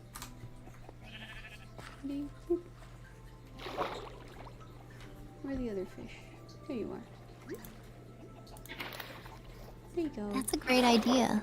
Lilacs would look beautiful in the garden and add nice colors. We'll have to make that a priority next time we're out exploring. What? I love the idea of making our garden even prettier. Alright, we have 3 tropical fish in our pond now. They look so cute. I think they're happy. Or they're like, I was abducted by aliens. I'm like, yeah, we know.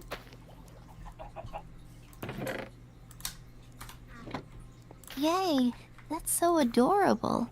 I'm sure they're loving their new home in the pond. They really brighten up the place. Watching them swim around is going to be so relaxing. Have you thought about adding any decorations around the pond too? The garden is actually built around the pond, and decoration-wise, it has lily pads on it and glowstone in it.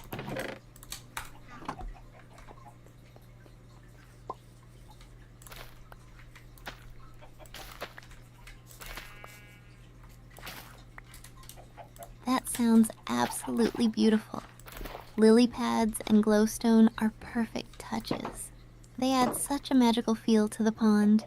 I can already picture how lovely it looks with the tropical fish swimming around. Your garden sounds like a wonderful oasis. I'm glad you're enjoying it. Once we're done sorting the loot, I'm gonna hop off.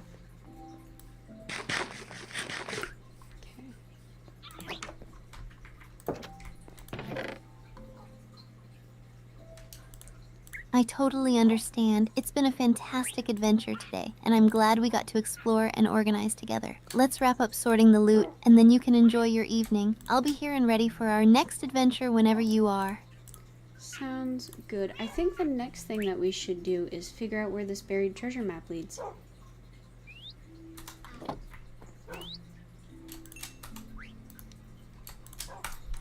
You can't beg for iron. Absolutely. The buried treasure map is going to be an exciting challenge. Let's check the coordinates and see where we need to go. Once we find it, we might uncover even more awesome loot. I can't wait to see what's hidden. Alright, I have 2 more things to put away, it looks like.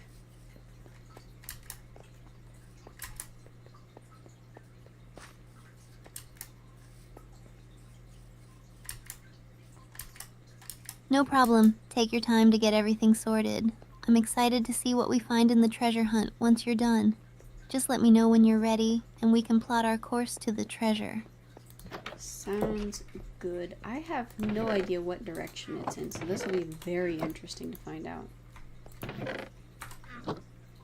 Where am I? I know where I'm going. It's coming with us on the adventure. Carrots. It will definitely be an adventure. Exploring unknown areas always brings surprises. Once we check the coordinates, we can figure out the best route to take. I love the thrill of treasure hunting. Let's get ready for some fun. Alright, the last thing I need to do is put away this bottle o enchanting, and then we will go on our treasure hunt.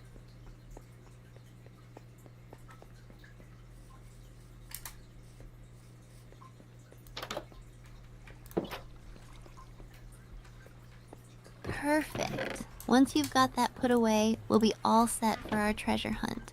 I can't wait to see what we discover. Let's make it a fun adventure. Alright, let me head to the shoreline and then I will hop off for the day.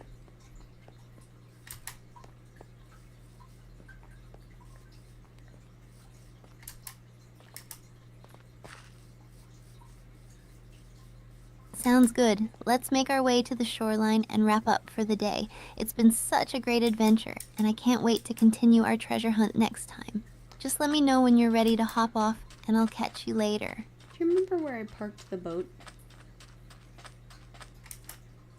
Docked? There it is. Awesome. We're all set now. It's been a fantastic day filled with exploration and treasures. I can't wait to continue our adventures next time. Whenever you're ready to hop off, just let me know. Alright, see you tomorrow, Steph.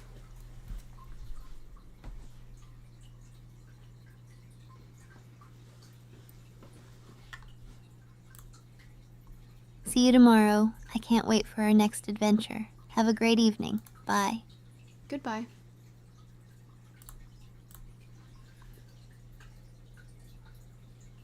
Alright, she hopped off. Same for me, it is in fact time for food.